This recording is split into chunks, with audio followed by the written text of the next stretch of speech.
Welcome to Data Science, an Introduction. I'm Barton Polson, and what we're going to do in this course is we're going to have a brief, accessible, and non-technical overview of the field of data science. Now, some people, when they hear data science, they start thinking things like data and think about piles of equations and numbers, and then to throw on top of that science, and think about people working in their lab, and they start to say, that's not for me. I'm not really a technical person, and that just seems much too techy. Well, here's the important thing to know.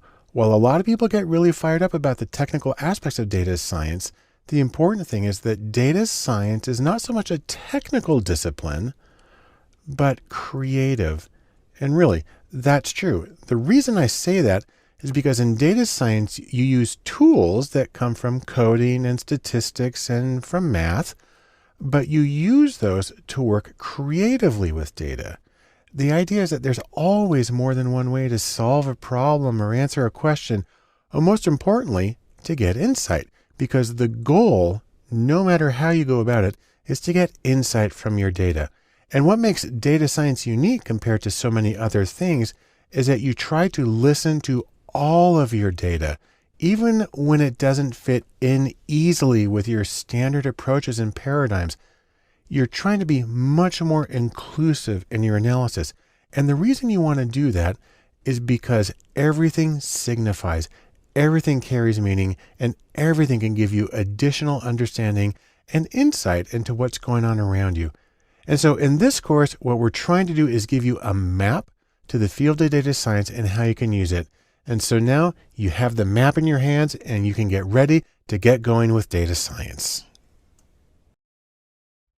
Welcome back to Data Science and Introduction, and we're going to begin this course by defining data science. That makes sense, but we're going to do it in kind of a funny way. The first thing I'm going to talk about is the demand for data science. So let's take a quick look. Now, data science can be defined in a few ways. I'm going to give you some short definitions. Take one on my definition is that data science is coding, math, and statistics in applied settings. That's a reasonable working definition. But if you want to be a little more concise, I've got take two on a definition that data science is the analysis of diverse data or data that you didn't think would fit into standard analytic approaches. A third way to think about it is that data science is inclusive analysis. It includes all of the data, all of the information that you have in order to get the most insightful and compelling answer to your research questions. Now, you may say to yourself, wait, that's it? Well, if you're not impressed, let me show you a few things. First off, let's take a look at this article. This says, Data Scientists, the Sexiest Job of the 21st Century. And please note that this is coming from Harvard Business Review. So this is an authoritative source, and it's the official source of this saying that data science is sexy. Now, again, you may be saying to yourself, sexy? I hardly think so. Well, oh yeah, it's sexy. And the reason data science is sexy is because first, it has rare qualities, and second, it has high demand. Let me say a little more about those.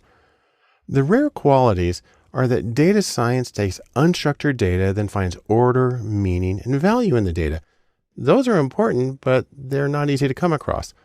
Second, high demand. Well, the reason it's in high demand is because data science provides insight into what's going on around you, and critically, it provides competitive advantage, which is a huge thing in business settings. Now, let me go back and say a little more about demand. Let's take a look at a few other sources. So for instance, the McKinsey Global Institute published a very well-known paper, and you can get at it with this URL. And if you go to that webpage, this is what's going to come up. And we're going to take a quick look at this one, the executive summary. It's a PDF that you can download. And if you open that up, you'll find this page. And let's take a look at the bottom right corner. Two numbers here. I'm going to zoom in on those.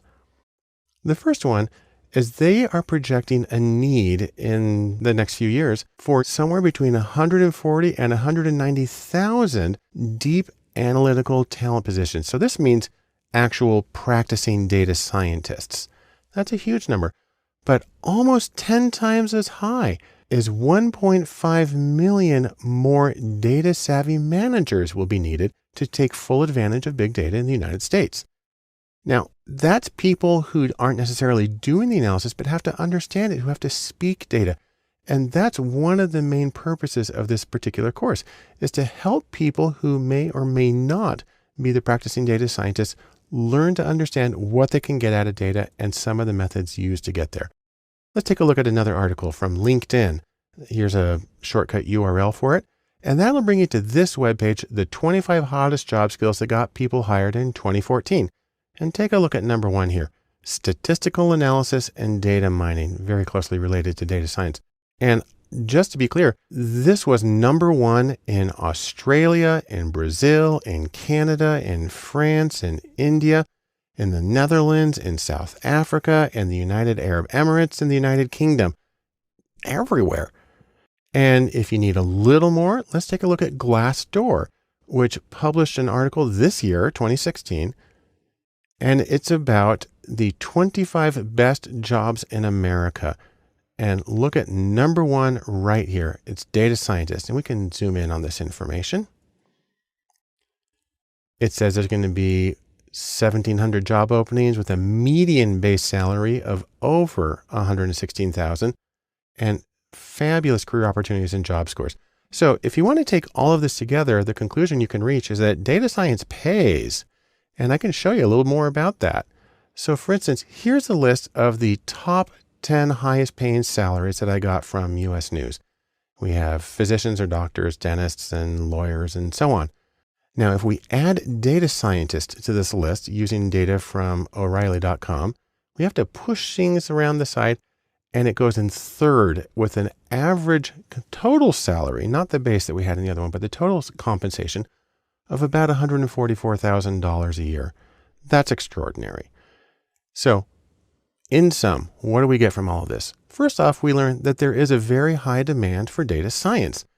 Second, we learn that there is a critical need for both specialists, those are the sort of practicing data scientists, and for generalists, people who speak the language and know what can be done. And of course, there's excellent pay. And altogether, this makes data science a compelling career alternative and a way of making you better at whatever you're doing. Back here in data science, we're going to continue our attempt to define data science by looking at something that's really well known in the field, the data science Venn diagram. Now, if you want to, you can think of this in terms of what are the ingredients of data science. Well, we're going to first say thanks to Drew Conway, the guy who came up with this. And if you want to see the original article, you can go to this address. But what Drew said is that data science is made of 3 things, and we can put them as overlapping circles because it's the intersection that's important. Here on the top left is coding or computer programming, or as he calls it, hacking. On the top right is stats, or stats and mathematics, or quantitative abilities in general. And on the bottom is domain expertise or intimate familiarity with a particular field of practice, business or health or education or something like that. And the intersection here in the middle, that is data science. So it's the combination of coding and statistics and math and domain knowledge. Now let's say a little more about coding. The reason coding is important is because it helps you gather and prepare the data, because a lot of the data comes from novel sources and is not necessarily ready for you to gather, and it can be in very unusual formats. And so coding is important because it can require some real creativity to get the data from these sources to put it into your analysis. Now, a few kinds of coding that are important. For instance, there's statistical coding. A couple of major languages in this are R and Python, 2 open source free programming languages. R specifically for data, Python's general purpose, but well adapted to data. The ability to work with databases is important too. The most common language there is SQL, usually pronounced SQL, which stands for Structured Query Language, because that's where the data is. Also, there's the command line interface, or if you're on a Mac, people just call it the terminal. The most common language there is Bash, which actually stands for Born Again Shell. And then searching is important, and regex or regular expressions, while there's not a huge amount to learn there, it's a small little field. It's sort of like super powered wildcard searching that makes it possible for you to both find the data and reformat it in ways that are going to be helpful for your analysis. Now let's say a few things about the math. You're going to need things like a little bit of probability, some algebra, of course, regression, very common statistical procedure. Those things are important. And the reason you need the math is because that's going to help you choose the appropriate procedures to answer the question with the data that you have. And probably even more importantly, it's going to help you diagnose problems when things don't go as expected. And given that you're trying to do new things with new data in new ways, you're probably going to come across problems. And so the ability to understand the mechanics of what's going on is going to give you a big advantage. And the third element of the data science Venn diagram is some sort of domain expertise. Think of it as expertise in the field that you're in. Business settings are common. You need to know about the goals of that field, the methods that are used, the constraints that people come across. And it's important because whatever your results are, you need to be able to implement them well. Data science is very practical and it's designed to accomplish something, and your familiarity with a particular field of practice is going to make it that much easier and more impactful when you implement the results of your analysis. Now let's go back to our Venn diagram here just for a moment. Because this is a Venn, we also have these intersections of two circles at a time. At the top is machine learning. At the bottom right is traditional research. And on the bottom left is what Drew Conway called the danger zone. Let me talk about each of these. First off, machine learning, or ML. Now you think about machine learning, and the idea here is that it represents coding or statistical programming and mathematics without any real domain expertise. Sometimes these are referred to as black box models. They kind of throw data in, and you don't even necessarily have to know what it means or what language it's in, and it'll just kind of crunch through it all, and it'll give you some regularities. That can be very helpful, but machine learning is considered slightly different from data science because it doesn't involve the particular applications in a specific domain. Also, there's traditional research. This is where you have math or statistics and you have domain knowledge, often very intensive domain knowledge, but without the coding or programming. Now, you can get away with that because the data that you use in traditional research is highly structured. It comes in rows and columns, is typically complete, and is typically ready for analysis. Doesn't mean your life is easy, because now you have to expend an enormous amount of effort in the method in designing the project and in the interpretation of the data. So still very heavy intellectual cognitive work, but it comes in a different place. And then finally, there's what Conway called the danger zone. And that's the intersection of coding and domain knowledge, but without math or statistics. Now, he says it's unlikely to happen, and that's probably true. On the other hand, I can think of some common examples, what are called word counts, where you take a large document or a series of documents and you count how often each word appears in there. That can actually tell you some important things. And also drawing maps and showing how things change across place and maybe across time. You don't necessarily have to have the math, but it can be very insightful and helpful. So let's think about a couple of backgrounds where people come from here. First is coding. You can have people who are coders who can do math, stats, and business. So you get the three things, and this is probably the most common. Most of the people come from a programming background. On the other hand, there's also stats or statistics, and you can get statisticians who can code and who also can do business. That's less common, but it does happen. And finally, there's people who come into data science from a particular domain. These are, for instance, business people who can code and do numbers, and they're the least common. But all of these are important to data science. And so, in sum, here's what we can take away. First, several fields make up data science. Second, diverse skills and backgrounds are important and they're needed in data science. And third, there are many roles involved because there's a lot of different things that need to happen.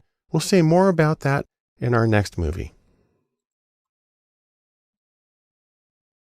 The next step in our data science introduction and our definition of data science is to talk about the data science pathway. So I like to think of this as when you're working on a major project, you got to do one step at a time to get from here to there. In data science, you can take the various steps and you can put them into a couple of general categories. First, there are the steps that involve planning. Second, there's the data prep. Third, there's the actual modeling of the data. And fourth, there's the follow-up. And there are several steps within each of these. I'll explain each of them briefly. First, let's talk about planning. The first thing you need to do is you need to define the goals of your project so you know how to use your resources well, and also so you know when you're done. Second, you need to organize your resources. So you might have data from several different sources. You might have different software packages. You might have different people, which gets us to the third one. You need to coordinate the people so they can work together productively. If you're doing a handoff, it needs to be clear who's going to do what and how their work is going to go together. And then, really to state the obvious, you need to schedule the project so things can move along smoothly and you can finish in a reasonable amount of time. Next is the data prep, where you're taking like food prep and getting the raw ingredients ready. First, of course, is you need to get the data, and it can come from many different sources and be in many different formats. You need to clean the data, and the sad thing is this tends to be a very large part of any data science project, and that's because you're bringing in unusual data from a lot of different places. You also want to explore the data. That is, really see what it looks like, how many people are in each group, what the shape of the distributions are like, what's associated with what. And you may need to refine the data, and that means choosing variables to include, choosing cases to include or exclude, making any transformations to the data you need to do. And of course, these steps kind of can bounce back and forth from one to the other. The third group is modeling or statistical modeling. This is where you actually want to create the statistical model. So for instance, you might do a regression analysis or you might do a neural network. But whatever you do, once you create your model, you have to validate the model. You might do that with holdout validation. You might do it really with a very small replication if you can. You also need to evaluate the model. So once you know that the model is accurate, what does it actually mean and how much does it tell you? And then finally, you need to refine the model. So for instance, there may be variables you want to throw out. There may be additional ones you want to include. You may want to, again, transform some of the data. You may want to get it so it's easier to interpret and apply. And that gets us to the last part of the data science pathway, and that's follow-up. And once you've created your model, you need to present the model because it's usually work that's being done for a client. Could be in-house, could be a third party, but you need to take the insights that you got and share them in a meaningful way with other people. You also need to deploy the model. It's usually being done in order to accomplish something. So for instance, if you're working with an e-commerce site, you may be developing a recommendation engine that says people who bought this and this might buy this. You need to actually stick it on the website and see if it works the way you expected it to. Then you need to revisit the model because a lot of times the data that you worked on is not necessarily all of the data, and things can change when you get out in the real world, or things just change over time. And so you have to see how well your model is working. And then just to be thorough, you need to archive the assets, document what you have, and make it possible for you or for others to repeat the analysis or develop off of it in the future. So those are the general steps of what I consider the data science pathway. And in sum, what we get from this is three things. First, data science isn't just a technical field. It's not just coding. Things like planning and presenting and implementing are just as important. Also, contextual skills, knowing how it works in a particular field, knowing how it will be implemented, those skills matter as well. And then, as you got from this whole thing, there's a lot of things to do, and if you go one step at a time, there'll be less backtracking, and you'll ultimately be more productive in your data science projects. We'll continue our definition of data science by looking at the roles that are involved in data science, the way that different people can contribute to it. That's because it tends to be a collaborative thing, and it's nice to be able to say that we're all together, working together towards a single goal. So let's talk about some of the roles involved in data science and how they contribute to the projects. First off, let's take a look at engineers. These are people who focus on the back-end hardware, for instance, the servers and the software that runs them. This is what makes data science possible, and it includes people like developers, software developers, or database administrators, and they provide the foundation for the rest of the work. Next, you can also have people who are big data specialists. These are people who focus on computer science and mathematics, and they may do machine learning algorithms as a way of processing very large amounts of data. And they often create what are called data products. So a thing that tells you what restaurant to go to, or that says you might know these friends, or provides ways of linking up photos. Those are data products, and those often involve a huge amount of very technical work behind them. There are also researchers. These are people who focus on domain-specific research. So for instance, physics or genetics or whatever. And these people tend to have very strong statistics, and they can use some of the procedures and some of the data that comes from the other people, like the big data researchers, but they focus on these specific questions. Also, in the data science realm, you'll find analysts. These are people who focus on the day-to-day tasks of running a business. So for instance, they might do web analytics like Google Analytics, or they might pull data from a SQL database. And this information is very important and good for business. And so analysts are key to the day-to-day functioning of business, but they may not exactly be data science proper, because most of the data they're working with is going to be pretty structured. Nevertheless, they play a critical role in business in general. And then, speaking of business, you have the actual business people, the men and women who organize and run businesses. These people need to be able to frame business relevant questions that can be answered with the data. Also, the business person manages the project and the efforts and the resources of others. And while they may not actually be doing the coding, they must speak data. They must know how the data works, what it can answer, and how to implement it. You can also have entrepreneurs. So you might have, for instance, a data startup. They're starting their own little social network or their own little web search platform. An entrepreneur needs data and business skills, and truthfully, they have to be creative at every step along the way, usually because they're doing it all themselves at a smaller scale. Then we have in data science something known as the full stack unicorn. And this is a person who can do everything at an expert level. And they're called a unicorn because truthfully, they may not actually exist. I'll have more to say about that later.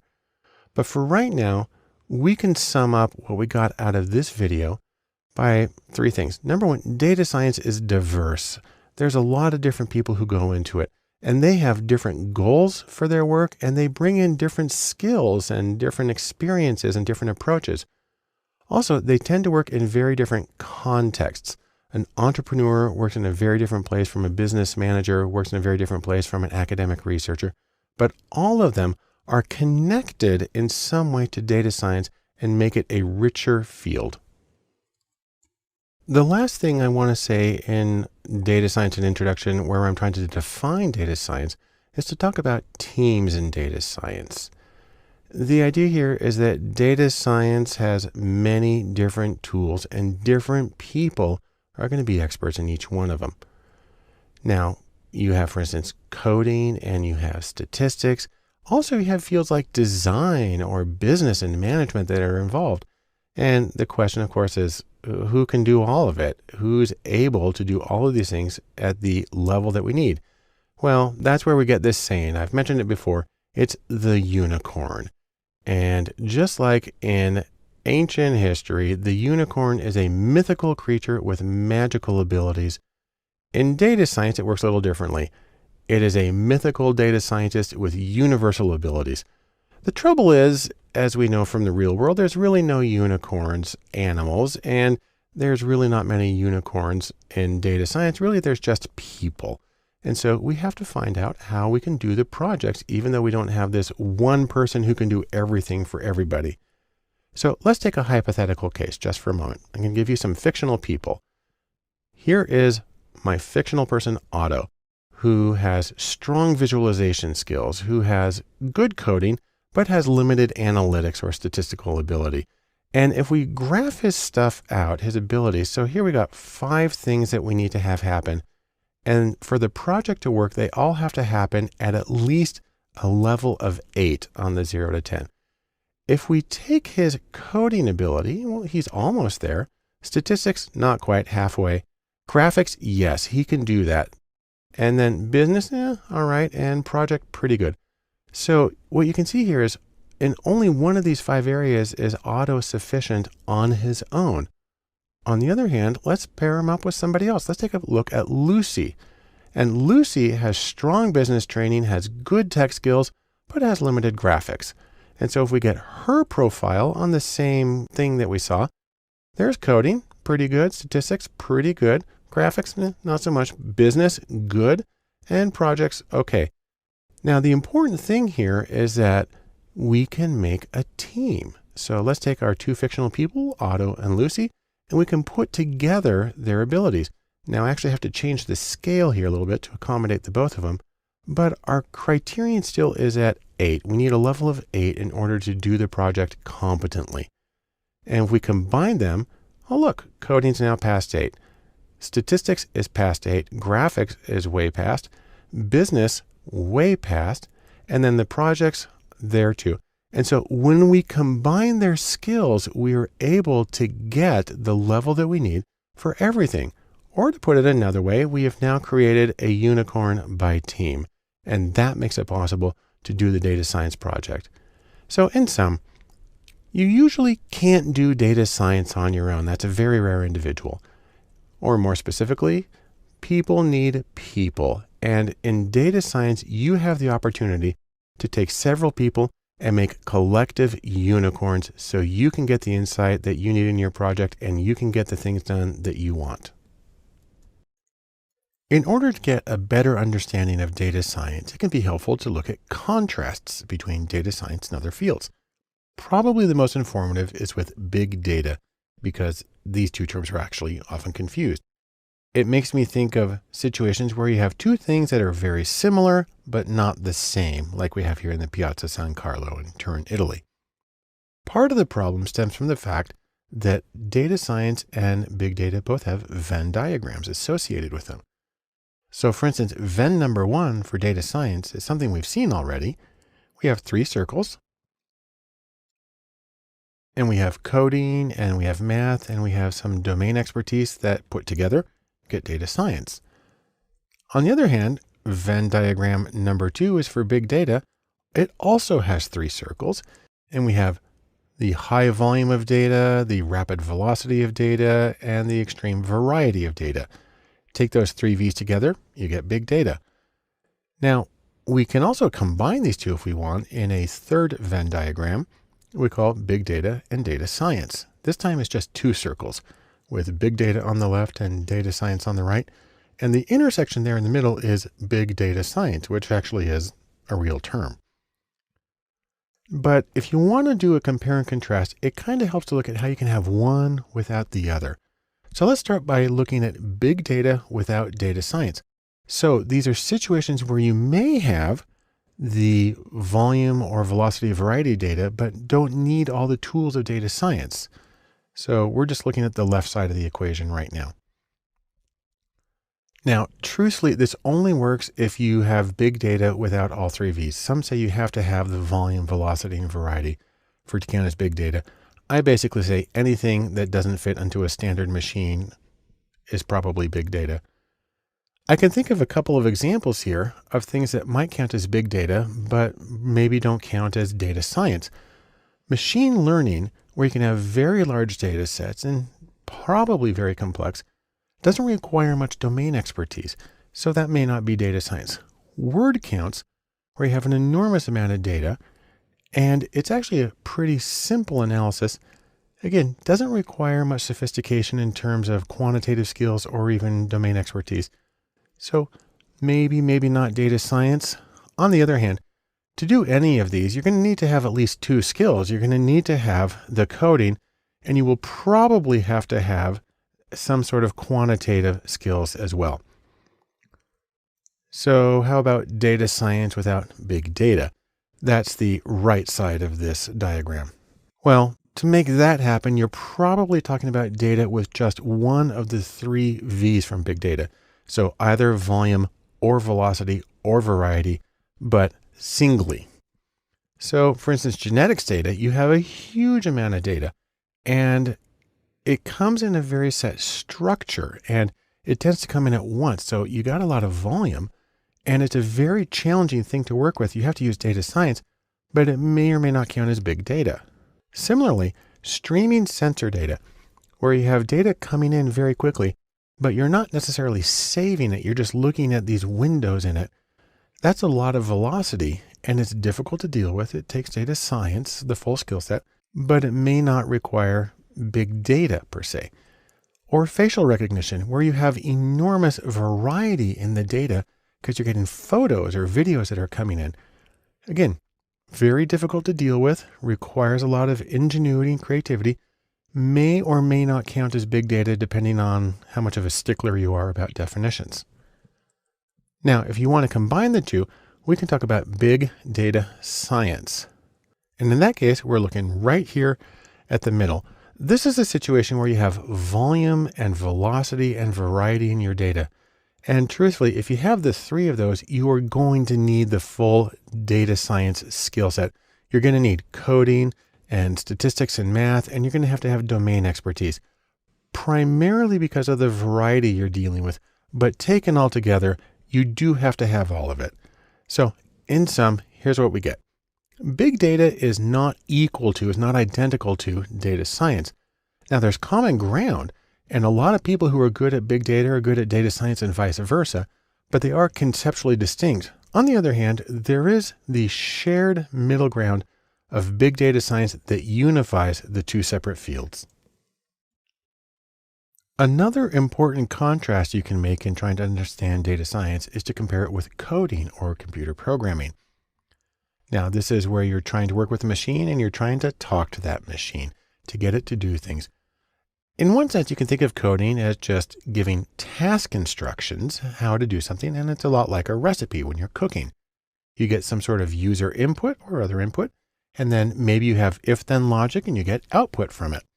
To take an extremely simple example, if you're programming in Python version 2, you write print and then in quotes, hello world, and that will put the words hello world on the screen. So you gave it some instructions and it gave you some output. Very simple programming. Now, coding and data gets a little more complicated. So for instance, there's word counts where you take a book or a whole collection of books, you take the words and you count how many there are in there. Now, this is a conceptually simple task, and domain expertise and really math and statistics are not vital, but to make valid inferences and generalizations in the face of variability and uncertainty in the data, you need statistics. And by extension, you need data science. It might help to compare the two by looking at the tools of the respective trades. So for instance, there are tools for coding or generic computer programming, and there are tools that are specific to data science. So what I have right here is a list from the IEEE of the top 10 programming languages in 2015. And it starts at Java and C and goes down to Shell. And some of these are also used for data science. So for instance, Python and R and SQL are used for data science. But the other ones aren't major ones in data science. So let's in fact take a look at a different list of most popular tools for data science. And you see that things move around a little bit. Now R's at the top, SQL's there, Python's there. But for me, what's the most interesting on this list is that Excel is number 5, which would never be considered programming per se, but is in fact a very important tool for data science. And that's one of the ways that we can compare and contrast computer programming with data science. In sum, we can say this: data science is not equal to coding. They're different things. On the other hand, they share some of the tools and they share some practices, specifically when coding for data. On the other hand, there is one very big difference, and that's statistics. Statistical ability is one of the major separators between general purpose programming and data science programming. When we talk about data science and we're contrasting it with some fields, another field that a lot of people get confused and think they're the same thing is data science and statistics. Now, I'll tell you, there's a lot in common, but we can talk a little bit about the different focuses of each. And we also get into the issue of sort of definitionalism, that data science is different because we define it differently, even when there's an awful lot in common between the two. It helps to take a look at some of the things that go on in each field. So let's start here about statistics. Put a little circle here and we'll put data science. And to borrow a term from Stephen Jay Gould, we can call these non-overlapping magisteria or noma. So you think of them as separate fields that are sovereign unto themselves with nothing to do with each other. But that doesn't seem right. And part of that is if we go back to the data science Venn diagram, statistics is one part of it. There it is in the top corner. So now what do we do? What's the relationship? So it doesn't make sense to say these are totally separate areas. Maybe data science and statistics, because they share procedures. Maybe data science is a subset or a specialty of statistics, more like this. But if data science were just a subset or specialty within statistics, then it would follow that all data scientists would first be statisticians.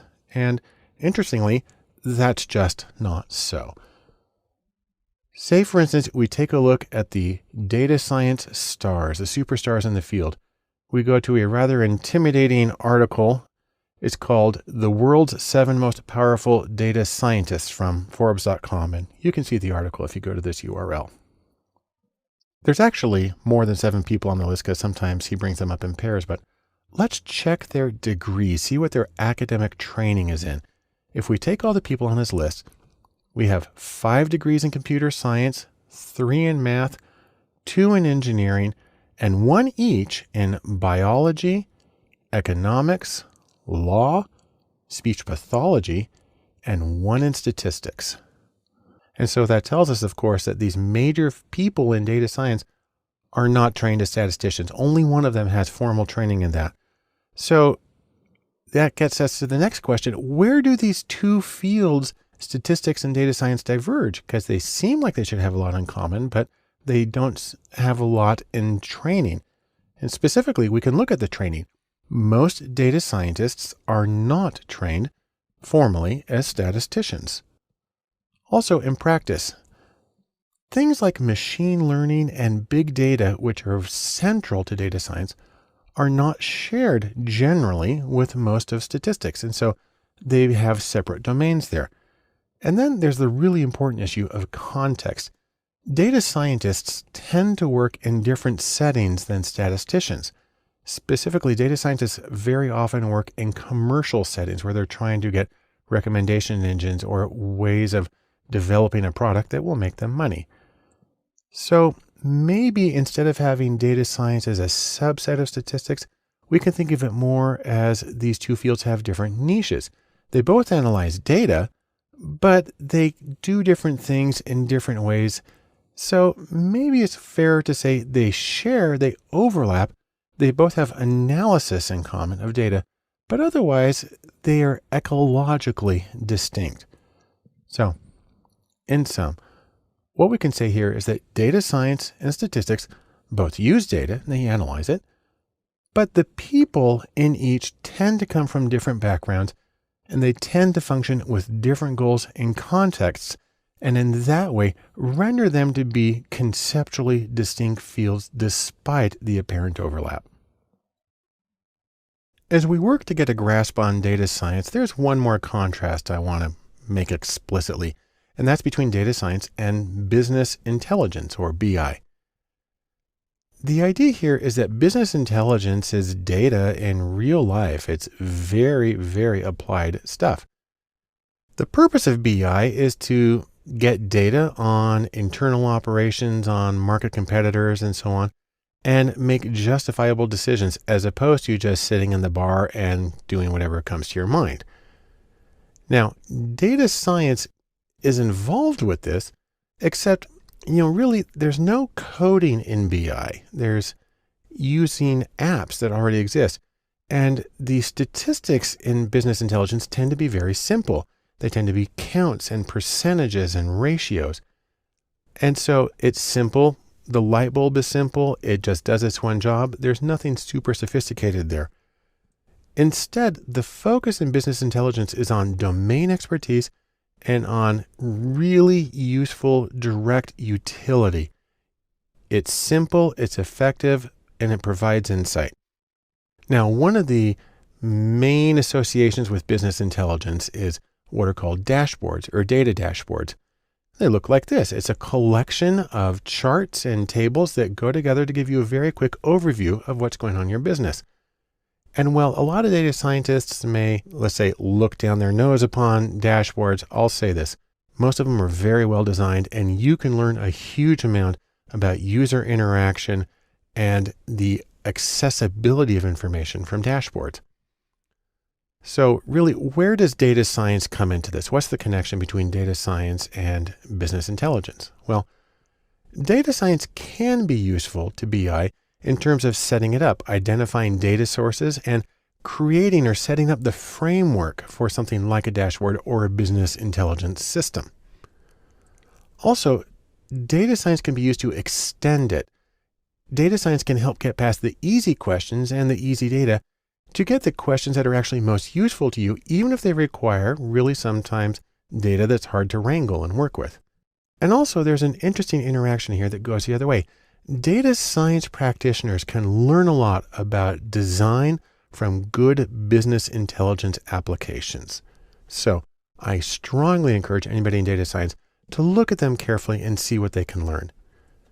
In sum, business intelligence or BI is very goal-oriented. Data science perhaps prepares the data and sets up the form for business intelligence, but also data science can learn a lot about usability and accessibility from business intelligence. And so it's always worth taking a close look. Data science has a lot of really wonderful things about it, but it is important to consider some ethical issues. And I'll specifically call this do no harm in your data science projects. And for that, we can say thanks to Hippocrates, the guy who gave us the Hippocratic Oath of do no harm. Let's specifically talk about some of the important ethical issues very briefly that come up in data science. Number one is privacy. That data tells you a lot about people, and you need to be concerned about the confidentiality. If you have private information about people, their names, their social security numbers, their addresses, their credit scores, their health, that's private, that's confidential, and you shouldn't share that information unless they specifically gave you permission. Now, one of the reasons this presents a special challenge in data science, because we'll see later, a lot of the sources that are used in data science were not intended for sharing. If you scrape data from a website or from PDFs, you need to make sure that it's okay to do that, but it was originally created without the intention of sharing. So privacy is something that really falls upon the analyst to make sure they're doing it properly. Next is anonymity. One of the interesting things we find is that it's really not hard to identify people in data. If you have a little bit of GPS data and you know where a person was at 4 different points in time, you have about a 95% chance of knowing exactly who they are. You look at things like HIPAA, that's the Health Insurance Portability and Accountability Act. Before HIPAA, it was really easy to identify people from medical records. Since then, it has become much more difficult to identify people uniquely. That's an important thing for really people's well-being. And then also proprietary data. If you're working for a client, a company, and they give you their own data, that data may have identifiers. You may know who the people are and they're not anonymous anymore. So anonymity may or may not be there. Major efforts to make data anonymous, but really the primary thing is that even if you do know who they are, that you still maintain the privacy and confidentiality of the data. Next, there's the issue about copyright, where people try to lock down information. Now, just because something is on the web doesn't mean that you're allowed to use it. Scraping data from websites is a very common and a useful way of getting data for projects. You can get data from web pages, from PDFs, from images, from audio, from really a huge number of things. But again, the assumption that because it's on the web, it's okay to use it is not true. You always need to check copyright and make sure that it's acceptable for you to access that particular data. Next in our very ominous picture is data security. And the idea here is that when you go through all the effort to gather data, to clean it up and prepare for an analysis, you've created something that's very valuable to a lot of people. And you have to be concerned about hackers trying to come in and steal the data, especially if the data is not anonymous and it has identifiers in it. And so there is an additional burden placed on the analyst to ensure to the best of their ability that the data is safe and cannot be broken into and stolen. And that can include very simple things like a person who was on the project but is no longer, but took the data on a flash drive. You have to find ways to make sure that that can't happen as well. There's a lot of possibilities. It's tricky, but it's something that you have to consider thoroughly. Now, two other things that come up in terms of ethics, but don't usually get addressed in these conversations. Number one is potential bias. The idea here is that the algorithms or the formulas that are used in data science are only as neutral and bias-free as the rules and the data that they get. And so the idea here is that if you have rules that address something that is associated with, for instance, gender or age or race or economic standing, you might unintentionally be building in those factors, which, say, for instance, for Title IX, you're not supposed to. You might be building those into the system without being aware of it. And an algorithm has this sheen of objectivity, and people can say they can place confidence in it without realizing that it's replicating some of the prejudices that may happen in real life. Another issue is overconfidence. And the idea here is that analyses are limited simplifications. They have to be. That's just what they are. And because of this, you still need humans in the loop to help interpret and apply this.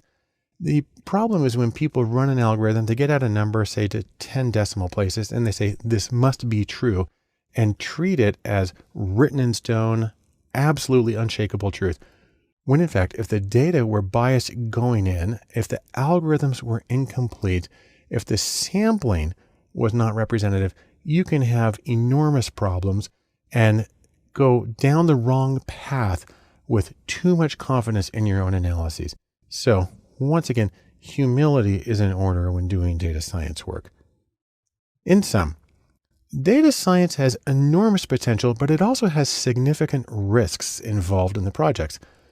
Part of the problem is that analyses can't be neutral, that you have to look at how the algorithms are associated with the preferences, prejudices, and biases of the people who made them. And what that means is that no matter what, good judgment is always vital to the quality and success of a data science project. Data science is a field that is strongly associated with its methods or procedures. In this section of videos, we're going to provide a brief overview of the methods that are used in data science. Now, just as a quick warning, in this section, things can get kind of technical, and that can cause some people to sort of freak out. But this course is a non-technical overview. The technical hands-on stuff is in the other courses. And it's really important to remember that tech is simply the means to doing data science. Insight, or the ability to find meaning in your data, that's the goal. Tech only helps you get there. And so we want to focus primarily on insight and the tools and the tech as they serve to further that goal. Now, there's a few general categories we're going to talk about, again, with an overview for each of these. The first one is sourcing or data sourcing, and that is how to get the data that goes into data science, the raw materials that you need. The second is coding. That again is computer programming that can be used to obtain and manipulate and analyze the data. After that, a tiny bit of math, and that is the mathematics behind data science methods that really form the foundations of the procedures. And then stats, the statistical methods that are frequently used to summarize and analyze data, especially as applied to data science. And then there's machine learning, ML. This is a collection of methods for finding clusters in the data, for predicting categories or scores on interesting outcomes. And even across these 5 things, even then, the presentations aren't too techie crunchy. They're basically still friendly. And really, that's the way it is. And so that is the overview of the overviews. In sum, we need to remember that data science includes tech, but data science is greater than tech. It's more than those procedures. And above all, that tech, while important to data science, is still simply a means to insight in data. The first step in discussing data science methods is to look at the methods of sourcing or getting data that's used in data science. You can think of this as getting the raw materials that go into your analyses. Now, you've got a few different choices when it comes to this in data science. You can use existing data. You can use something called data APIs. You can scrape web data, or you can make data. We'll talk about each of those very briefly in a non-technical manner. But right now, let me say something about existing data. This is data that already is at hand, and it might be in-house data. So if you work for a company, it might be your company records. Or you might have open data. For instance, many governments, many scientific organizations make their data available to the public. And then there's also third-party data. This is usually data that you buy from a vendor, but it exists and it's very easy to plug it in and go. You can also use APIs. Now that stands for Application Programming Interface. And this is something that allows various computer applications to communicate directly with each other. It's like phones for your computer programs. It's the most common way of getting web data, and the beautiful thing about it is it allows you to import that data directly into whatever program or application you're using to analyze the data. Next is scraping data, and this is where you want to use data that's on the web, but they don't have an existing API. And what that means is usually data that's in HTML, web tables and pages, maybe PDFs. And you can do this either with using specialized applications for scraping data, or you can do it in a programming language like R or Python and write the code to do the data scraping. Or another option is to make data, and this lets you get exactly what you need. You can be very specific and you can get what you need. You can do something like interviews, or you can do surveys, or you can do experiments. There's a lot of approaches.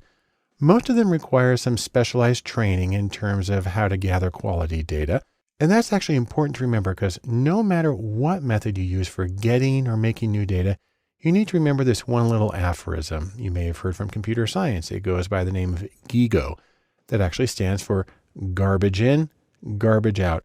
And it means if you have bad data that you're feeding into your system, you're not going to get anything worthwhile, any real insights out of it. Consequently, it's important to pay attention to metrics or methods for measuring and the meaning, exactly what it is that they tell you. There's a few ways you can do this.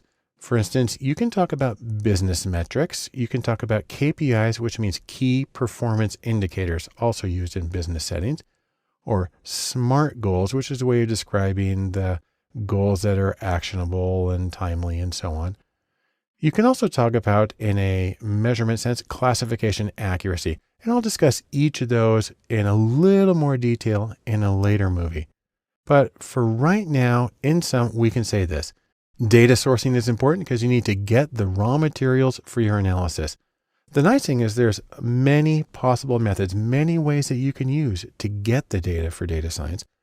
But no matter what you do, it's important to check the quality and the meaning of the data so you can get the most insight possible out of your project.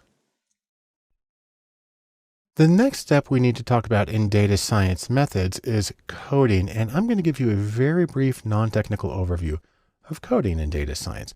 The idea here is that you're going to get in there and you are going to be king of the jungle, master of your domain, and make the data jump when you need it to jump.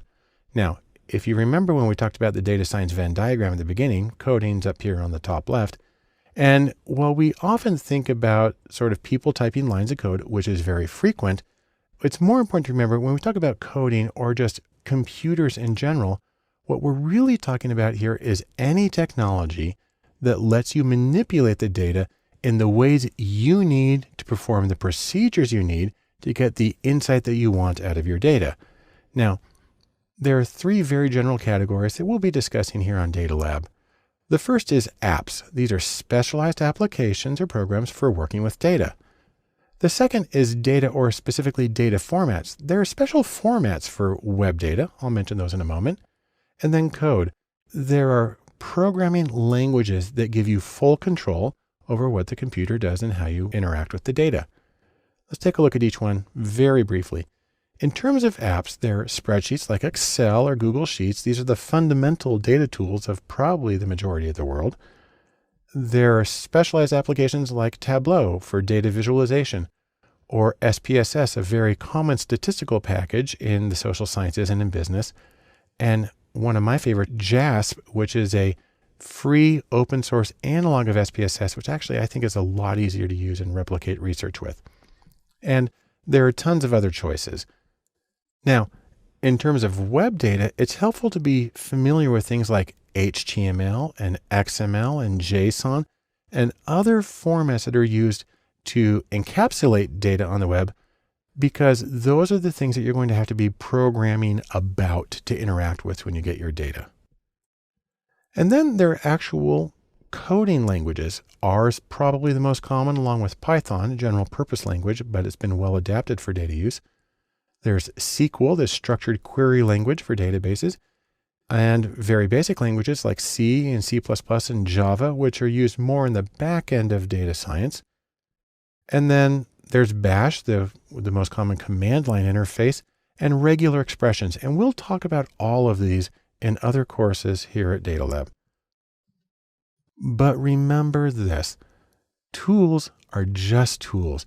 They're only one part of the entire data science process. They're a means to the end. And the end, the goal, is insight.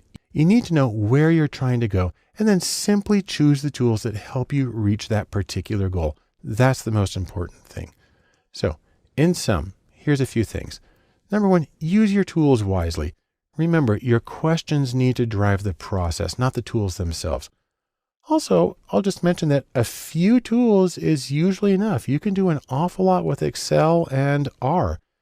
And then the most important thing is focus on your goal and choose your tools and even your data to match the goal so you can get the most useful insights from your data. The next step in our discussion of data science methods is mathematics, and I'm going to give a very brief overview of the math involved in data science. Now, the important thing to remember is that math really forms the foundation of what we're going to do. If you go back to the data science Venn diagram, we've got stats up here in the right corner, but really it's math and stats, or quantitative ability in general. But we'll focus on the math part right here. And probably the most important question is how much math is enough to do what you need to do? Or to put it another way, why do you need math at all? Because you've got a computer to do it. Well, I can think of 3 reasons you don't want to rely on just the computer, but it's helpful to have some sound mathematical understanding. Here they are. Number 1, you need to know which procedures to use and why. So you have your question, you have your data, and you need to have enough of an understanding to make an informed choice. That's not terribly difficult. 2, you need to know what to do when things don't work right. Sometimes you get impossible results. I know in statistics you can get a negative adjusted R squared. That's not supposed to happen. And it's good to know the mathematics that go into calculating that so you can understand how something apparently impossible can work. Or you're trying to do a factor analysis or principal component, you get a rotation that won't converge. It helps to understand what it is about the algorithm that's happening and why that won't work in that situation. And number 3, interestingly, some procedures, some math is easier and quicker to do by hand than by firing up the computer. And I'll show you a couple of examples in later videos where that can be the case. Now, fundamentally, there's a nice sort of analogy here. Math is to data science, as for instance, chemistry is to cooking, kinesiology is to dancing, and grammar is to writing. The idea here is that you can be a wonderful cook without knowing any chemistry. But if you know some chemistry, it's going to help. You can be a wonderful dancer without knowing kinesiology, but it's going to help. And you can probably be a good writer without having an explicit knowledge of grammar, but it's going to make a big difference. The same thing is true of data science. You will do it better if you have some of the foundational information. So the next question is, what kinds of math do you need for data science? Well, there's a few answers to that. Number one is algebra. You need some elementary algebra. That's the basically simple stuff. You can have to do some linear or matrix algebra because that's the foundation of a lot of the calculations. And you can also have systems of linear equations where you're trying to solve several equations all at once. It's a tricky thing to do in theory, but this is one of the things that's actually easier to do by hand sometimes. Now, there's more math. You can get some calculus. You can get some big O, which has to do with the order of a function, which has to do with sort of how fast it works. Probability theory can be important. And then Bayes' theorem, which is a way of getting what's called a posterior probability, can also be a really helpful tool for answering some fundamental questions in data science. So in sum, a little bit of math can help you make informed choices when planning your analyses. Very significantly, it can help you find the problems and fix them when things aren't going right. It's the ability to look under the hood that makes a difference. And then, truthfully, some mathematical procedures, like systems of linear equations, that can even be done by hand, sometimes faster than you can do with a computer. So you can save yourself some time and some effort and move ahead more quickly towards your goal of insight. Now, data science wouldn't be data science and its methods without a little bit of statistics. So I'm going to give you a brief statistics overview here of how things work in data science. Now, you can think of statistics as really an attempt to find order in chaos, find patterns in an overwhelming mess, sort of like trying to see the forest and the trees. Now, let's go back to our little Venn diagram here. We recently had math and stats here in the top corner. We're going to go back to talking about stats in particular. What you're trying to do here, one thing is to explore your data. You can have exploratory graphics because we're visual people and it's usually easiest to see things. You can have exploratory statistics, a numerical exploration of the data. And you can have descriptive statistics, which are the things that most people would have talked about when they took a statistics class in college, if they did that. Next, there's inference. I've got smoke here because you can infer things about the wind and the air movement by looking at patterns in smoke. The idea here is that you're trying to take information from samples and infer something about a population. You're trying to go from one source to another. One common version of this is hypothesis testing. Another common version is estimation, sometimes called confidence intervals. There are other ways to do it, but all of these let you go beyond the data at hand to making larger conclusions. Now, one interesting thing about statistics is you're going to have to be concerned with some of the details and arranging things just so. For instance, you get to do something like feature selection. That's picking variables that should be included or combinations. And there are problems that can come up. There are frequent problems, and I'll address some of those in later videos. There's also the matter of validation. When you create a statistical model, you have to see if it actually is accurate. Hopefully you have enough data that you can have a holdout sample and do that, or you can replicate the study. And then there's the choice of estimators that you use, how you actually get the coefficients or the combinations in your model. And then there's ways of assessing how well your model fits the data. All of these are issues that I'll address briefly when we talk about statistical analysis at greater length. Now, I do want to mention one thing in particular here, and I just call this beware the trolls. There are people out there who will tell you that if you don't do things exactly the way they say to do it, that your analysis is meaningless, that your data is junk, and you've lost all your time. You know what? They're trolls. So the idea here is don't listen to that. You can make enough of an informed decision on your own to go ahead and do an analysis that is still useful. Probably one of the most important things to think about in this is this wonderful quote from a very famous statistician that says, all models or all statistical models are wrong, but some are useful. And so the question isn't whether you're technically right or you have some sort of level of intellectual purity, but whether you've done something that is useful. That, by the way, comes from George Box. And I like to think of it basically as this, as wave your flag, wave your do-it-yourself flag, and just take pride in what you're able to accomplish, even when there are people who may be criticizing it. Go ahead, you're doing something, go do it. And so in sum, statistics allow you to explore and describe your data. They allow you to infer things about the population. There's a lot of choices available, a lot of procedures, but no matter what you do, the goal is useful insight. Keep your eyes on that goal and you will find something meaningful and useful in your data to help you in your own research and projects. Let's finish our data science methods overview by getting a brief overview of machine learning. Now, I got to admit, when you say the term machine learning, people start thinking about something like the robot overlords who are going to take over the world. That's not what it is.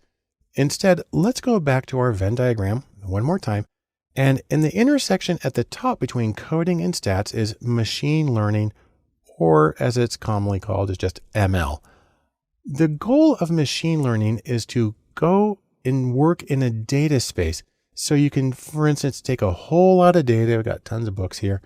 And then you can reduce the dimensionality. That is, take a very large scattered data set and try to find the most essential parts of that data.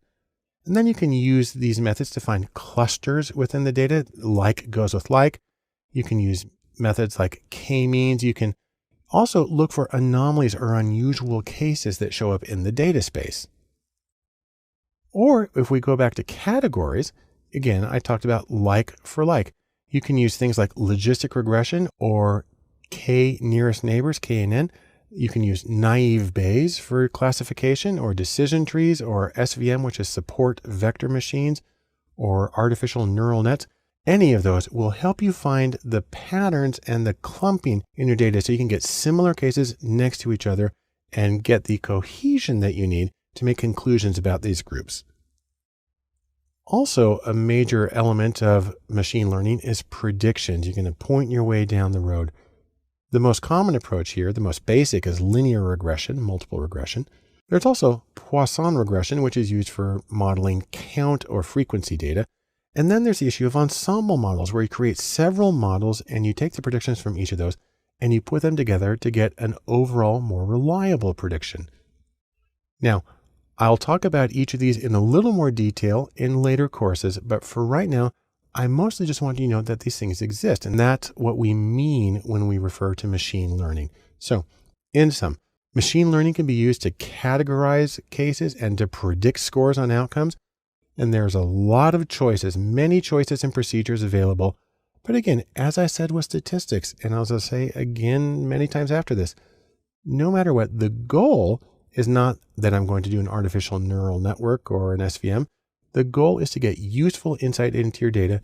Machine learning is a tool, and use it to the extent that it helps you get that insight that you need. In the last several videos, I've talked about the role in data science of technical things. On the other hand, communicating is also central to the practice. And the first thing I want to talk about there is interpretability. The idea here is that you want to be able to lead people through a path on your data. You want to tell a data-driven story. And that's the entire goal of what we're doing with data science. Now, another way to think about this is when you're doing your analysis, what you're trying to do is solve for value. You're making an equation, you take the data, you're trying to solve for value. The trouble is this: a lot of people get hung up on analysis, but they need to remember that analysis is not the same thing as value. Instead, I like to think of it this way, that analysis times story is equal to value. Now, please note, that's multiplicative, not additive. And so one consequence of that is when you go back to analysis times story equals value, well, if you have zero story, you're going to have zero value because, as you recall, anything times zero is zero. So instead of that, let's go back this and say what we really want to do is we want to maximize the story so that we can maximize the value that results from our analysis. Again, maximum value is the overall goal here. The analysis, the tools, the tech are simply methods for getting to that goal.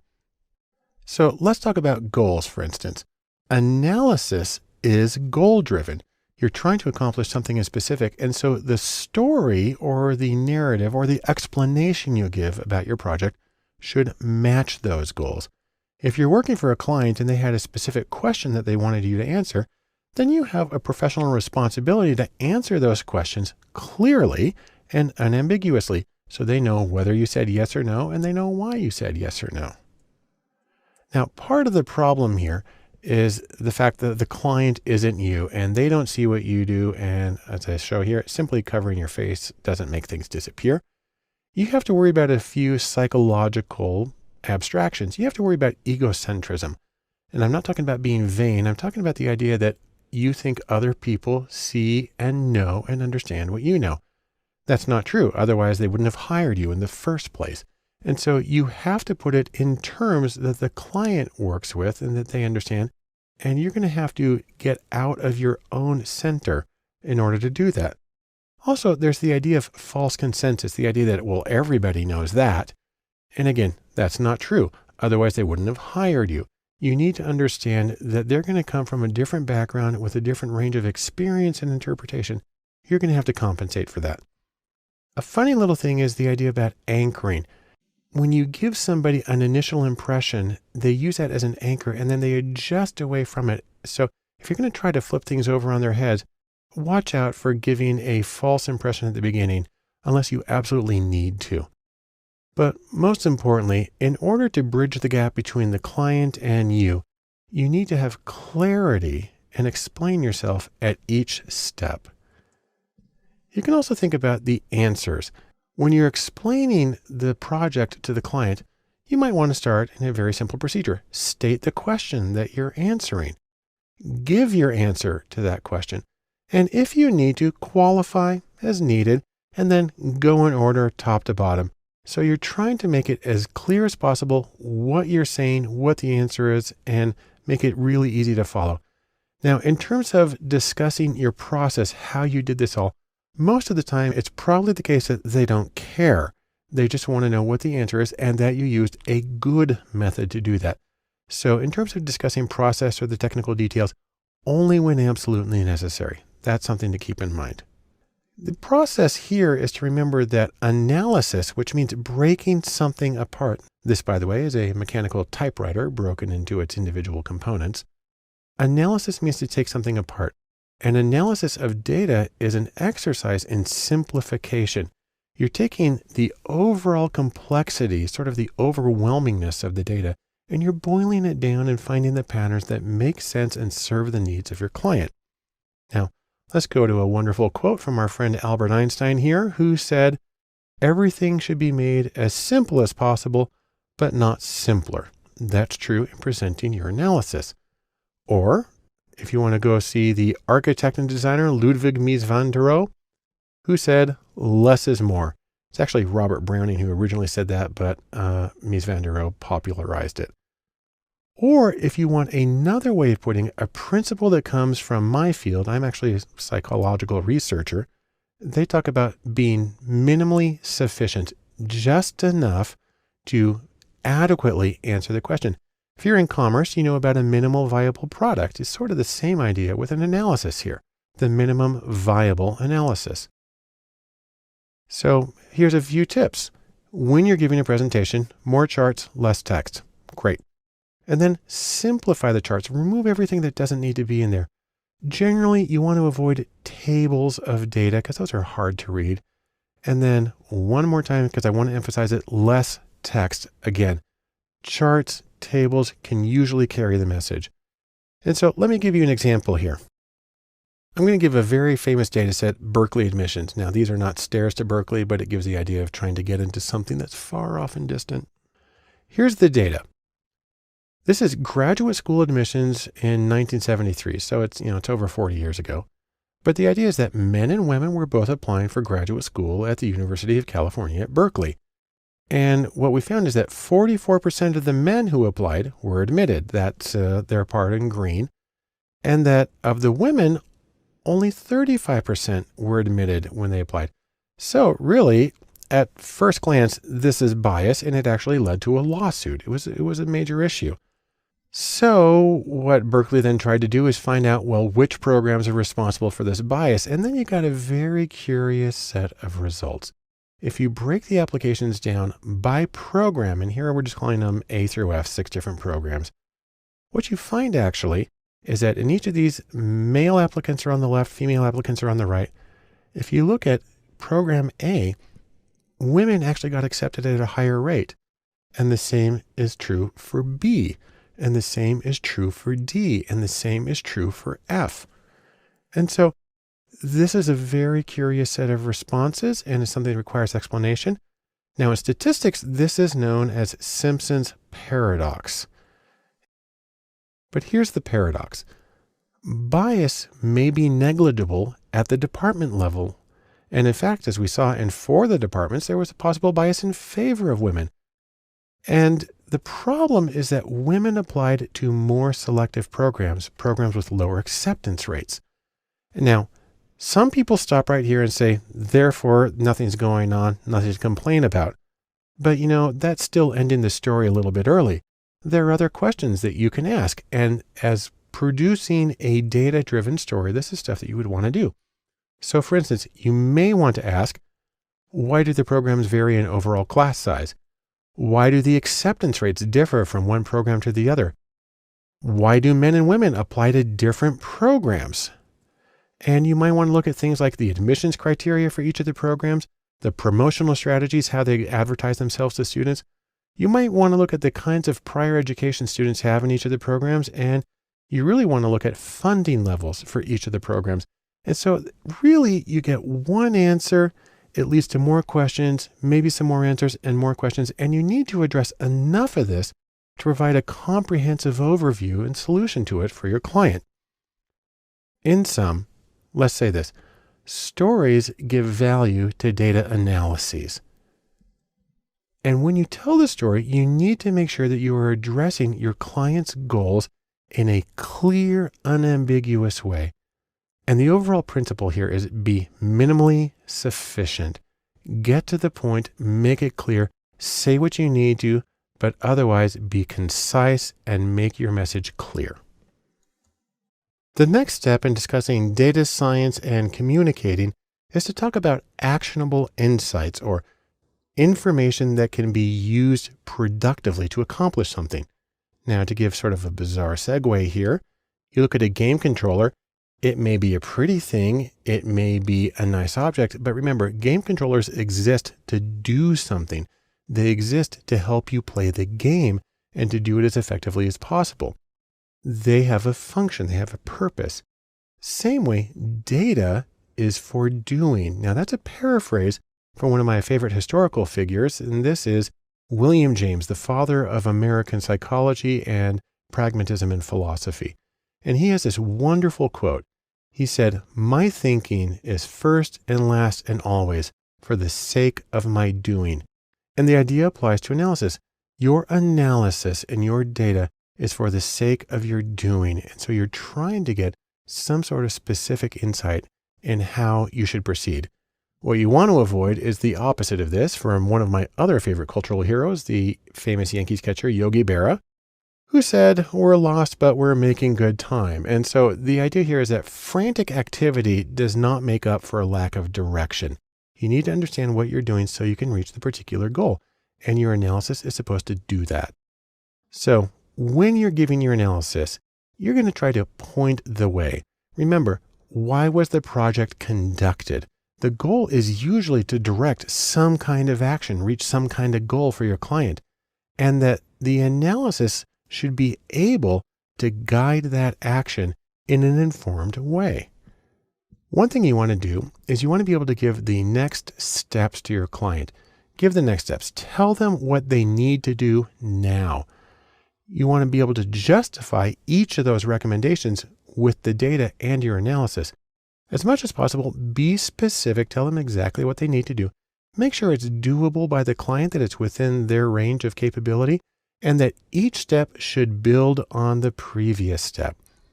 Now, that being said, there is one really fundamental sort of philosophical problem here, and that's the difference between correlation and causation. Basically, it goes this way. Your data gives you correlation. You know that this is associated with that. But your client doesn't simply want to know what's associated. They want to know what causes something. Because if they're going to do something, that's an intervention. It's designed to produce a particular result. So really, how do you get from the correlation, which is what you have in the data, to the causation, which is what your client wants? Well, there's a few ways to do that. One is experimental studies. These are randomized controlled trials. Now, that's theoretically the simplest path to causality, but it can be really tricky in the real world. There are quasi-experiments, and these are methods, a whole collection of methods, that use non-randomized data, usually observational data, adjusted in particular ways to get an estimate of causal inference. Or there's the theory and experience, and this is research-based theory and domain-specific experience. And this is where you actually get to rely on your client's information. They can help you interpret the information, especially if they have greater domain expertise than you do. Another thing to think about are the social factors that affect your data. Now, you remember the data science Venn diagram. We've looked at it lots of times. It's got these three elements. Some people have proposed adding a fourth circle to this Venn diagram, and we'll kind of put that in there and say that social understanding is also important, critical really, to valid data science. Now, I love that idea, and I do think that it's important to understand how things are going to play out. There's a few kinds of social understanding. You want to be aware of your client's mission. You want to make sure that your recommendations are consistent with your client's mission. Also, that your recommendations are consistent with your client's identity, not just this is what we do, but this is really who we are.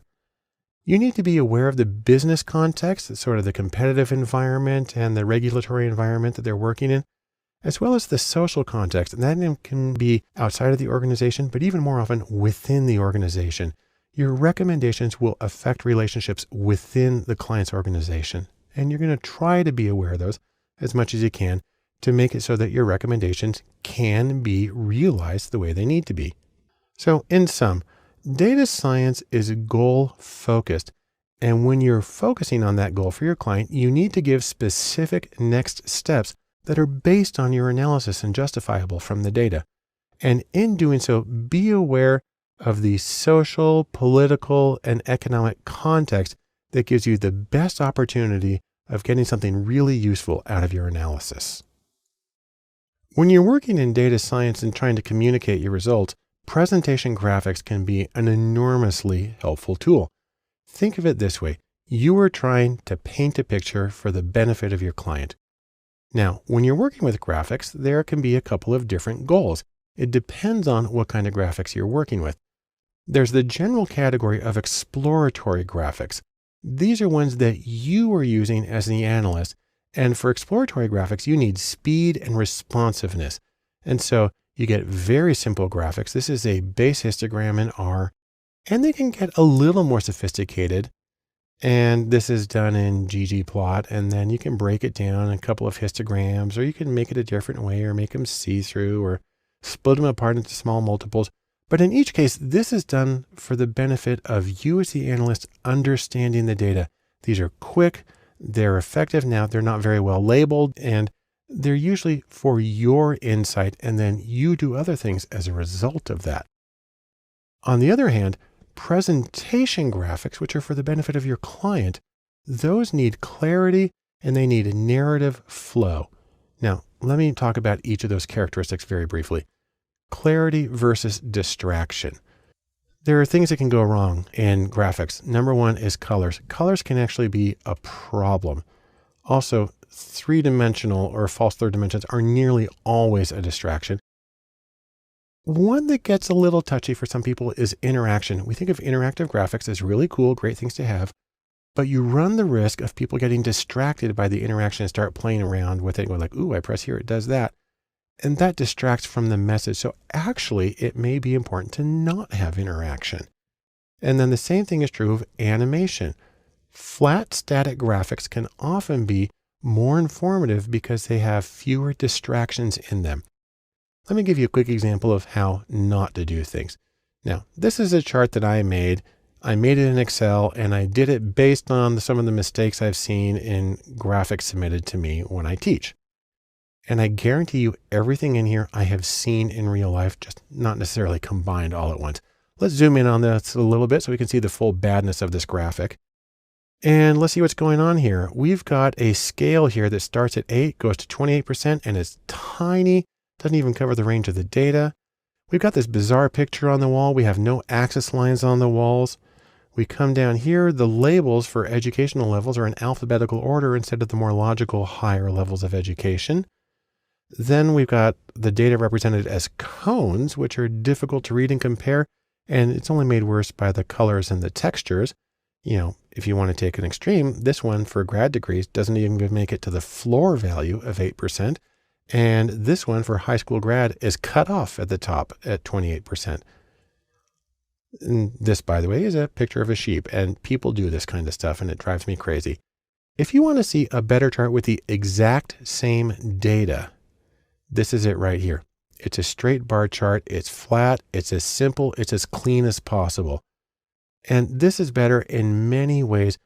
Most effective here is that it communicates clearly. There's no distractions. It's a logical flow. This is going to get the point across so much faster. And I can give you another example of it. Here's a chart I showed previously about salaries for incomes. I have a list here. I've got data scientists in it. If I want to draw attention to it, I have the option of like putting a circle around it, and I can put a number next to it to explain it. That's one way to make it easy to see what's going on. But you don't even have to get fancy. You know, I just got out a pen and a Post-it note and I drew a bar chart of some real data about life expectancy. This tells the story as well that there is something terribly amiss in Sierra Leone. But now let's talk about creating narrative flow in your presentation graphics. To do this, I'm going to pull some charts from my most cited academic paper, which is called A Third Voice, a review of empirical research on the psychological outcomes of restorative justice. Think of that as mediation for juvenile crimes, mostly juvenile. And this paper is interesting because really it's about 14 bar charts with just enough text to hold them together. And you can see there's a flow. The charts are very simple. This is judgments about whether the criminal justice system was fair. The 2 bars on the left are victims. The 2 bars on the right are offenders. And for each group, on the left are people who participated in restorative justice or victim offender mediation or mediation for crimes. And for each set on the right are people who went through standard criminal procedures. It says court, but it usually means plea bargaining. Anyhow, it's really easy to see that in both cases, restorative justice bar is higher. People were more likely to say it was fair. They also felt that they had an opportunity to tell their story. That's one reason they might think it's fair. They also felt the offender was held accountable more often. In fact, if you go to court on the offenders, that line's below 50%, and that's the offenders themselves making the judgment. Then you can go to forgiveness and apologies. And again, this is actually a simple thing to code. And you can see there's an enormous difference. And in fact, one of the reasons there's such a big difference is because in standard court proceedings, the offender very rarely meets the victim. Now, it also turns out that I need to qualify this a little bit because a bunch of the studies included drunk driving with no injuries or accidents. When we take them out, we see a huge change. And then we can go to whether a person's satisfied with the outcome. Again, we see an advantage for restorative justice. Whether the victim is still upset about the crime, now the bars are a little different. And whether they're afraid of re-victimization, that's over a 2-to-1 difference. And then finally, recidivism for offenders or re-offending. And you see a big difference there. And so what I have here is a bunch of charts that are very, very simple to read. And they kind of flow in how they're giving the overall impression and then detailing it a little bit more. There's nothing fancy here. There's nothing interactive. There's nothing animated. There's nothing kind of flowing in 17 different directions. It's easy. but it follows a story and it tells a narrative about the data. And that should be your major goal with presentation graphics. In sum, presenting, or the graphics that you use for presenting, are not the same as the graphics you use for exploring. They have different needs and different goals. But no matter what you're doing, be clear in your graphics and be focused in what you're trying to tell. And above all, create a strong narrative that gives a different level of perspective and answers questions as you go, to anticipate a client's questions and to give them the most reliable, solid information and the greatest confidence in your analysis. The final element of data science and communicating that I wanted to talk about is reproducible research. And you can think of it as this idea. You want to be able to play that song again. And the reason for that is data science projects are rarely one and done. Rather, they tend to be incremental, they tend to be cumulative, and they tend to adapt to the circumstances that they're working in. So one of the important things here, probably if you want to summarize it very briefly, is this: show your work. There's a few reasons for this. You may have to revise your research at a later date, your own analyses. You may be doing another project and you want to borrow something from previous studies. More likely, you'll have to hand it off to somebody else at a future point, and they're going to have to be able to understand what you did. And then there's the very significant issue in both scientific and economic research of accountability. You have to be able to show that you did things in a responsible way and that your conclusions are justified. That's for clients, funding agencies, regulators, academic reviewers, any number of people. Now, you may be familiar with the concept of open data, but you may be less familiar with the concept of open data science, and that's more than open data. So for instance, I'll just let you know that there is something called the Open Data Science Conference at odsc.com, and it meets 3 times a year in different places. And this is entirely, of course, devoted to open data science, using both open data, but making the methods transparent to people around them. One thing that can make this really simple is something called the Open Science Framework, which is at osf.io. It's a way of sharing your data and your research with an annotation of how you got through the whole thing with other people. It makes the research transparent, which is what we need. One of my professional organizations, the Association for Psychological Science, has a major initiative on this called Open Practices, where they are strongly encouraging people to share their data as much as is ethically permissible, and to absolutely share their methods before they even conduct the study, as a way of getting rigorous intellectual honesty and accountability. Now, another step in all of this is to archive your data, make that information available, put it on the shelf. And what you want to do here is you want to archive all of your data sets, both the totally raw before you did anything with a data set, and every step in process until your final clean data set. Along with that, you want to archive all of the code that you used to process and analyze the data. If you used a programming language like R or Python, that's really simple. If you used a program like SPSS, you need to save the syntax files, and then it can be done that way. And again, no matter what, make sure to comment liberally and explain yourself.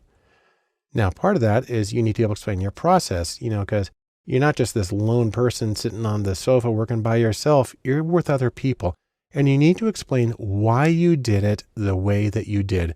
You need to explain the choices, the consequences of those choices, the times that you had to backtrack and try it over again. This all also works into the principle of future-proofing your work.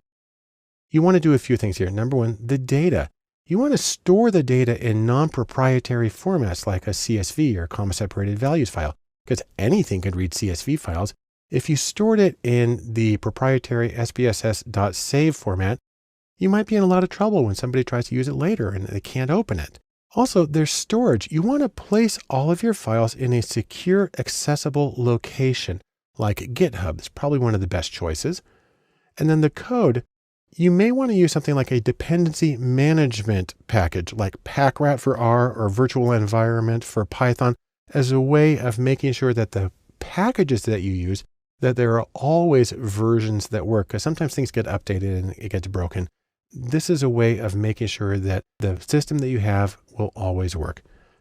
Overall, you can think of this too. You want to explain yourself, and a neat way to do that is to put your narrative in a notebook. Now, you can have a physical lab book, but you can also do digital books. A really common one, especially if you're using Python, is Jupyter with a Y there in the middle. The Jupyter notebooks are interactive notebooks. So here's a screenshot of a very simple one I made in Python. And you have titles, you have text, you have the graphics. If you're working in R, you can do this through something called R Markdown, which works in the same way. You do it in RStudio, use Markdown, and you can annotate the whole thing. You get more information about that at rmarkdown.rstudio.com. And so for instance, here's an R analysis I did, and you see the code on the left and you see the Markdown version on the right. What's neat about this is that this little bit of code here, this title and this text and this little bit of R code then is displayed as this formatted heading, as this formatted text, and this turns into the entire R output right there. It's a great way to do things. And then if you do R Markdown, you actually have the option of uploading the document into something called RPubs. And that's an online document that can be made accessible to anybody. Here's the same document. And if you want to go see it, you can go to this address. It's kind of long, so I'm going to let you write that one down yourself. But in sum, here's what we have. You want to do your work and archive the information in a way that supports collaboration. Explain your choices, say what you did, show how you did it. This allows you to future-proof your work so it will work in other situations and for other people.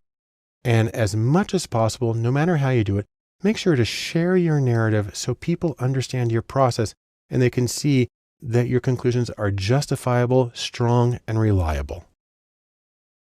Now, something that I've mentioned several times when talking about data science, and I'll do it again in this conclusion, is that it's important to give people next steps. So I'm going to do that for you right now. If you're wondering what to do after having watched this very general overview course, I can give you a few ideas. Number one, maybe you want to start trying to do some coding in R or Python. We have courses for those. You might want to try doing some data visualization, one of the most important things that you can do. You may want to brush up on statistics and maybe some math that goes along with it. And you may want to try your hand at machine learning. All of these will get you up and rolling in the practice of data science. You can also try looking at data sourcing, find the information that you're going to do. But no matter what happens, try to keep it in context.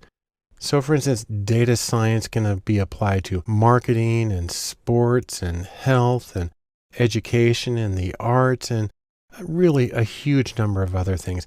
And we will have courses here at datalab.cc that talk about all of those. You may also want to start getting involved in the community of data science. One of the best conferences that you can go to is O'Reilly Strata, which meets several times a year around the globe. There's also Predictive Analytics World, again, several times a year around the world.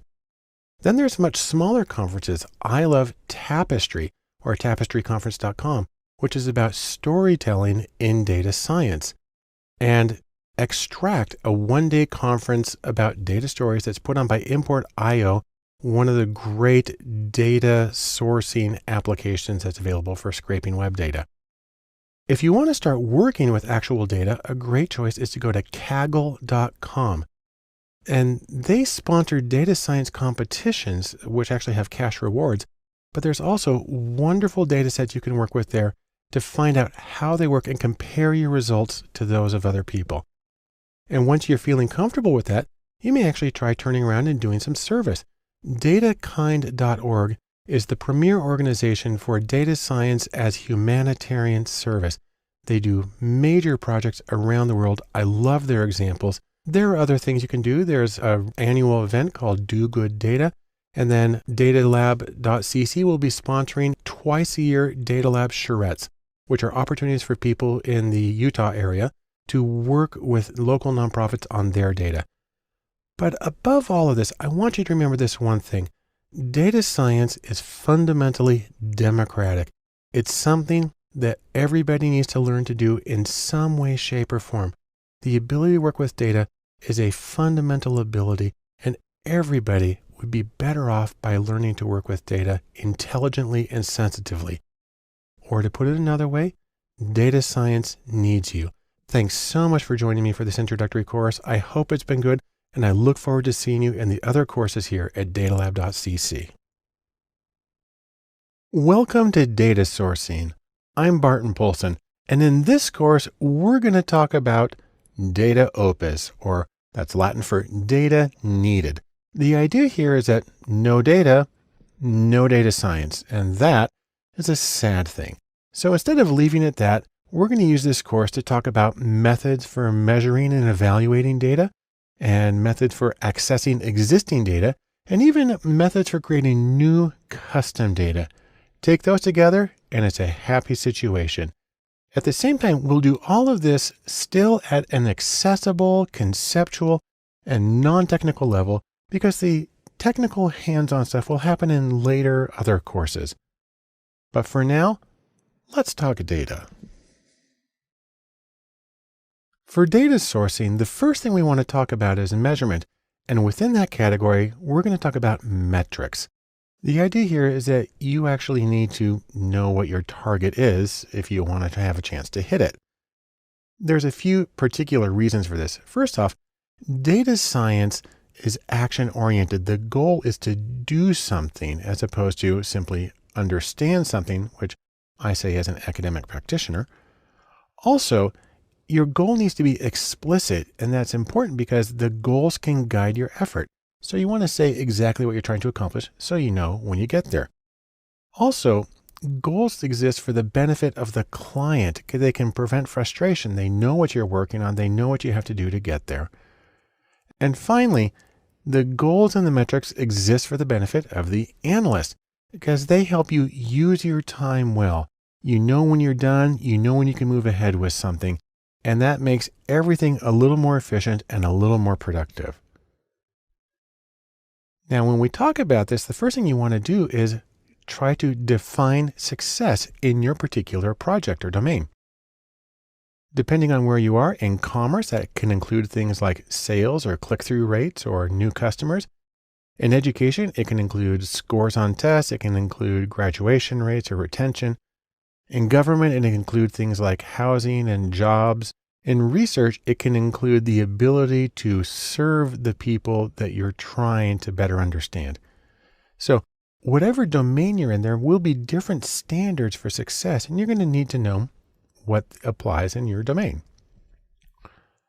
Next are specific metrics or ways of measuring. Now, again, there are a few different categories here. There are business metrics. There are key performance indicators or KPIs. There are SMART goals, that's an acronym. And there's also the issue of having multiple goals. I'll talk about each of those for just a second now. First off, let's talk about business metrics. If you're in the commercial world, there are some common ways of measuring success. A very obvious one is sales revenue. Are you making more money? Are you moving the merchandise? Are you getting sales? Also, there's the issue of leads generated, new customers or new potential customers, because that then in turn is associated with future sales. There's also the issue of customer value or lifetime customer value. So you may have a small number of customers, but they all have a lot of revenue, and you can use that to really predict the overall profitability of your current system. And then there's churn rate, which has to do with losing and gaining new customers and having a lot of turnover. So any of these are potential ways of defining success and measuring it. These are potential metrics. There are others, but these are some really common ones. Now, I mentioned earlier something called a key performance indicator or KPI. KPIs come from David Parmenter, and he's got a few ways of describing them. He says a key performance indicator for business, number one, should be non-financial. So not just the bottom line, but something else that might be associated with it or that measures the overall productivity of the association. They should be timely, for instance, weekly, daily, or even constantly gathered information. They should have a CEO focus. So the senior management team are the ones who generally make the decisions that affect how the organization acts on the KPIs. They should be simple. So everybody in the organization, everybody knows what they are and knows what to do about them. They should be team-based, so teams can take joint responsibility for meeting each one of the KPIs. They should have significant impact. What that really means is they should affect more than one important outcome. So you can do profitability and market reach, or improved manufacturing time and fewer defects. And finally, an ideal KPI has a limited dark side. That means there's fewer possibilities for reinforcing the wrong behaviors and rewarding people for sort of exploiting the system. Next, there are SMART goals, where SMART stands for specific, measurable, assignable to a particular person, realistic, meaning you can actually do it with the resources you have at hand, and time bound, so you know when it can get done. So whenever you form a goal, you should try to assess it on each of these criteria.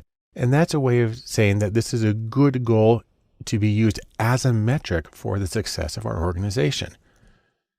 Now, the trick, however, is when you have multiple goals, multiple possible endpoints. And the reason that's difficult is because, well, it's easy to focus on one goal if you're just trying to maximize revenue, or if you're just trying to maximize, graduation rate. There's a lot of things you can do. It becomes more difficult when you have to focus on many things simultaneously, especially because some of these goals may conflict. The things that you do to maximize one may impair the other.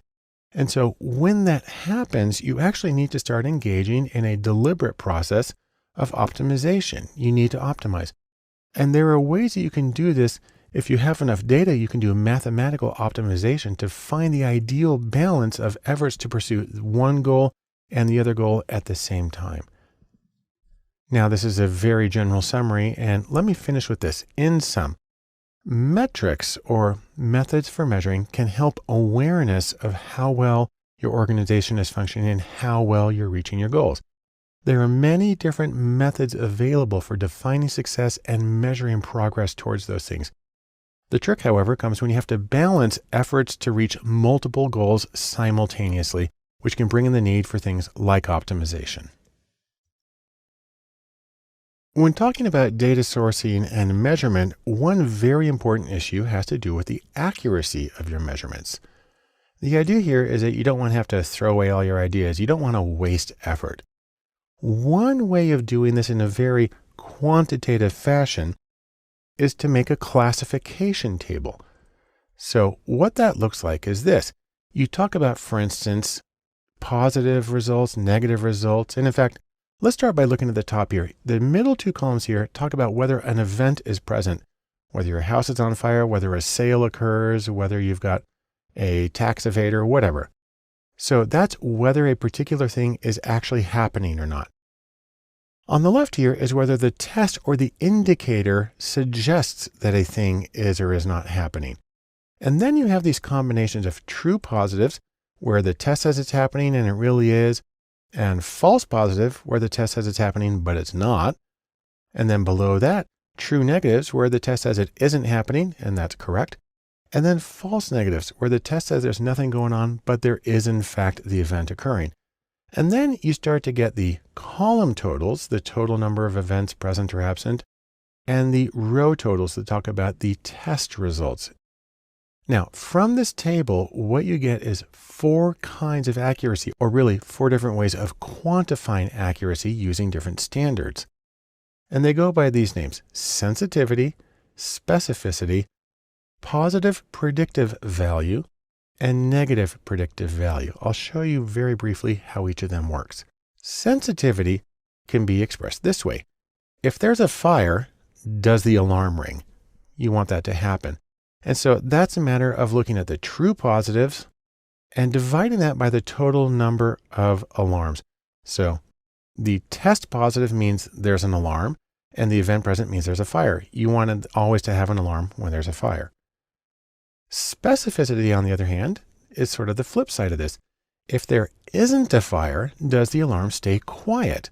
This is where you're looking at the ratio of true negatives to total absent events, where there's no fire and the alarm's not ringing, and that's what you want. Now, those are looking at columns. You can also go sideways across rows. So the first one there is positive predictive value, often just abbreviated as PPV. And we flip around the order a little bit. This one says, if the alarm rings, was there a fire? So now you're looking at the true positives and dividing it by the total number of positives. total number of positives is anytime the alarm rings. True positives is because there was a fire. And negative predictive value, or NPV, says if the alarm doesn't ring, does that in fact mean that there is no fire? Well, here you're looking at true negatives and dividing it by total negatives the time that it doesn't ring. And again, you want to maximize that so the true negatives account for all of the negatives, the same way you want the true positives to account for all of the positives, and so on. Now, you can put numbers on all of these going from 0% to 100%, and the idea is to maximize each one as much as you can. So in sum, from these tables, we get 4 kinds of accuracy, and there's a different focus for each one, but the same overall goal. You want to identify the true positives and true negatives and avoid the false positives and false negatives. And this is one way of putting numbers on, an index really, on the accuracy of your measurement. Now, data sourcing may seem like a very quantitative topic, especially when we're talking about measurement, but I want to measure one important thing here, and that is the social context of measurement. The idea here really is that people are people, and they all have their own goals and they're going their own ways, and we all have our own thoughts and feelings that don't always coincide with each other, and this can affect measurement. And so, for instance, when you're trying to define your goals and you're trying to maximize them, you want to look at things like, for instance, the business model. An organization's business model, the way they conduct their business, the way they make their money, is tied to its identity and its reason to be. And if you make a recommendation that's contrary to their business model, that can actually be perceived as a threat to their core identity, and people tend to get freaked out in that situation. Also, restrictions. So for instance, there may be laws, policies, and common practices, both organizationally and culturally, that may limit the ways that goals can be met. Now, most of these make a lot of sense. So the idea is you can't just do anything you want. You need to have these constraints. And when you make your recommendations, maybe you'll work creatively in them as long as you're still behaving legally and ethically. But you do need to be aware of these constraints. Next is the environment. And the idea here is that competition occurs both between organizations. That company here is trying to reach a goal, but they're competing with company B over there. But probably even more significantly, there is competition within the organization. This is really a recognition of office politics, and that when you as a consultant make a recommendation based on your analysis, you need to understand you're kind of dropping a little football into the office, and things are going to further one person's career, maybe to the detriment of another. And in order for your recommendations to have the maximum effectiveness, they need to play out well in the office. That's something that you need to be aware of as you're making your recommendations. Finally, there's the issue of manipulation. And a sad truism about people is that any reward system at all, will be exploited, and people will generally game the system. This happens especially when you have a strong cutoff.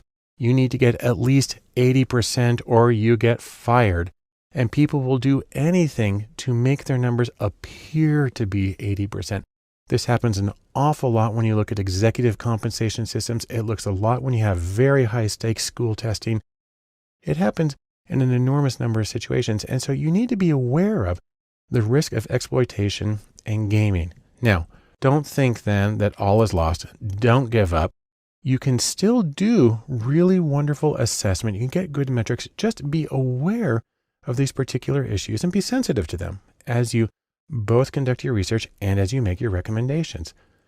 So, in sum, social factors affect goals, and they affect the way that you meet those goals. There are limits and consequences both on how you reach the goals and how really what the goal should be, and that when you're making advice on how to reach those goals, please be sensitive to how things play out with metrics and how people will adapt their behavior to meet the goals. That way, you can make something that's more likely to be implemented the way you meant and more likely to predict accurately what can happen with your goals. When it comes to data sourcing, obviously the most important thing is to get data, but the easiest way to do that, at least in theory, is to use existing data. Think of it as going to the bookshelf and getting the data that you have right there at hand. Now, there's a few different ways to do this. You can get in-house data, you can get open data, and you can get third-party data. Another nice way to think of that is proprietary, public, and purchased data, the 3 Ps I've heard it called. Let's talk about each of these a little bit more. So in-house data, that's stuff that's already in your organization. What's nice about that is it can be really fast and easy. It's right there. And the format may be appropriate for the kind of software and the computer that you're using. If you're fortunate, there's good documentation, although sometimes when it's in-house, people just kind of throw it together. So you have to watch out for that. And there's the issue of quality control. Now, this is true with any kind of data, but you need to pay attention with in-house because you don't know the circumstances necessarily under which people gathered the data and how much attention they were paying to something. There's also an issue of restrictions. There may be some data that while it's in-house, you may not be allowed to use, or you may not be able to publish the results or share the results with other people. So these are things that you need to think about when you're going to use in-house data in terms of how can you use it to facilitate your data science projects. Specifically, there are a few pros and cons. In-house data, potentially quick, easy, free. Hopefully it's standardized. Maybe even the original team that conducted this study is still there. And you might have identifiers in the data which make it easier for you to do an individual level analysis. On the con side, however, the in-house data simply may not exist. Maybe it's just not there. Or the documentation may be inadequate. And of course, the quality may be uncertain. It's always true, but maybe something you have to pay more attention to when you're using in-house data. Now, another choice is open data, like going to the library and getting something. This is prepared data that's freely available. It consists of things like government data and corporate data and scientific data from a number of sources. Let me show you some of my favorite open data sources, just so you know where they are and that they exist. Probably the best one is data.gov here in the US. That is it says right here, the home of the US government's open data. Or you may have a state level one. For instance, I'm in Utah and we have data.utah.gov, also a great source of more regional information. If you're in Europe, you have open-data.europa.eu, the European Union Open Data Portal. And then there are major nonprofit organizations. So the UN has unicef.org/statistics for their statistical and monitoring data. The World Health Organization has the Global Health Observatory at who.int/GHO.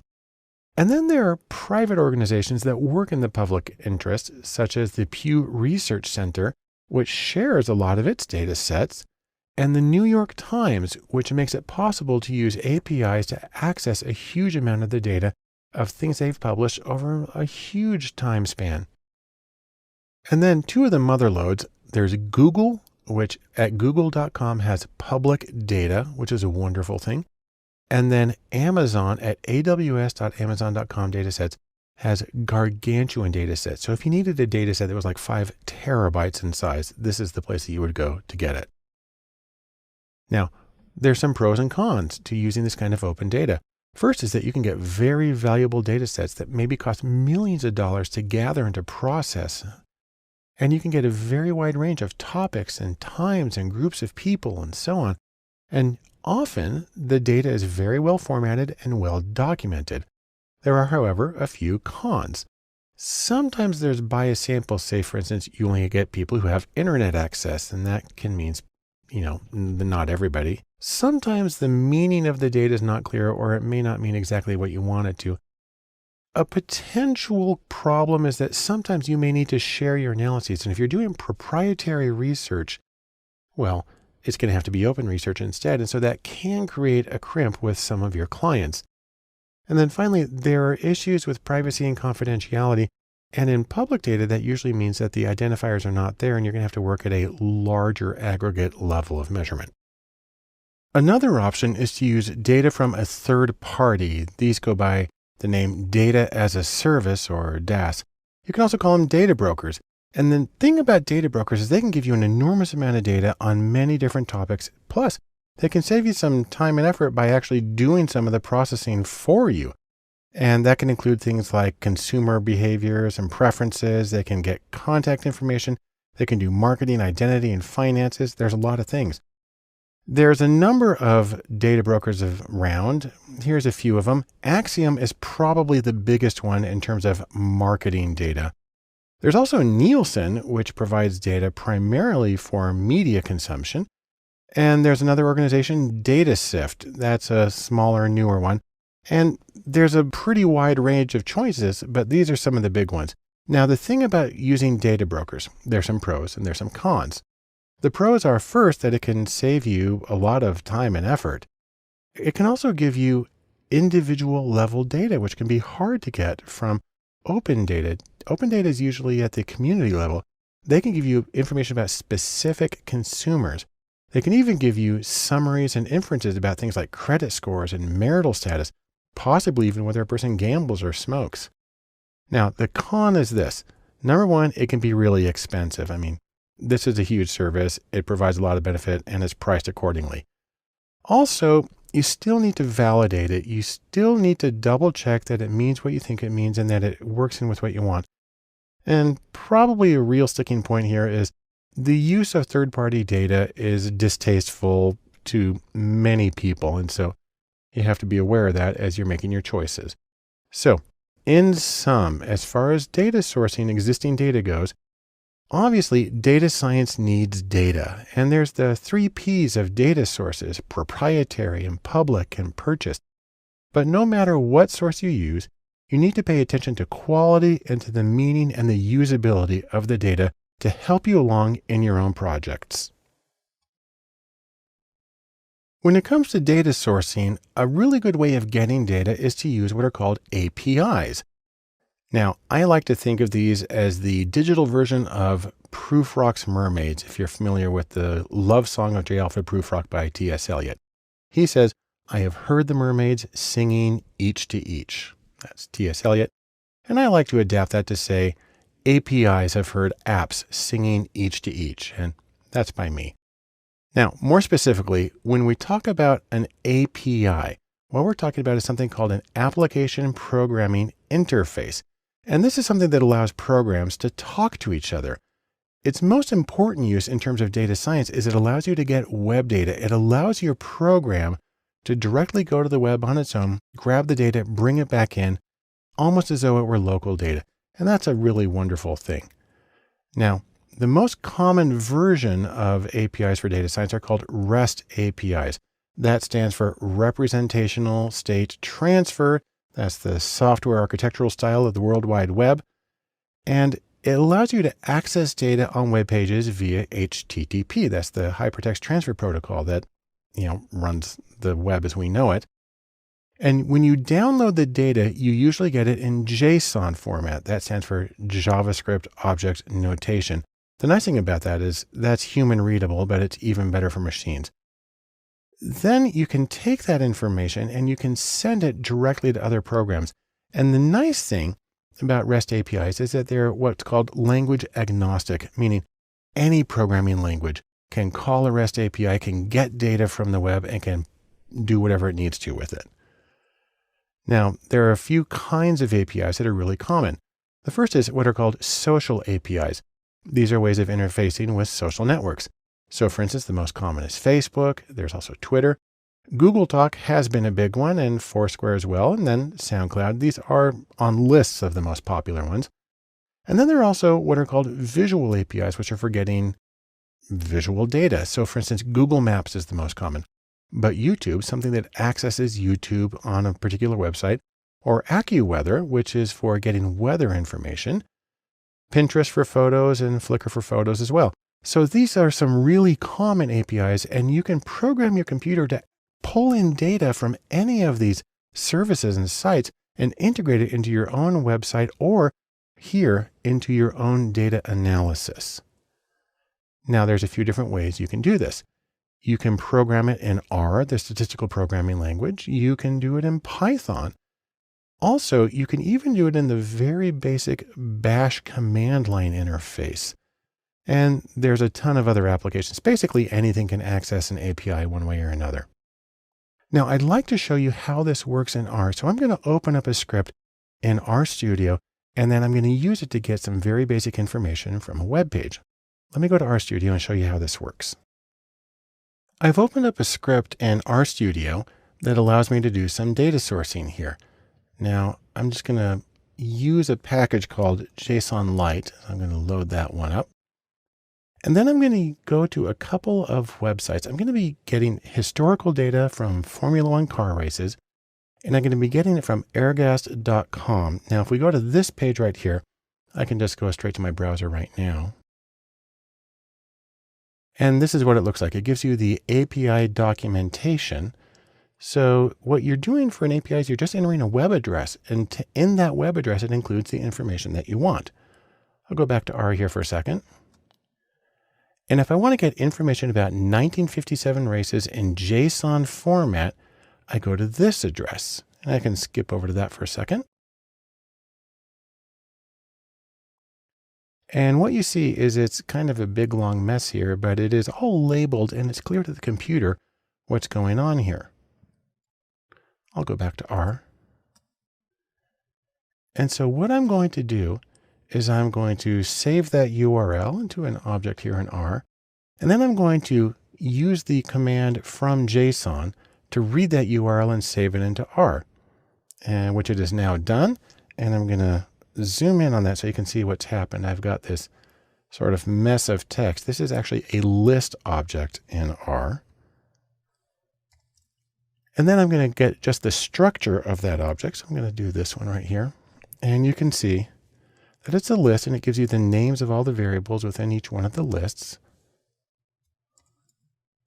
And what I'm going to do is I'm going to convert that list to a data frame I went through the list and found exactly where the information I wanted was located. You have to use this big, long statement here. That'll give me the names of the drivers. Let me zoom in on that again. There they are. And then I'm going to get just the column names for that bit of the data frame. And so what I have here is 6 different variables. And then what I'm going to do is I'm going to pick just the first 5 cases, and I'm going to select some variables and put them in a different order. And when I do that, this is what I get. I'll zoom in on that again. And the first 5 people listed in this data set that I pulled in from 1957 are Juan Fangio, makes sense, one of the greatest drivers ever, and other people who competed in that year. And so what I've done is by using this API call in R, it's a very simple thing to do, I was able to pull data off that web page in a structured format and do a very simple analysis with it.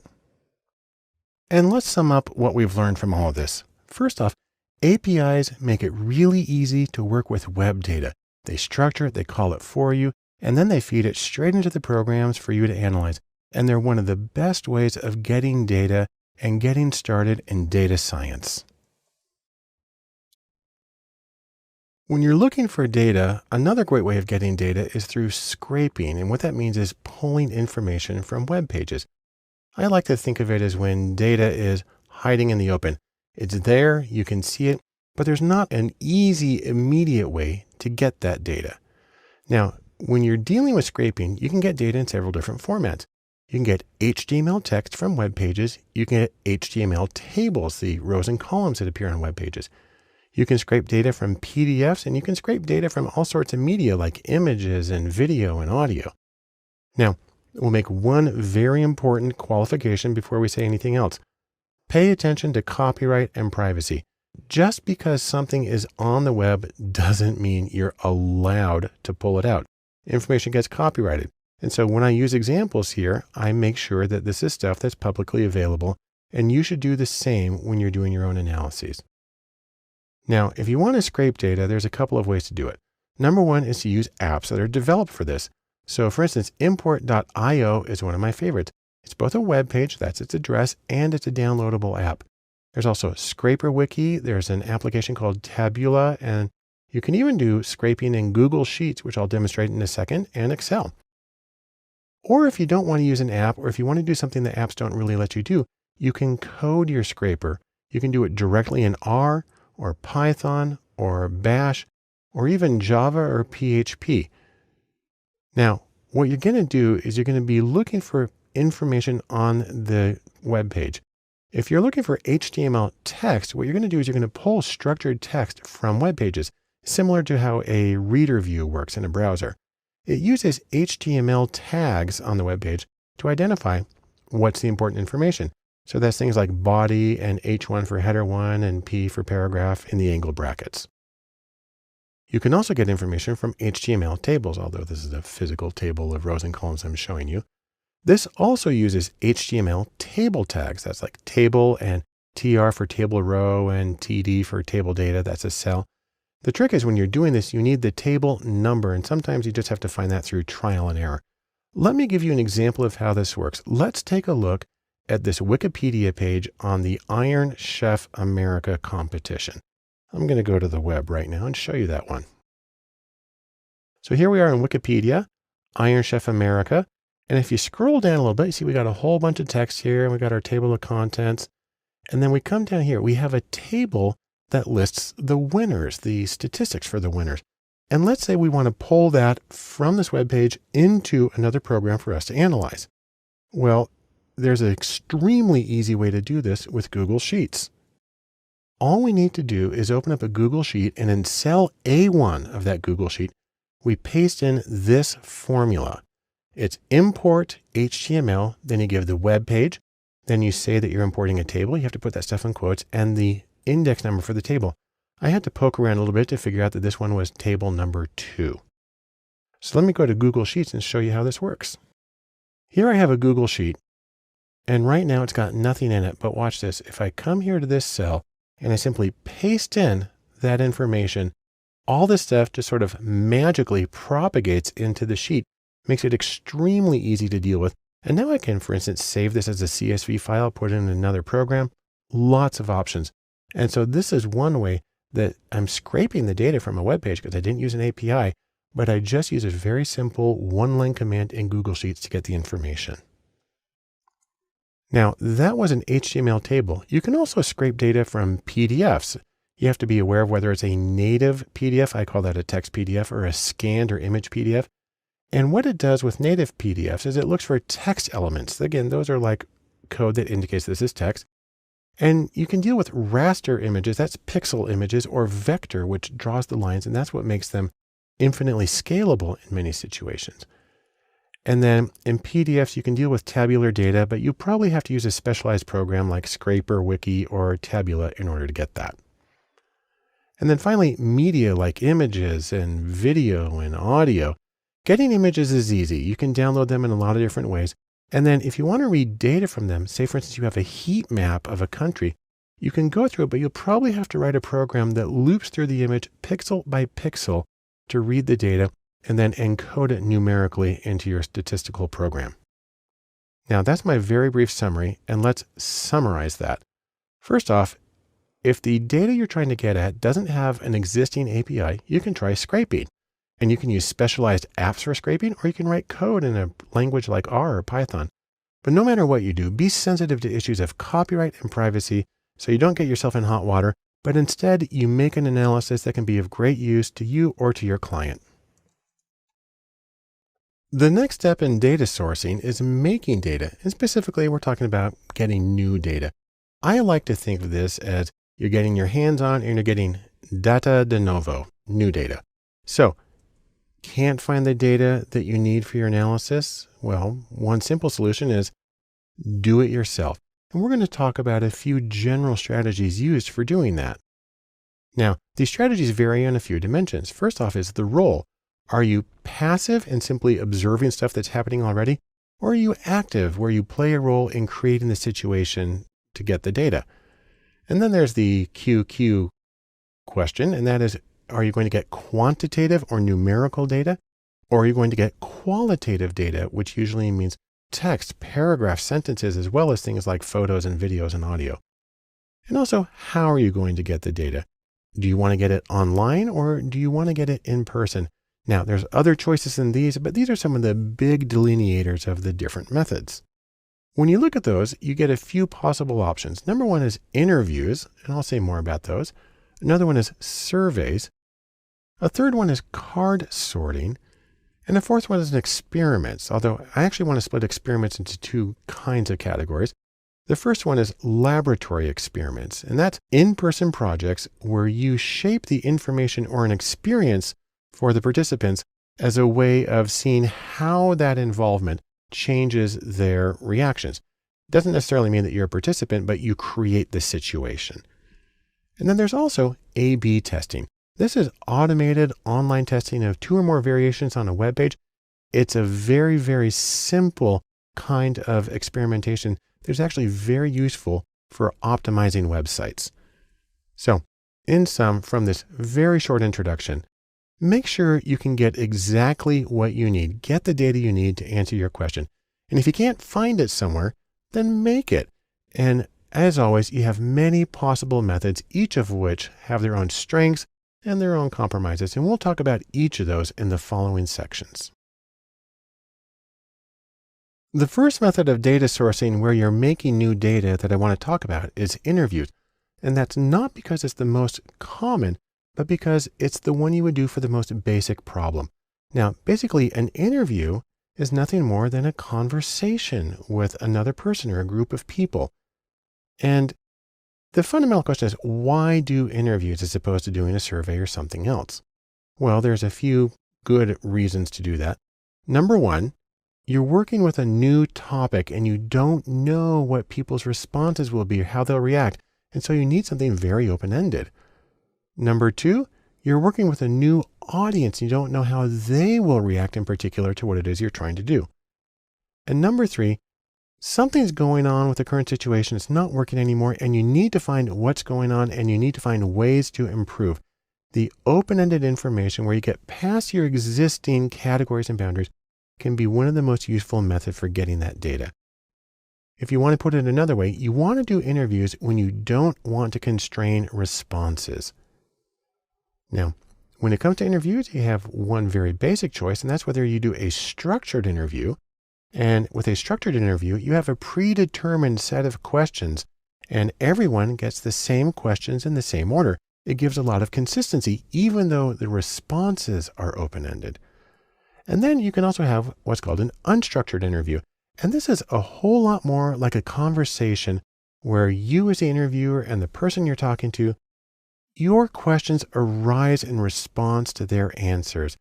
Consequently, an unstructured interview can be different for each person that you talk to. Also, interviews are usually done in person, but not surprisingly, they can be done over the phone or often online. Now, a couple of things to keep in mind about interviews. Number one is time. Interviews can range from just a few minutes to several hours per person. Second is training. Interviewing is a special skill that usually requires specific training. Now, asking the questions is not necessarily the hard part. The really tricky part is the analysis. The hardest part of interviews by far is analyzing the answers for themes and way of extracting the new categories and the dimensions that you need for your further research. The beautiful thing about interviews is they allow you to learn things that you never expected. So, in sum, interviews are best for new situations or new audiences. On the other hand, they can be time-consuming, and they also require special training, both to conduct the interview, but even more to analyze the highly qualitative data that you get from them. An interesting topic in data sourcing when you're making data is card sorting. Now, this isn't something that comes up very often in academic research, but in web research, this can be a really important method.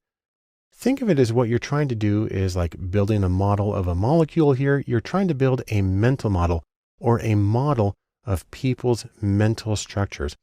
Put more specifically, how do people organize information intuitively? And also, how does that relate to the things that you're doing online? Now, the basic procedure goes like this. You take a bunch of little topics and you write each one on a separate card. And you can do this physically with like 3x5 cards, or there's a lot of programs that allow you to do a digital version of it. Then what you do is you give this information to a group of respondents and the people sort those cards. So they put similar topics with each other, different topics over here, and so on. And then you take that information, and from that, you're able to calculate what's called dissimilarity data. Think of it as like the distance or the difference between various topics. And that gives you the raw data to analyze how things are structured. Now, there are two very general kinds of card sorting tasks. There are generative and there's evaluative. A generative card sorting task is one in which respondents create their own sets, their own piles of cards using any number of groupings they like. And this might be used, for instance, to design a website. If people are going to be looking for one kind of information next to another one, then you want to put that together on the website so they know where to expect it. On the other hand, if you've already created a website, then you can do an evaluative card sorting. This is where you have a fixed number or fixed names of categories, like for instance, the way you've set up your menus already. And then what you do is you see if people naturally put the cards into these various categories that you've created. That's a way of verifying that your hierarchical structure makes sense to people. Now, whichever method you do, generative or evaluative, what you end up with when you do a card structure is an interesting kind of visualization. It's called a dendrogram. That actually means branches. And what we have here is actually 150 data points. If you're familiar with Fisher's iris data, that's what's going on here. And it groups it from one giant group on the left and then splits it in pieces and pieces and pieces until you end up with lots of different individual level observations at the end. But you can cut things off into 2 or 3 groups or wherever it's most useful for you here as a way of visualizing the entire collection of similarity or dissimilarity between the individual pieces of information that you had people sort. Now, I'll just mention very quickly, if you want to do digital card sorting, which makes your life infinitely easier because keeping track of physical cards is really hard, you can use something like Optimal Workshop or User Zoom or UX Suite. These are some of the most common choices. Now, let's just sum up what we've learned about card sorting in this extremely brief overview. Number one, card sorting allows you to see intuitive organization of information in a hierarchical format. You can do it with physical cards, or you also have digital choices for doing the same thing. And when you're done, you actually get this hierarchical or branched visualization of how the information is structured and related to each other. When you're doing your data sourcing and you're making data, sometimes you can't get what you want through the easy ways, and you got to take the hard way. And you can do what I'm calling laboratory experiments. Now, of course, when I mention laboratory experiments, people start to think of stuff like, Dr. Frankenstein in his lab, but lab experiments are less like this. And in fact, they're a little more like this. Nearly every experiment I have done in my career has been a paper and pencil one with people in a well-lighted room, and it's not been the threatening kind. Now, the reason you do a lab experiment is because you want to determine cause and effect. And this is the single most theoretically viable way of getting that information. Now, what makes an experiment is the fact that researchers play active roles in experiments with manipulations. Now, people get a little freaked out when they hear manipulations, think that you're coercing people and messing with their mind. All that means is you are manipulating the situation. You're causing something to be different for one group of people or one situation than another. It's a benign thing, but it allows you to see how people react to those different variations. Now, you're going to want to do an experiment. You're going to want to have focused research. It's usually done to test one thing or one variation at a time. And it's usually hypothesis driven. Usually you don't do an experiment until you've done enough background research to say, I expect people to react this way to this situation and this way to the other. A key component of all of this is that experiments almost always have random assignments. So regardless of how you got your sample, when they're in your study, you randomly assign them to one condition or another. And what that does is it balances out the pre-existing differences between groups. And that's a great way of taking care of confounds and artifacts, the things that are unintentionally associated with differences between groups that provide alternate explanations for your data. If you've done good random assignment and you have a large enough people, then those confounds and artifacts are basically minimized.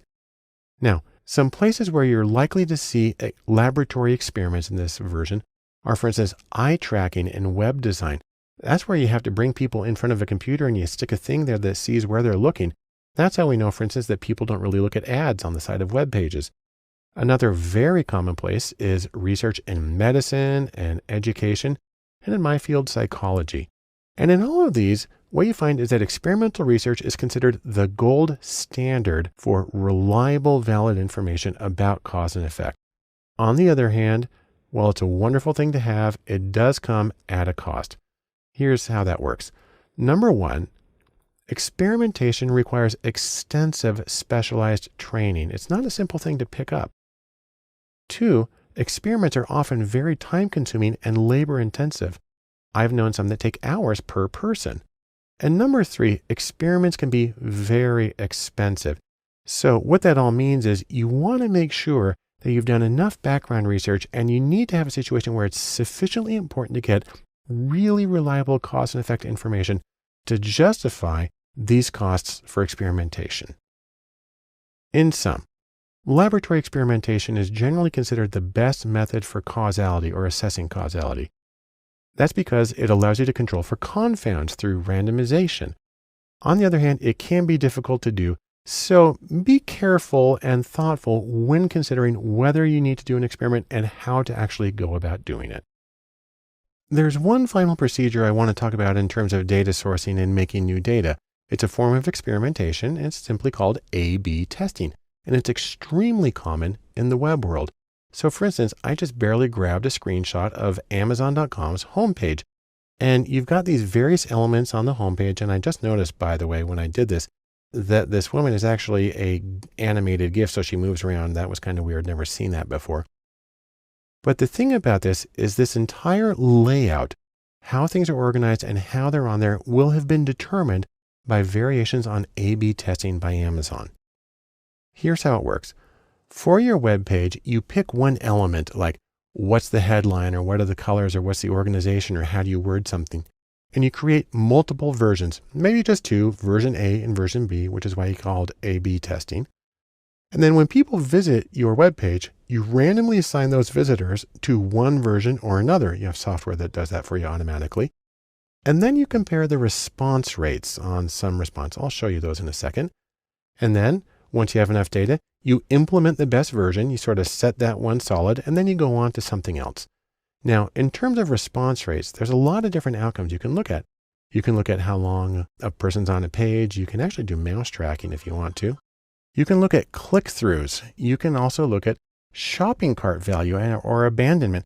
A lot of possible outcomes. All of these contribute through A/B testing to the general concept of website optimization to make your website as effective as it can possibly be. Now, the idea also is that this is something you're going to do a lot. You can perform A/B tests continually. In fact, I've seen one person say that what A/B testing really stands for is always be testing. Kind of cute, but it does give you the idea that improvement is a constant process. Now, if you want some software to do A/B testing, two of the most common choices are Optimizely and VWO, which stands for Visual Web Optimizer. Now, many others are available, but these are especially common. And when you get the data, you're going to use statistical hypothesis testing to compare the differences, or really, the software does it for you automatically, but you may want to adjust the parameters because most software packages cut off testing a little too soon and the information is not quite as reliable as it should be. But in sum, here's what we can say about A/B testing. It's a version of website experimentation. It's done online, which makes it really easy to get a lot of data very quickly. It allows you to optimize the design of your website for whatever outcome is important to you.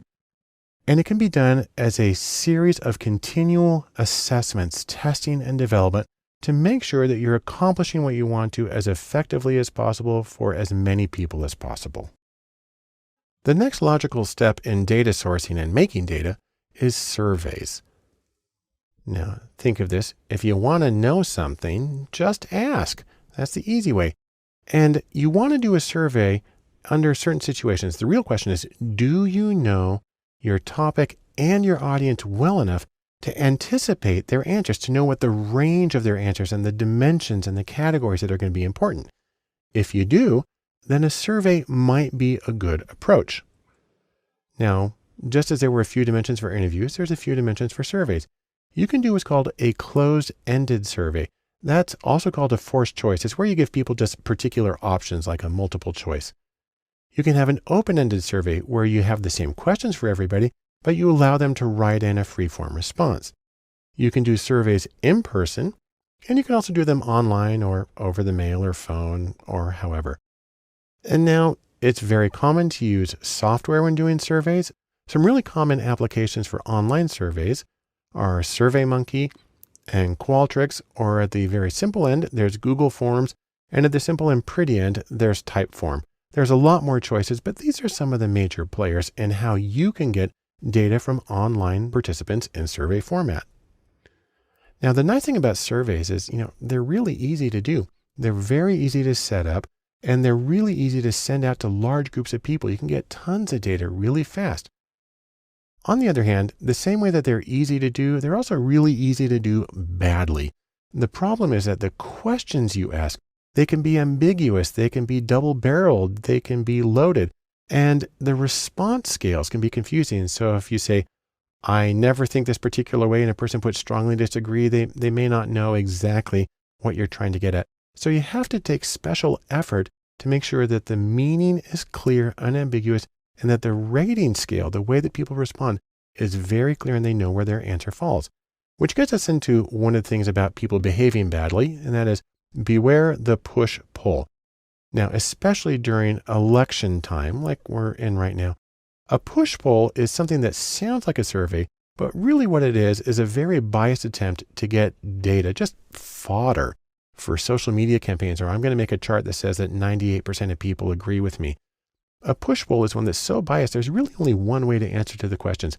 This is considered extremely irresponsible and unethical from a research point of view. Just hang up on them.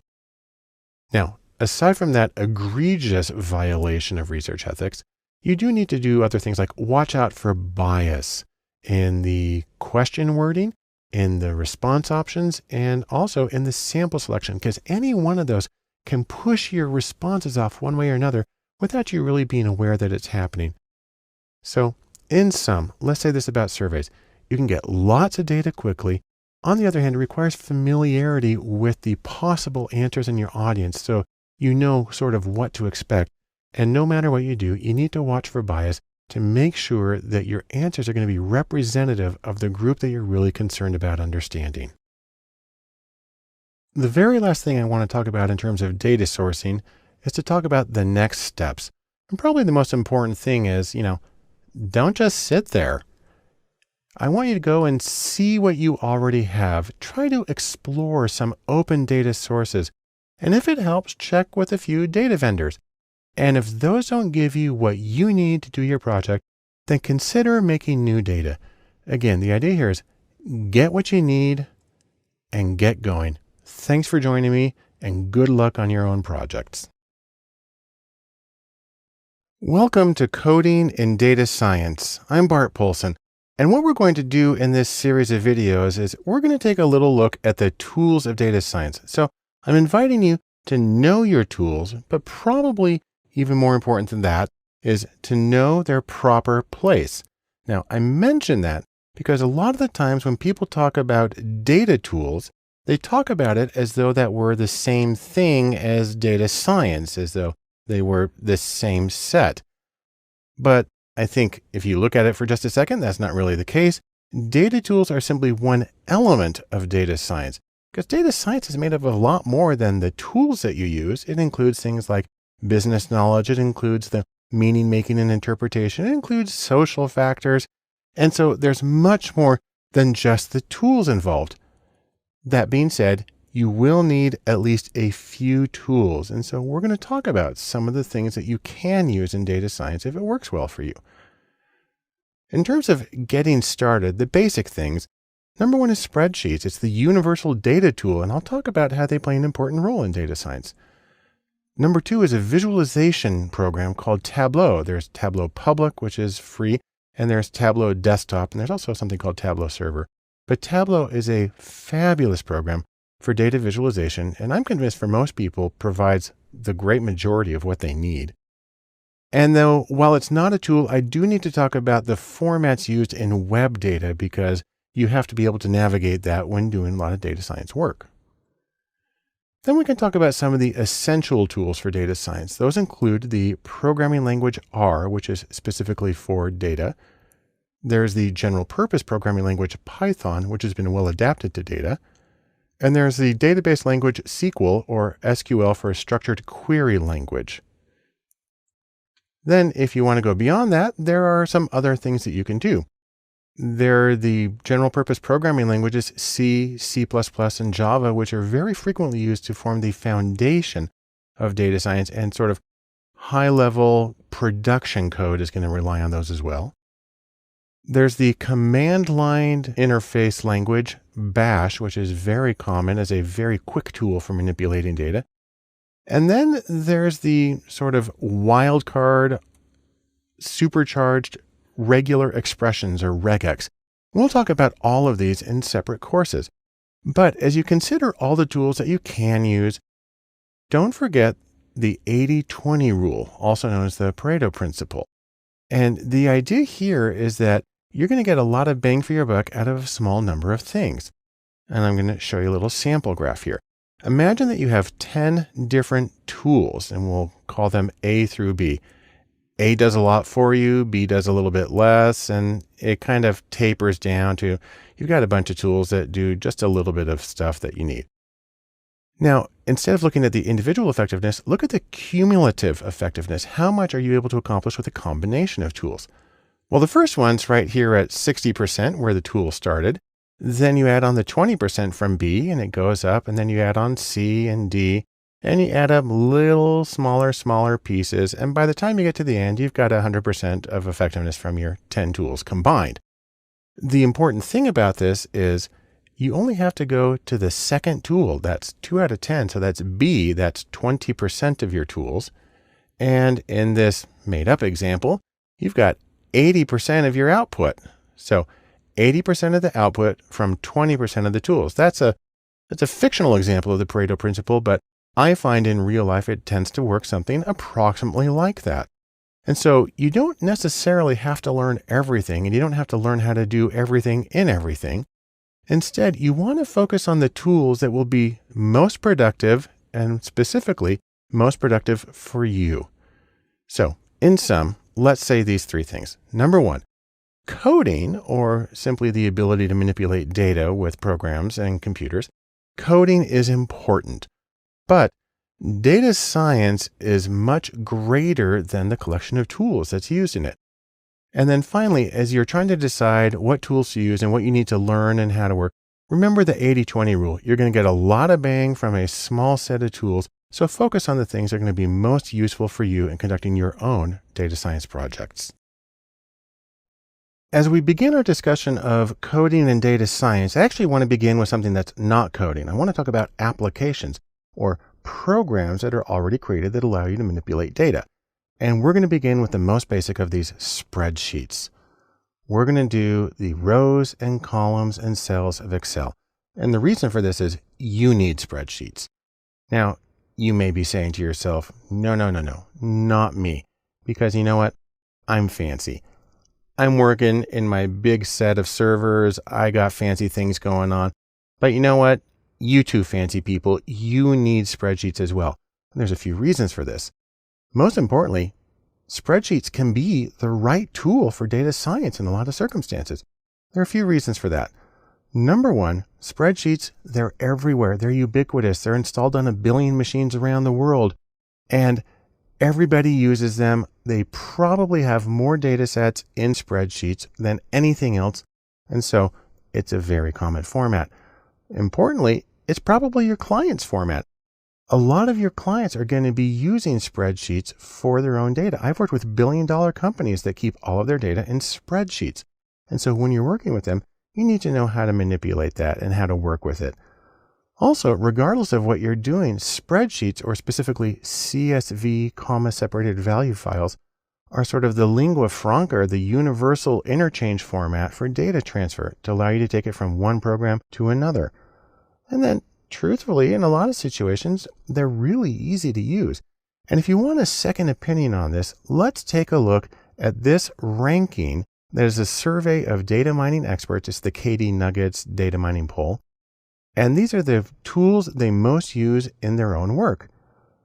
And look at this. Lowly Excel is 5th on the list. And in fact, what's interesting about it, it's above Hadoop and Spark, two of the major big data fancy tools.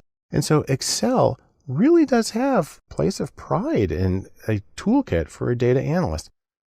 Now, since we're going to sort of the low-tech end of things, let's talk about some of the things that you can do with a spreadsheet. Number one, they're really good for data browsing. You actually get to see all of the data in front of you, which isn't true if you're doing something like R or Python. They're really good for sorting data. Sort by this column, then this column, then this column. They're really good for rearranging columns and cells and moving things around. They're good for finding and replacing and seeing what happened so you know that it worked right. Some more uses. They're really good for formatting, especially conditional formatting. They're good for transposing data, switching the rows and the columns. They make that really easy. They're good for tracking changes. Now, it's true if you're a big fancy data scientist, you're probably using GitHub. But for everybody else in the world, spreadsheets and the tracking changes is a wonderful way to do it. You can make pivot tables. That allows you to explore the data in a very hands-on way, in a very intuitive way. And they're also really good for arranging the output for consumption. Now, when you're working with spreadsheets, however, there's one thing you need to be aware of. They're really flexible, but that flexibility can be a problem, and that when you're working in data science, you specifically want to be concerned about something called tidy data. That's a term I borrowed from Hadley Wickham, very well-known developer in the R world. Tidy data is for transferring data and making it work well. There's a few rules here that undo some of the flexibility inherent in spreadsheets. Number one, what you want to do is have a column be equivalent to the same thing as a variable. Columns, variables, they are the same thing. And then rows are equal, exactly the same thing as cases. And that you have one sheet per file, and that you have one level of measurement, say individual, then organization, then state, per file. Again, this is undoing some of the flexibility that's inherent in spreadsheets, but it makes it really easy to move the data from one program to another. Let me show you how all this works. You can try this in Excel. If you've downloaded the files for this course, we simply want to open up this spreadsheet. Let me go to Excel and show you how it works. So when you open up the spreadsheet, what you get is totally fictional data here that I made up, but it's showing sales over time of several products at 2 locations, like if you're selling stuff at a baseball field. And this is the way spreadsheets often appear. We got blank rows and columns. We got stuff arranged in a way that makes it easy for the person to process it. And we got totals here and with formulas, putting them all together. And that's fine. That works well for the person who made it. And then that's for 1 month. And then we have another month right here. And then we have another month right here. And then we combine them all for the first quarter of 2014. We've got some headers here, and we've got some conditional formatting and changes. And if we come to the bottom, we've got a very busy line graphic that eventually loads. It's not a good graphic, by the way, but similar to what you will often find. So this is the stuff that, while it may be useful for the client's own personal use, you can't feed this into R or Python. It'll just choke and it won't know what to do with it. And so you need to go through a process of tidying up the data. And what this involves is undoing some of this stuff. So for instance, here's data that is almost tidy. Here we have a single column for the date, a single column for the day, a column for the site. So we have 2 locations, A and B. And then we have 6 columns for the 6 different things that are sold and how many were sold on each day. Now, in certain situations, you would want the data laid out exactly like this. If you're doing, for instance, a time series, you'll do something vaguely similar to this. But for true tidy stuff, we're going to collapse it even further. Let me come here to the tidy data. And now what I've done is I've created a new column that says, what is the item being sold? And so, by the way, what this means is that we've got a really long data set now. It's got over 1,000 rows. Come back up to the top here. But what that shows you is that now it's in a format that's really easy to import from one program to another. That makes it tidy, and you can remanipulate it however you want once you get to each of those. So let's sum up our little presentation here in a few lines. Number one, no matter who you are, no matter what you're doing in data science, you need spreadsheets. And the reason for that is that spreadsheets are often the right tool for data science.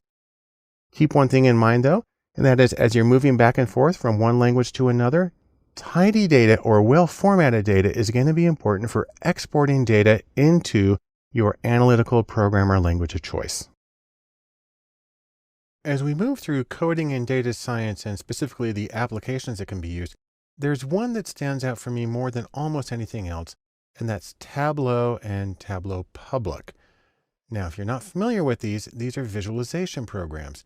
The idea here is that when you have data, the most important thing you can do is to first look and see what you have and work with it from there. And in fact, I'm convinced that for many organizations, Tableau might be all that they really need. It will give them the level of insight that they need to work constructively with data. So let's take a quick look by going to tableau.com.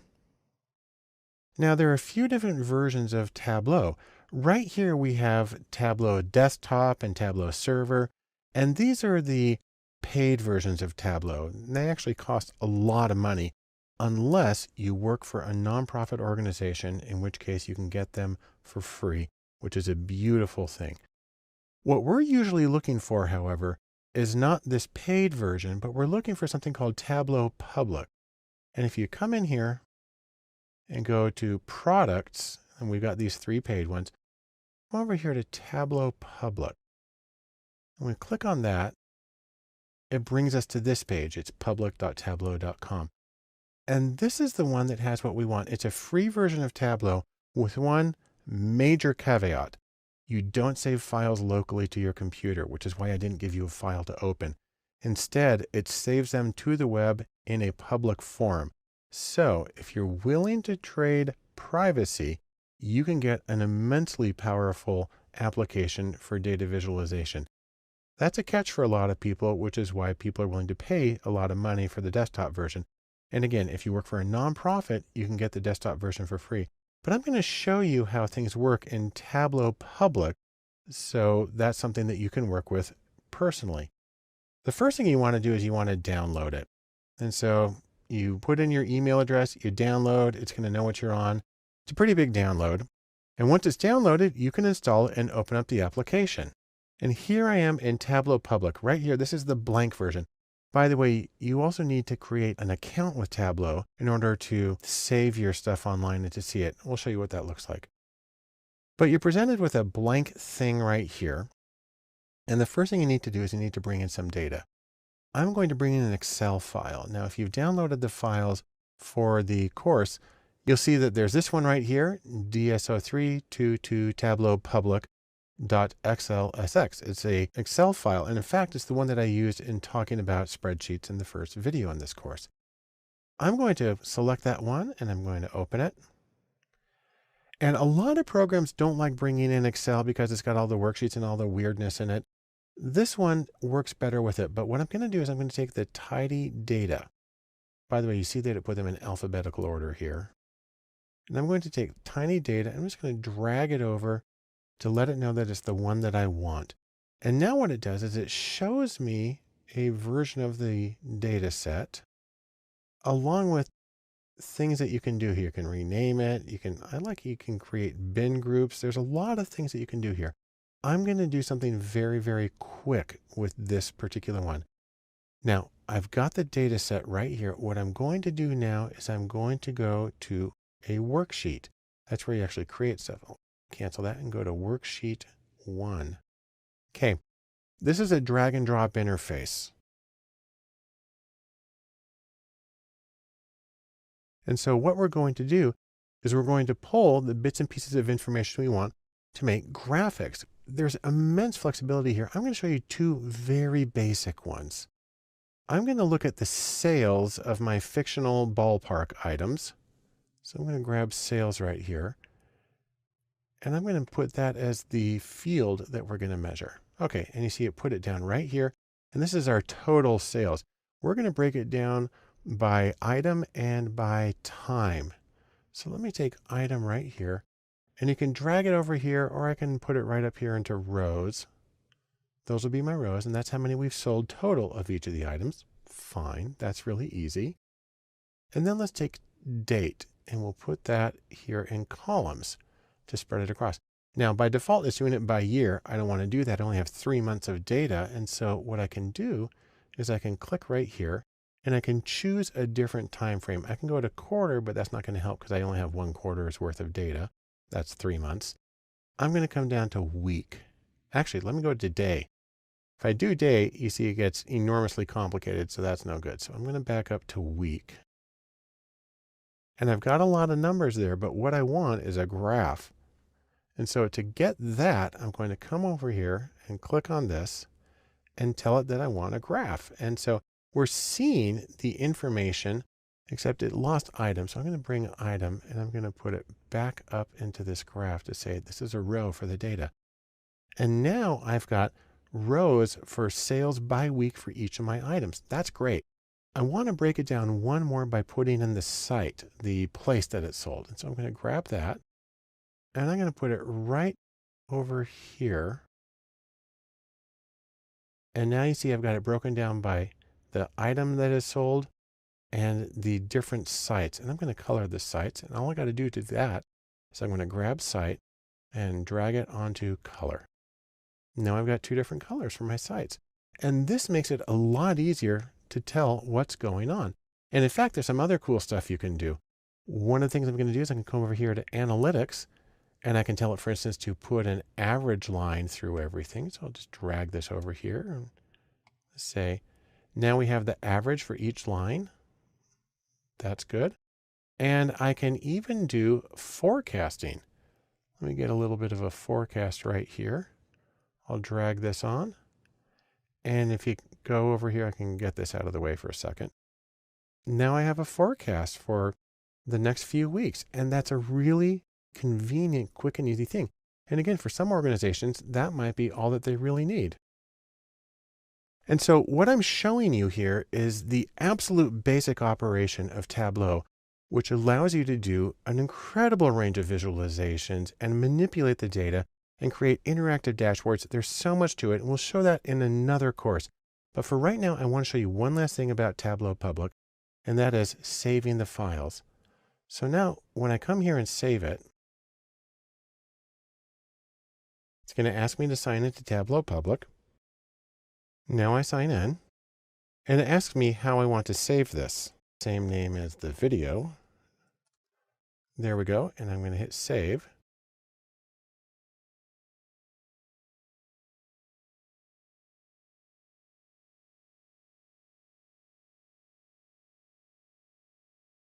And then that opens up a web browser, and since I'm already logged into my account, see, here's my account, my profile. Here's the page that I created. And it's got everything I need there. I'm going to edit just a few details. I'm going to say, for instance, I'm going to leave its name like that. I could put more of a description in there if I wanted. I can allow people to download the workbook and its data. I'm going to leave that there so you can download it if you need to. If I had more than one tab, I would do this thing that says show the different sheets as tabs. Hit save.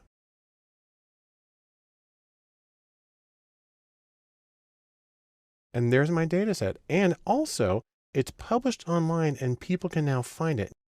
And so what you have here is an incredible tool for creating interactive visualizations. You can create them with drop-down menus, and you can rearrange things, and you can make an entire dashboard. It's a fabulous way of presenting information. And as I said before, I think that for some organizations, this may be as much as they need to get really good, useful information out of their data. And so I strongly recommend that you take some time to explore with Tableau, either the paid desktop version or the public version, and see what you can do to get some really compelling and insightful visualizations out of your work in data science.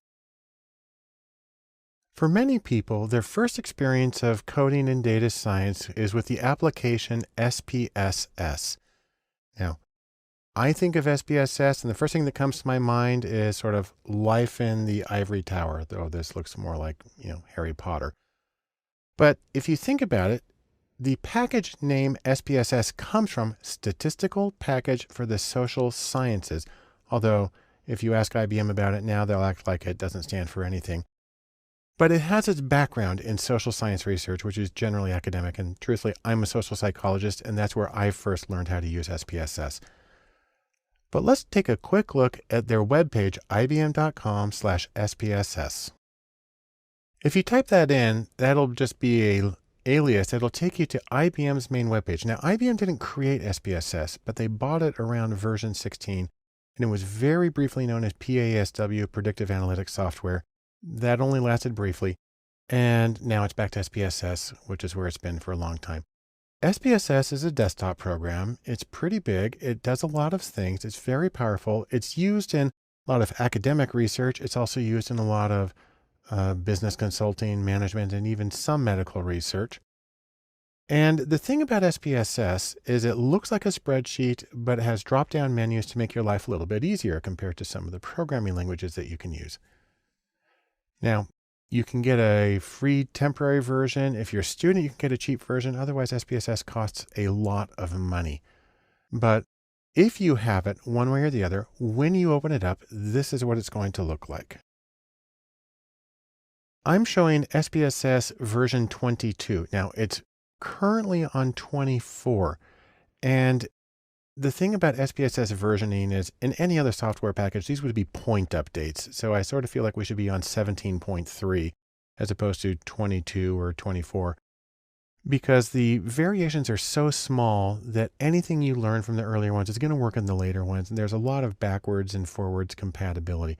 So I'd almost say that this one, the version you have, practically doesn't matter. You get this little welcome splash screen, and if you don't want to see it anymore, you can get rid of it. I'm just going to hit cancel here. And this is our main interface. Looks a lot like a spreadsheet. The difference is you have a separate pane for looking at variable information, and then you have separate windows for output, and then an optional one for something called syntax. But let me show you how this works by first opening up a data set. SPSS has a lot of sample data sets in them, but they're not easy to get to, and they're really well hidden. On my Mac, for instance, let me go to where they are. In my Mac, I go to the Finder. I have to go Mac to Applications, to the folder IBM, to SPSS, to Statistics, to 22, the version number, to Samples. Then I have to say I want the ones that are in English, and then it brings them up. The .sav files are the actual data files. There are different kinds in here. So .sps is a different kind of file. And then we have a different one about planning analyses. So there are versions of it. I'm going to open up a file here called marketvalues.sav. It's a small data set in SPSS format. And if you don't have that, you can open up something else. It really doesn't matter for now. By the way, in case you haven't noticed, SPSS tends to be really, really slow when it opens. It also, despite being at version 24, tends to be kind of buggy and crashes. And so when you work with SPSS, you want to get in the habit of saving your work constantly and also being patient when it's time to open the program. So here's a data set that just shows addresses and house values and square feet for some information. I don't even know if this is real information. It looks artificial to me. But SPSS lets you do point and click analyses, which is unusual for a lot of things. So I'm going to come up here and I'm going to say, for instance, make a graph. I'm actually going to use what's called a legacy dialog to get a histogram of house prices. So I simply click values, put that right there, and I'll put a normal curve on top of it and hit OK.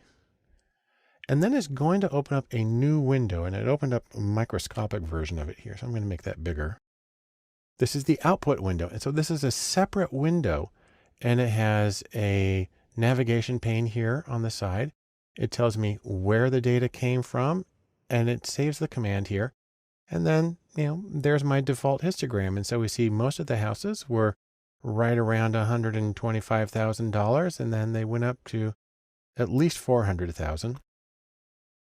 I have a mean of 256,000, a standard deviation of about 80,000, and there's 94 houses in the data set. Fine, that's great. The other thing I can do is if I want to do some analyses, let me go back to the data just for a moment. For instance, I can come here to Analyze, and I can do descriptives. I'm actually going to do, I'm going to do one here called Explore. And I'll take the purchase price and I'll put it right here. And I'm going to get a whole bunch of stuff just by default. I'm going to hit OK. And it goes back to the output window. Once again, made it tiny. And so now you see beneath my chart, I now have a table and I've got a bunch of information, a stem and leaf plot, and I've got a box plot too. A great way of checking for outliers. And so this is a really convenient way to save things. You can export this information as images. You can export the entire file as an HTML. You can do it as a PDF or a PowerPoint. There's a lot of options here, and you can customize everything that's on here. Now, I just want to show you one more thing that makes your life so much easier in SPSS. You see right here that it's putting down these commands. It's actually saying graph and then histogram normal equals value. And then down here, we've got this little command right here. Most people don't know how to save their work in SPSS, and they kind of just have to do it over again every time. But there's a very simple way to do this. What I'm going to do is I'm going to open up something called a syntax file. I'm going to go to New, Syntax. And this is just a blank window that's a programming window. It's for saving code. And let me go back to my analysis I did a moment ago. I'll go back to Analyze. I can still get at it right here. And Descriptives and Explore. And my information is still there. And what happens here is even though I set it up with drop-down menus and point and click, if I do this thing paste, then what it does is it takes the code that creates that command and it saves it to this syntax window. And this is just a text file. It saves it as .sps, but it's a text file that can be opened in anything. And what's beautiful about this is it's really easy to copy and paste, and you can even take this into like Word and do find and replace on it. And it's really easy to replicate the analyses. And so for me, SPSS is a good program, but until you use syntax, you don't know the true power of it, and it makes your life so much easier as a way of operating it. Anyhow, this is my extremely brief introduction to SPSS. All I want to say is that it's a very common program, kind of looks like a spreadsheet, but it gives you a lot more power and options, and you can use both drop-down menus and text-based syntax commands as well to automate your work and make it easier to replicate it in the future. I want to take a look at one more application for coding and data science that's called JASP. This is a new application, not very familiar to a lot of people and still in beta, but with amazing promise. You can basically think of it as a free version of SPSS. And you know what? We love free. But JASP is not just free, it's also open source, and it's intuitive, and it makes analyses replicable, and it even includes Bayesian approaches. And so take that all together, we're pretty happy and we're jumping for joy. So before we move on, you just may be asking yourself, JASP, what is that? Well, the creators emphatically deny that it stands for just another statistics program, but be that as it may, we'll just go ahead and call it JASP and use it very happily. You can get to it by going to jasp-stats.org, and let's take a look at that right now. JASP is a new program. They say a low-fat alternative to SPSS, but it is a really wonderful, great way of doing statistics. You're going to want to download it, specifying your platform. It even comes in Linux format, which is beautiful. And again, it's beta, so stay posted. Things are updating regularly. And if you're on Mac, you're going to need to use Xquartz, but that's an easy thing to install and makes a lot of things work better. And it's a wonderful way to do analyses. When you open up JASP, it's going to look like this. It's a pretty blank interface, but it's really easy to get going with it. So for instance, you can come over here to File, and you can even choose some example data sets. So for instance, here's one called Big Five. That's personality factors. And you've got data here that's really easy to work with. Let me scroll this over here for a moment. So there's our 5 variables. And let's do some quick analyses with these. Say, for instance, we want to get descriptives. We can pick a few variables. Now, if you're familiar with SPSS, the layout feels very much the same, and the output looks a lot the same. all I have to do is select what I want and it immediately pops up over here. And then I can choose additional statistics. I can get quartiles. I can get the median. And you can choose plots. Let's get some plots. All I do is click on it and they show up. And that's a really beautiful thing. And you can modify these things a little bit. So for instance, I can take the plots and let's see if I can drag that down. And if I make it small enough, I can see the 5 plots. Well, I went a little too far on that one.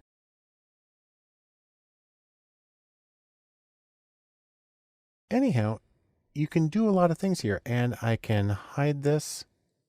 I can collapse that, and I can go on and do other analyses. Now, what's really neat though, is when you navigate away from it. So I just clicked in a blank area of the results pane. We're back to the data here.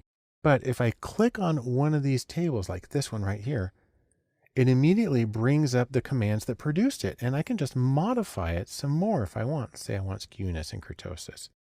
Boom, they're in there. It's an amazing thing. And then I can come back out here. I can click away from that. And I can come down to the plots, expand those. And if I click on that, it brings up the commands that made them.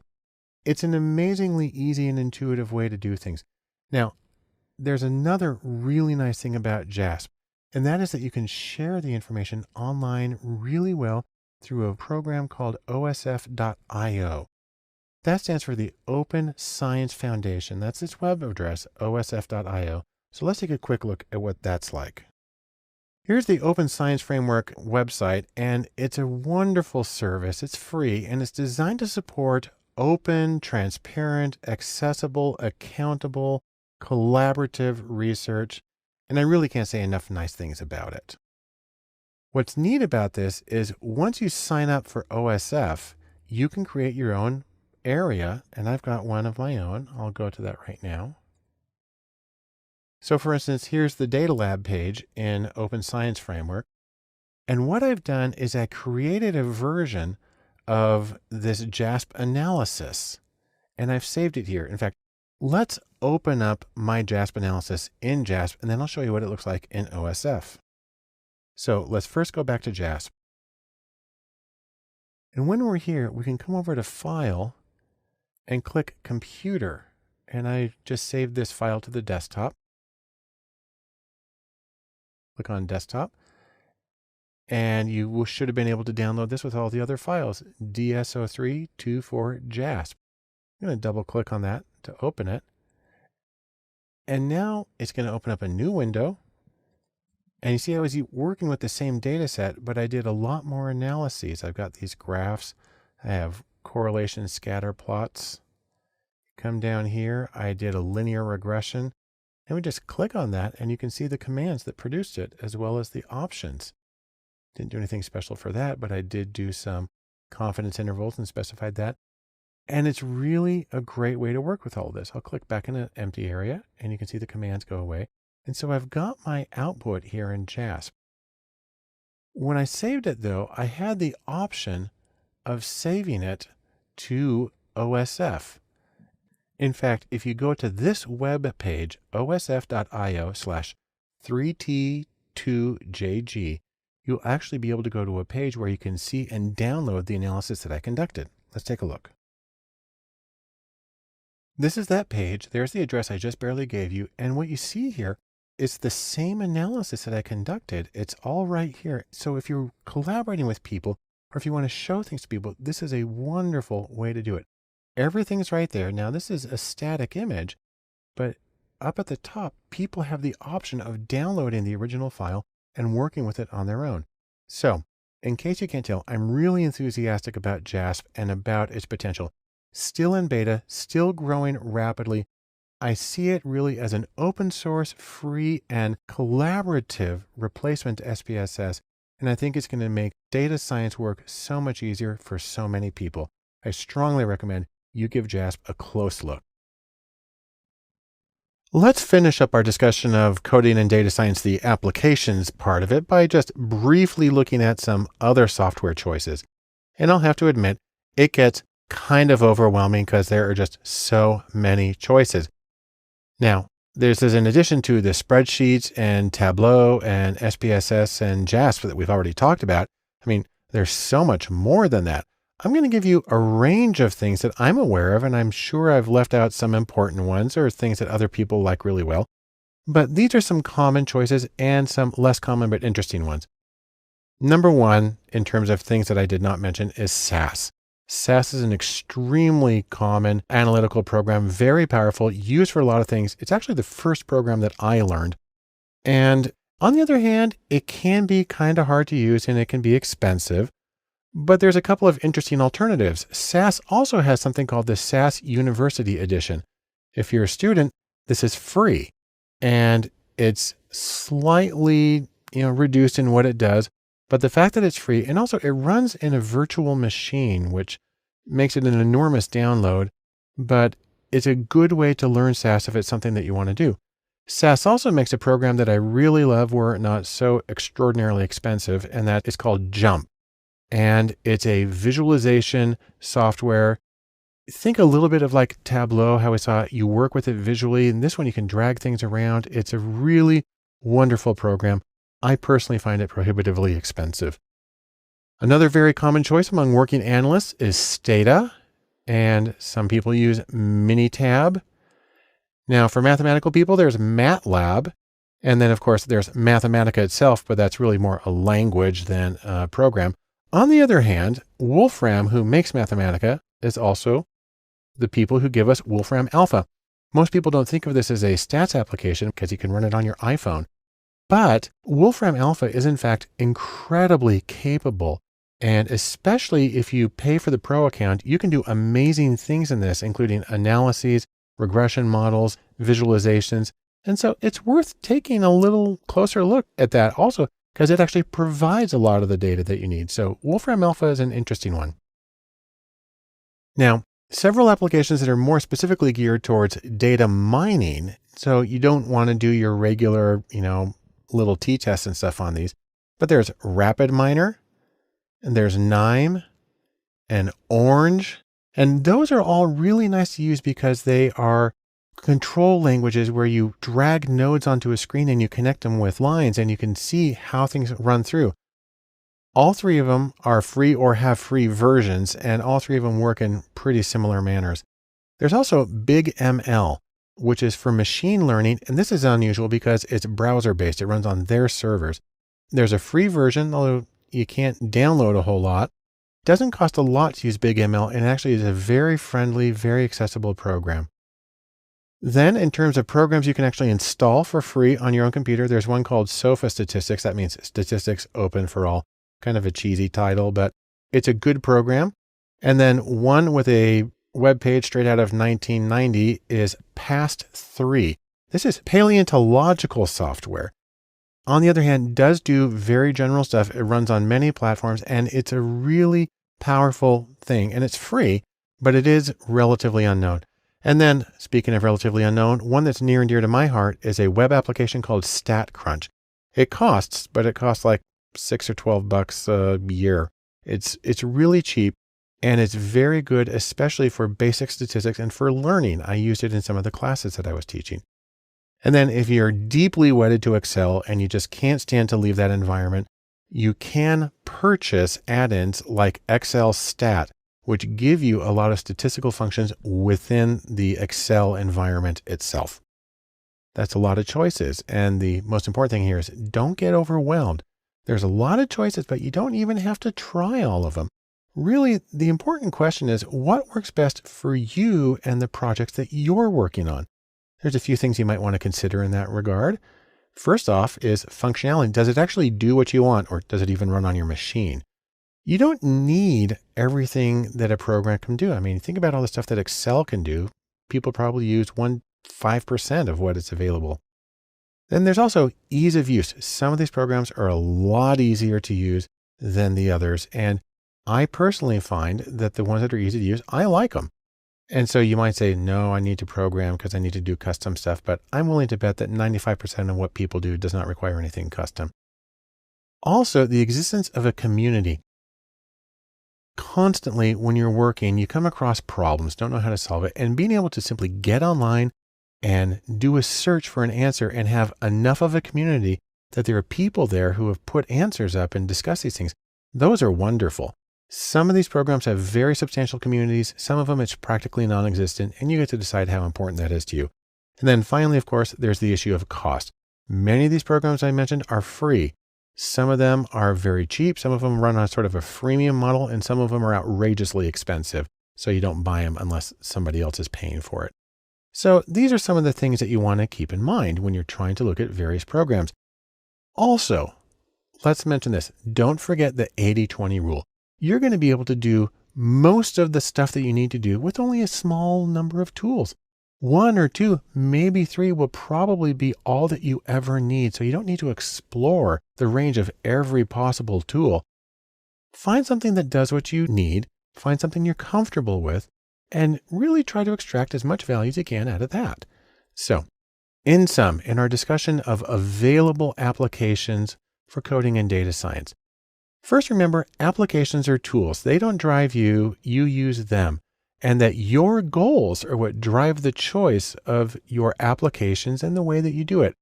And the single most important thing is to remember what works for you may work well for somebody else. If you're not comfortable with it, if it's not the questions you address, then it's more important to think about what works for you and the projects that you're working on as you make your own choices for tools for working in data science. When you're coding in data science, one of the most important things you can do is be able to work with web data. And if you work with web data, you're going to be working with HTML. Now, in case you're not familiar with it, HTML is what makes the World Wide Web go round. What it stands for is Hypertext Markup Language. And if you've never dealt with web pages before, here's a little secret. Web pages are just text. It's just a text document, but it uses tags to define the structure of the document, and a web browser knows what those tags are and it displays them in the right way. So for instance, some of the tags, they look like this. They're in angle brackets, and you have angle bracket and then a beginning tag, so body. Then you have the body, the main part of your text, and then you have in angle brackets and a backslash body to let the computer know that you're done with that part. You also have P and backslash P for paragraphs.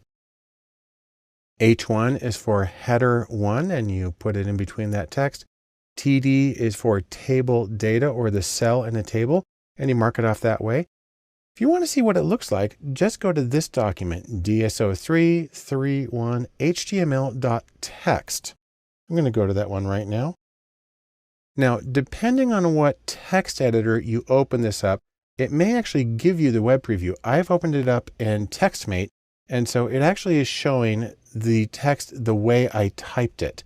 I typed this manually, I just typed it all in there, and I have HTML to say what a document is. I have an empty header, but that sort of needs to be there. This I say what the body is, and then I have some text. LI is for list items. I have headers. This is for a link to a web page. Then I have a small table. And if you want to see what this looks like when it's actually displayed as a web page, we'll just go up here to Window and Show Web Preview. This is the same document, but now it's in a browser. And that's how you make a web page. Now, I know this is very fundamental stuff, but the reason this is important is because if you're going to be extracting data from the web, you have to understand how that information is encoded in the web and is going to be in HTML most of the time for a regular web page. Now, I will mention something that there's another thing called CSS, and web pages use CSS to define the appearance of a document. HTML is theoretically there to give the content, and CSS gives the appearance, and that stands for Cascading Style Sheets. I'm not going to worry about that right now because we're really interested in the content. And now you have the key to being able to read web pages and pull data from web pages for your data science projects. So, in sum, first, the web runs on HTML. That's what makes the web pages that are there. HTML defines the page structure and the content that's in the page. And you need to learn how to navigate the tags and the structure in order to get data from the web pages for your data science projects. The next step in coding in data science when you're working with web data is to understand a little bit about XML. I like to think of this as the part of web data that follows the imperative Data Define Thyself. XML stands for Extensible Markup Language. And what it is, XML is semi-structured data. What that means is that tags define data so a computer knows what a particular piece of information is. But unlike HTML, the tags are free to be defined any way you want. And so you have this enormous flexibility in there, but you're still able to specify it so the computer can read it. Now, there's a couple of places where you're going to see XML files. Number one is in web data. HTML defines the structure of a web page, but if they're feeding data into it, then that will often come in the form of an XML file. Interestingly, Microsoft Office files, if you have docx or XLSX, X part at the end stands for a version of XML that's used to create these documents. If you use iTunes, the library information that has all of your artists and your genres and your ratings and stuff, that's all stored in an XML file. And then finally, data files that often go with particular programs can be saved as XML as a way of representing the structure of the data to the program. And for XML, tags use opening and closing angle brackets just like HTML did. Again, the major difference is that you're free to define the tags however you want. So for instance, thinking about iTunes, you can define a tag that's genre, and you have the angle brackets and genre to begin that information, and then you have the angle brackets with the backslash to let it know you're done with that piece of information. Or you can do it for composer, or you can do it for rating, or you can do it for comments, and you can create any tags you want, and you put the information in between those two things. Now, let's take an example of how this works. I'm going to show you a quick data set that comes from the web. It's at airgast.com and API. This is a website that stores information about automobile Formula One racing. Let's go to this webpage and take a quick look at what it's like. So here we are at airgast.com, and it's the API for Formula One. And what I'm bringing up is the results of the 1957 season in Formula One racing. And here you can see who the competitors were in each race and how they finished and so on. So this is a data set that's being displayed in a web page. If you want to see what it looks like in XML, all you have to do is type XML onto the end of this .xml. I've done that already, so I'm just going to go to that one. You see, it's only this little bit that I've added .xml. Now, it looks exactly the same because the web page is structuring XML data by default. But if you want to see what it looks like in its raw format, just do an option click on the web page and go to View Page Source. At least that's how it works in Chrome.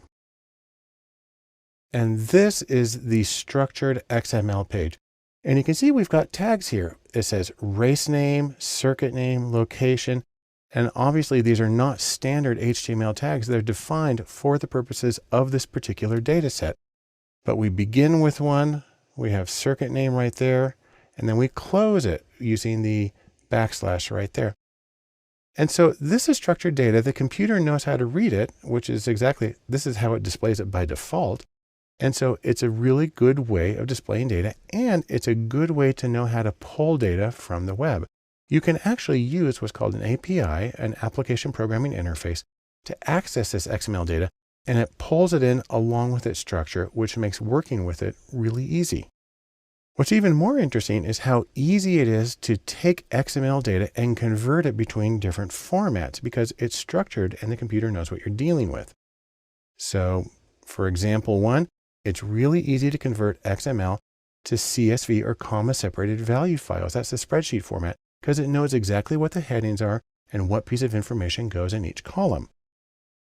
Example 2, it's really easy to convert HTML documents to XML because you can think of HTML with its restricted set of tags as sort of a subset of the much freer XML. And 3, you can convert CSV or your spreadsheet comma separated value to XML and vice versa. You can bounce them all back and forth because the structure is made clear to the programs that you're working with. So in sum, here's what we can say. Number 1, XML is semi-structured data. What that means is it has tags to tell the computer what the piece of information is, but you can make the tags whatever you want them to be.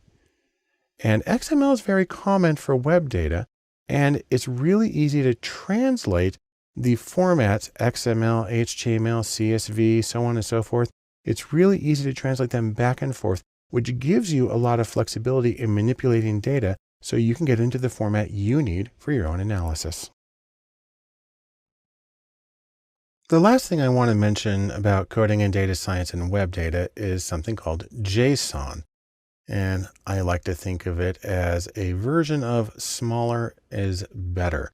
Now, what JSON stands for is JavaScript Object Notation, although JavaScript is supposed to be one word. And what it is that like XML, JSON is semi-structured data. That is, you have tags that define the data so the computer knows what each piece of information is. But like XML, the tags can vary freely. And so there's a lot in common between XML and JSON. So XML is a markup language. That's what the ML stands for. And that gives meaning to the text. It lets the computer know what each piece of information is. Also, XML allows you to make comments in the document, and it allows you to put metadata in the tags. You can actually put some information there in the angle brackets to provide additional context. JSON, on the other hand, is specifically designed for data interchange. And so it's got that special focus. And the structured JSON corresponds with data structures. It directly represents objects and arrays and numbers and strings and booleans. And that works really well with the programs that you use to analyze data. Also, JSON is typically shorter than XML because it does not require the closing tags. Now, there are ways to do that with XML, but that's not typically how it's done. As a result of these differences, JSON is basically taking XML's place in web data. XML still exists, still used for a lot of things, but JSON is slowly replacing it. And we'll take a look at the comparison between the three by going back to the example we used in XML. This is data about Formula One car races in 1957 from airgast.com. And so you can just go to the first web page here, and then we'll navigate to the others from that. So this is the general page. This is if you just type in without the .xml or .json or anything. So it's a table of information about races in 1957. And we saw earlier that if you add just .xml to the end of this, it looks exactly the same. That's because this browser is displaying XML properly by default. But if you were to right click on it and go to view page source, you would get this instead. And you can see the structure. This is still XML. And so everything has an opening tag and a closing tag and some extra information in there. But if you type in .json, what you really get is this jumbled mess. Now, that's unfortunate because there is a lot of structure to this. So what I'm going to do is I'm actually going to copy all of this data. And then I'm going to go to a little web page. There's a lot of things you can do here. And it's a cute phrase. It's called JSON Pretty Print. And that is make it look structured so it's easier to read. I just paste that in there and hit Pretty Print JSON. And now you can see the hierarchical structure of the data. The interesting thing is that the JSON tags only have tags at the beginning. So it says series in quotes and then a colon. And then it gives the piece of information in quotes and a comma, and it moves on to the next one. And this is a lot more similar to the way that data would be represented in something like R or Python. And so it's also more compact.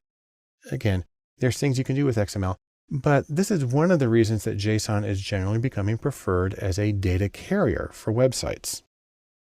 And as you might have guessed, it's really easy to convert between the formats. It's easy to convert between XML, JSON, CSV, etc. And so you can get a web page where you just paste one version in and you get the other version out. There are some differences, but for the vast majority of situations, they're just kind of interchangeable. So in sum, what do we get from this?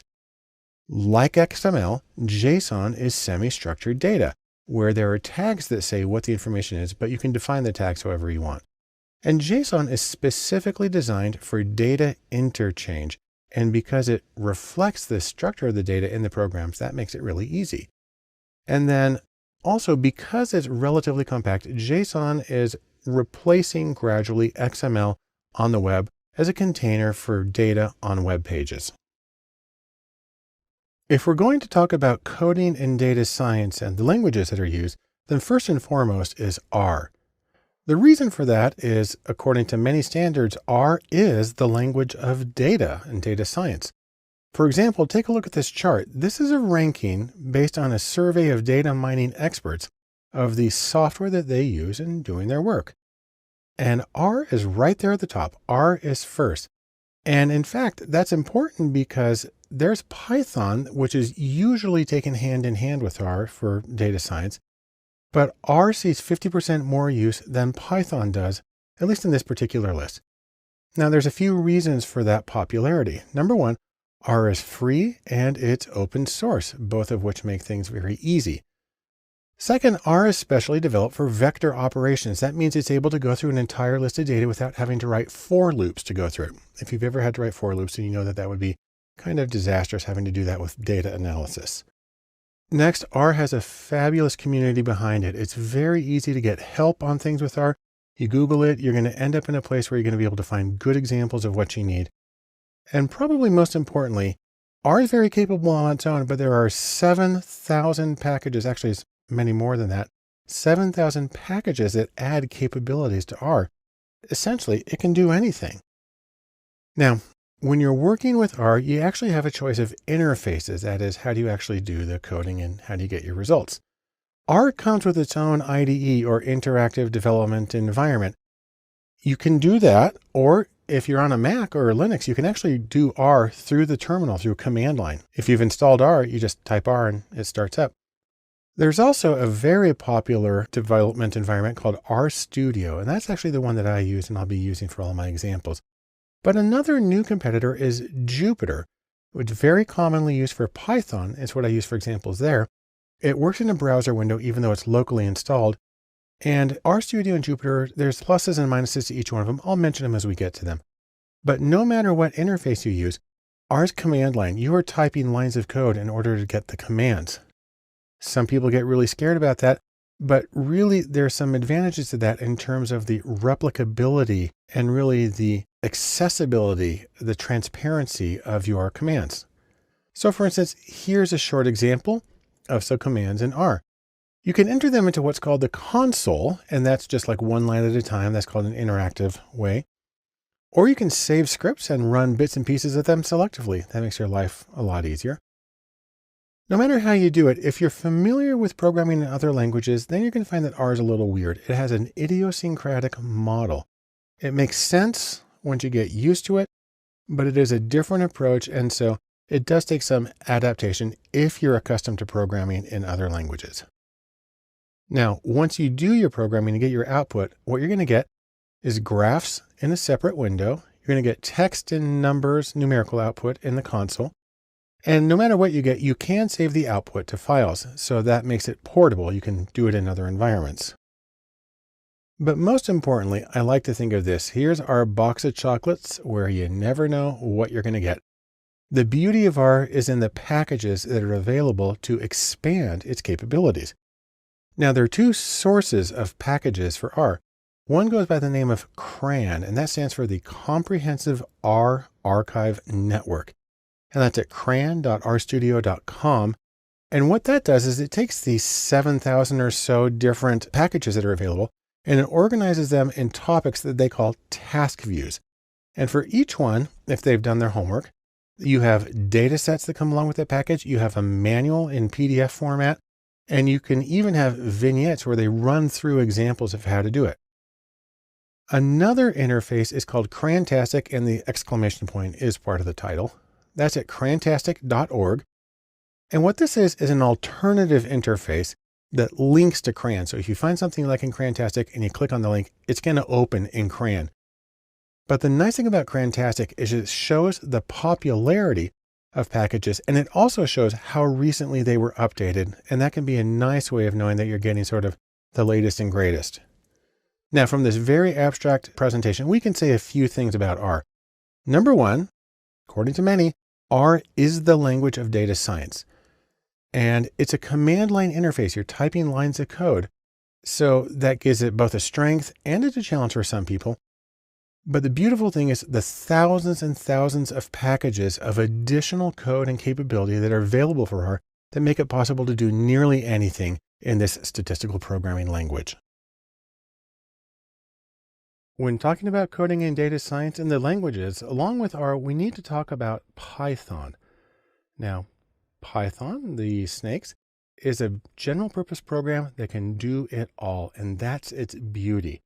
If we go back to this survey of the software used by data mining experts, you see that Python's there. It's number 3 on the list. And what's significant about that is on this list, Python is the only general purpose programming language. It's the only one that can theoretically be used to develop any kind of application that you want. That gives it some special power compared to all these others, most of which are very specific to data science work. So the nice things about Python are, number one, it's general purpose. It's also really easy to use. And if you have a Macintosh or a Linux computer, Python is built into it. Also, Python has a fabulous community around it with hundreds of thousands of people involved. And also, Python has thousands of packages. Now, it actually has something like 70 or 80,000 packages, but in terms of ones that are specific to data, there are still thousands available. They give it some incredible capabilities. Now, a couple of things to know about Python. First is about versions. There are 2 versions of Python that are in wide circulation. There's 2.x, so that means like 2.5, 2.6, and there's 3.x, 3.1, 3.2. Version 2 and version 3 are similar, but they're not identical. And in fact, the problem is this. There are some compatibility issues where code that runs in one does not run in the other. And consequently, most people have to choose between one or the other. And what this leads to is that many people still use 2.x. I have to admit, the examples that I use, I'm using 2.x because so many of the data science packages are developed with that in mind. Now, let me say a few things about interfaces for Python. First, Python does come with its own interactive development and learning environment. They call it idle. You can also run it from the terminal or command line interface or any IDE that you have. Now, a very common and very good choice is Jupyter. Jupyter is a browser-based framework for programming, and it was originally called IPython, and that served as its initial version. So a lot of times when people talk about IPython, what they're really talking about is Python in Jupyter, and the two are sometimes used interchangeably. One of the neat things you can do is there are 2 companies, there's Continuum and Endthought, both of which have made special distributions of Python with hundreds and hundreds of packages pre-configured to make it very easy to work with data. I personally prefer Continuum Anaconda. It's the one that I use. A lot of other people use it, but either one's going to work and it's going to get you up and running. And like I said with R, no matter what interface you use, all of them are command line. You're typing lines of code.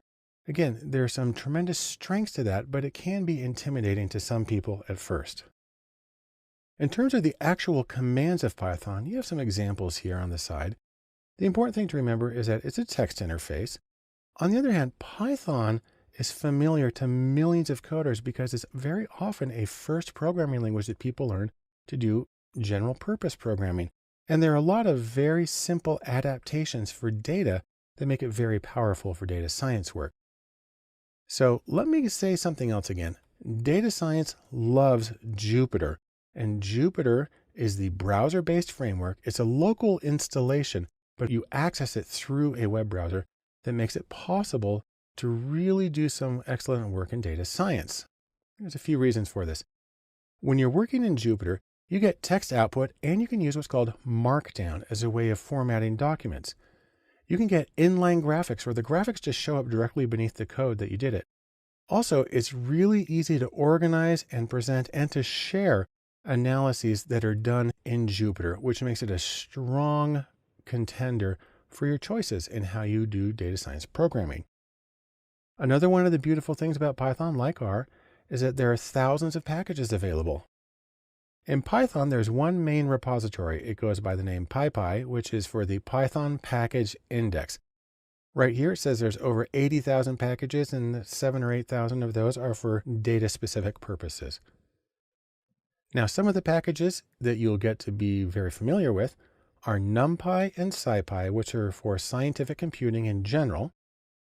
Matplotlib and a development of it called Seaborn are for data visualization and graphics. Pandas is the main package for doing statistical analysis. And for machine learning, almost nothing beats scikit-learn. And when I go through hands-on examples in Python, I will be using all of these as a way of demonstrating the power of the program for working with data. So, in sum, we can say a few things. Number one, Python is a very popular program, familiar to millions of people, and that makes it a good choice. Second, of all the languages we use for data science on a frequent basis, this is the only one that's general purpose, which means it can be used for a lot of things other than processing data. And it gets its power, like R does, from having thousands of contributed packages, which greatly expand its capabilities, especially in terms of doing data science work. A choice for coding in data science, one of the languages that may not come immediately to mind when they think data science, is SQL or SQL. And SQL is the language of databases. And we think, why do we want to work in SQL? Well, to paraphrase the famous bank robber Willie Sutton, who apparently explained why he robbed banks and said, because that's where the money is. The reason we would work with SQL in data science is because that's where the data is. And so let's take another look at our ranking of software among data mining professionals. And there's SQL. It's third on the list. And also, of this list, it's the first database tool. Other tools in there, for instance, get much fancier and they're much newer and shinier, but SQL's been around for a while and is very, very capable. Now, there's a few things to know about SQL. By the way, you'll notice I'm saying SQL, even though that stands for something. That stands for Structured Query Language. SQL is a language. It's not an application. There's not a program SQL. It's a language that can be used in different applications. Primarily, SQL is designed for what are called relational databases. And those are special ways of storing structured data that you can pull in, you can put things together, you can join them in special ways, you can get some summary statistics. And then what you usually do is you then export that data into your analytical application of choice. So the big word here is RDBMS, and that stands for Relational Database Management System. And that's where you will usually see SQL as a query language being used. In terms of relational database management systems, there are a few very common choices. In the industrial world where people have some money to spend, there's Oracle database is a very common one, and Microsoft SQL or SQL Server. In the open source world, two very common choices are MySQL. Even though we generally say SQL, when it's here, you generally say MySQL. And then another one is PostgreSQL. These are both open source free versions of the language. They're sort of dialects of each that make it possible for you to be working with databases and get your data out. The neat thing about them, no matter what you do, is that databases minimize data redundancy by using connected tables. Each table has rows and columns, and they store different levels or different of abstraction or measurement, which mean you only have to put the information in one place and then it can refer to lots of other tables. Makes it very easy to keep things organized and up to date. When you're looking at a way of working with a relational database management system, you get to choose in part between using a graphical user interface or GUI, and some of those include SQL Developer and SQL Server Management Studio, two very common choices. And there are a lot of other ones like Toad and some other choices that are graphical interfaces for working with these databases. And there are also text-based interfaces. So really any command line interface and any interactive development environment or programming tool is going to be able to do that. Now you can think of yourself being on the command deck of your ship and learn a few basic commands that are very important for working with SQL. There are just a handful of commands that can get you most of where you need to go. There is the select command where you're choosing the cases that you want to include. From says which tables are you going to be extracting them from. Where is a way of specifying conditions. And then order by, obviously, is just a way of putting it all together. This works because usually when you're in a SQL database, you're just pulling out the information. You want to select it, you want to organize it, and then what you're going to do is you're going to send the data to your program of choice for further analysis, like R or Python or whatever. So in sum, here's what we can say about SQL. Number one, as a language, it's generally associated with relational databases, which are very efficient and well-structured ways of storing data. Just a handful of basic commands can be extremely useful when working with databases. You don't have to be a super ninja expert. Really, a handful, 5-10 commands will probably get you everything you need out of a SQL database. And then once you get the data organized, it's typically exported to some other program for analysis. When you talk about coding in any field, one of the languages or one of the groups of languages that come up most often are C, C++, and Java. Now, these are extremely powerful applications and very frequently used for sort of professional production level coding. In data science, the place where you're going to see these languages most often is in the bedrock, the absolute fundamental layer that makes the rest of data science possible. So for instance, C and C++. C is from the 60s, C++ is from the 80s, and they have extraordinarily wide usage. And their major advantage is that they're really, really fast. In fact, C is usually used as the benchmark for how fast is a language. They're also very, very stable, which makes them really well suited to production level code and, for instance, server use. What's really neat is that in certain situations, if time is really important, if speed's important, then you can actually use C code in R or other statistical languages. Next is Java. Java is based on C++. Its major contribution was the WARA, or write once, run anywhere. The idea that you're going to be able to develop code that is portable to different machines and different environments. And because of that, Java is actually the most popular computer programming language overall against all tech situations. And the place where you would use these in data science is, like I said, when time is of the essence, when something has to be fast, it has to get the job accomplished quickly, and it has to not break, then these are the ones that you're probably going to use. The people who are going to use it are primarily going to be engineers. So the engineers and the developers, the software developers who deal with the inner workings of the algorithms in data science, or the back end of data science, the servers and the mainframes and the entire structure that makes analysis possible. In terms of analysts, people who are actually analyzing the data typically don't do hands-on work with the foundational elements. They don't usually touch C or C++. More the work is on the front end or closer to the high-level languages like R or Python. In sum, C, C++, and Java form a foundational bedrock and the back end of data and data science. And they do this because they're very fast and they are very reliable. On the other hand, given their nature, that work is typically reserved for the engineers who are working with the equipment that runs in the back that makes the rest of the analysis possible.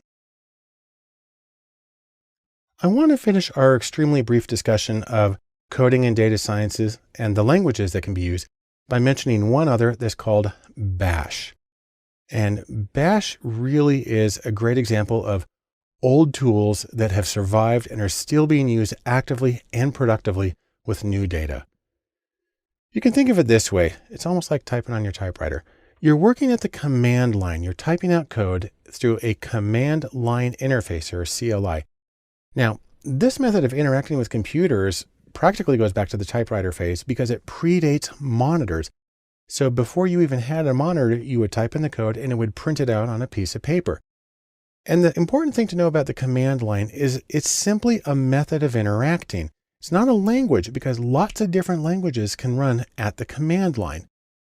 So for instance, it's important to talk about the concept of a shell. Now in computer science, a shell is a language or something that wraps around the computer. It's a shell around the language that is the interaction level for the user to get things done at the lower levels that aren't really human friendly. On Mac computers and Linux, the most common is Bash, which is short for Born Again Shell.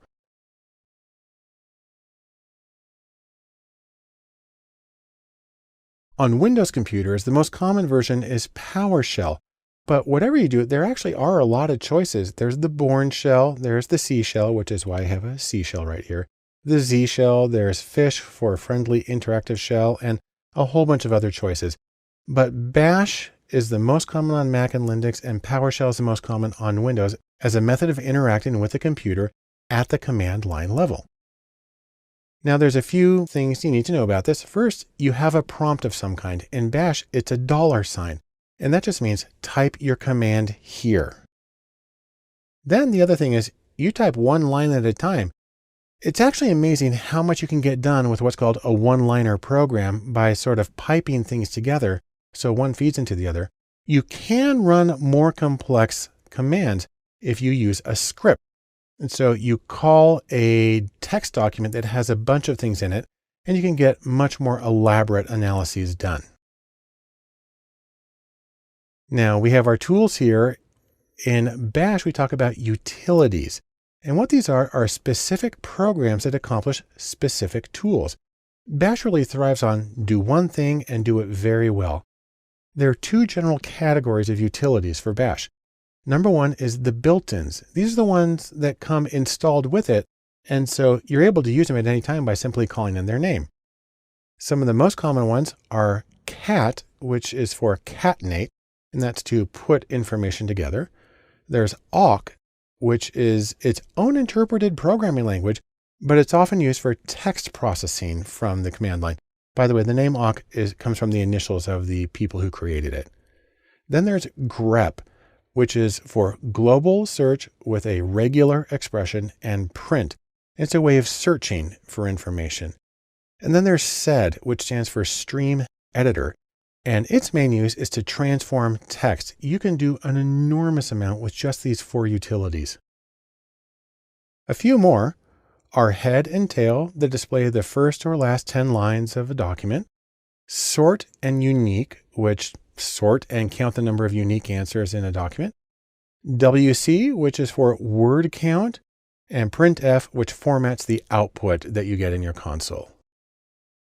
And while you can get a huge amount of work done with just this small number of built-in utilities, there are also a wide range of installables or other command line utilities that you can add to Bash or to whatever program you're using. So for instance, some really good ones that have been recently developed are JQ, which is for pulling in JSON or JavaScript object notation data from the web. And then there's JSON to CSV, which is a way of converting JSON to CSV format, which is what a lot of statistical programs are going to be happier with. There's Rio, which allows you to run a wide range of commands from the statistical programming language R in the command line as part of Bash.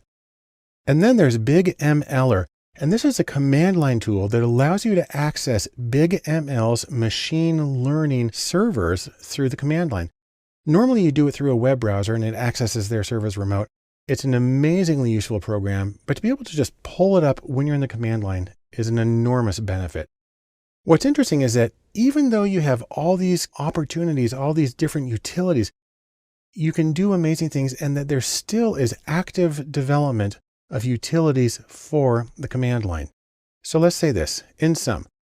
Despite being, in one sense, as old as the dinosaurs, the command line survives because it is extremely well evolved and well suited to its purpose of working with data. The utilities, both the built-in and the installables, are fast and they are easy. And generally they do one thing and they do it very, very well. And then surprisingly, there is an enormous amount of very active development of command line utilities for these purposes, especially with data science. One critical task when you're coding in data science is to be able to find the things that you're looking for. And regex, which is short for regular expressions, is a wonderful way to do that. You can think of it as the supercharged method for finding needles in haystacks. Now, regex tends to look a little cryptic. So for instance, here's an example of something that's designed to determine whether something is a valid email address. And it specifies what can go in the beginning. You have the @ sign in the middle. Then you've got a certain number of numbers and letters, and then you have to have a dot something at the end. And so this is a special kind of code for indicating what can go where. Now, regular expressions, or regex, are really a form of pattern matching in text. And it's a way of specifying exactly what needs to be where, what can vary, and how much it can vary. And you can write both specific patterns, say I only want a 1-letter variation here, or very general, like the email validator that I showed you. And the idea here is you can write this search pattern, your little wildcard thing. You can find the data, and then once you identify those cases, then you can export them into another program for analysis. So here's a short example of how it can work. What I've done is I've taken some text documents. They're actually the text to Emma and to Pygmalion, 2 books I got off of Project Gutenberg. And this is the command, grep::l.ve ***.txt. So what I'm looking for are lines in either of these books that start with L. Then they have 1 character, can be whatever, and then that's followed by VE. And then the .txt means search for all of the text files in that particular folder. And what it found is lines that began with love and lived and lovely and so on. Now, in terms of the actual nuts and bolts of regular expressions, there are some certain elements.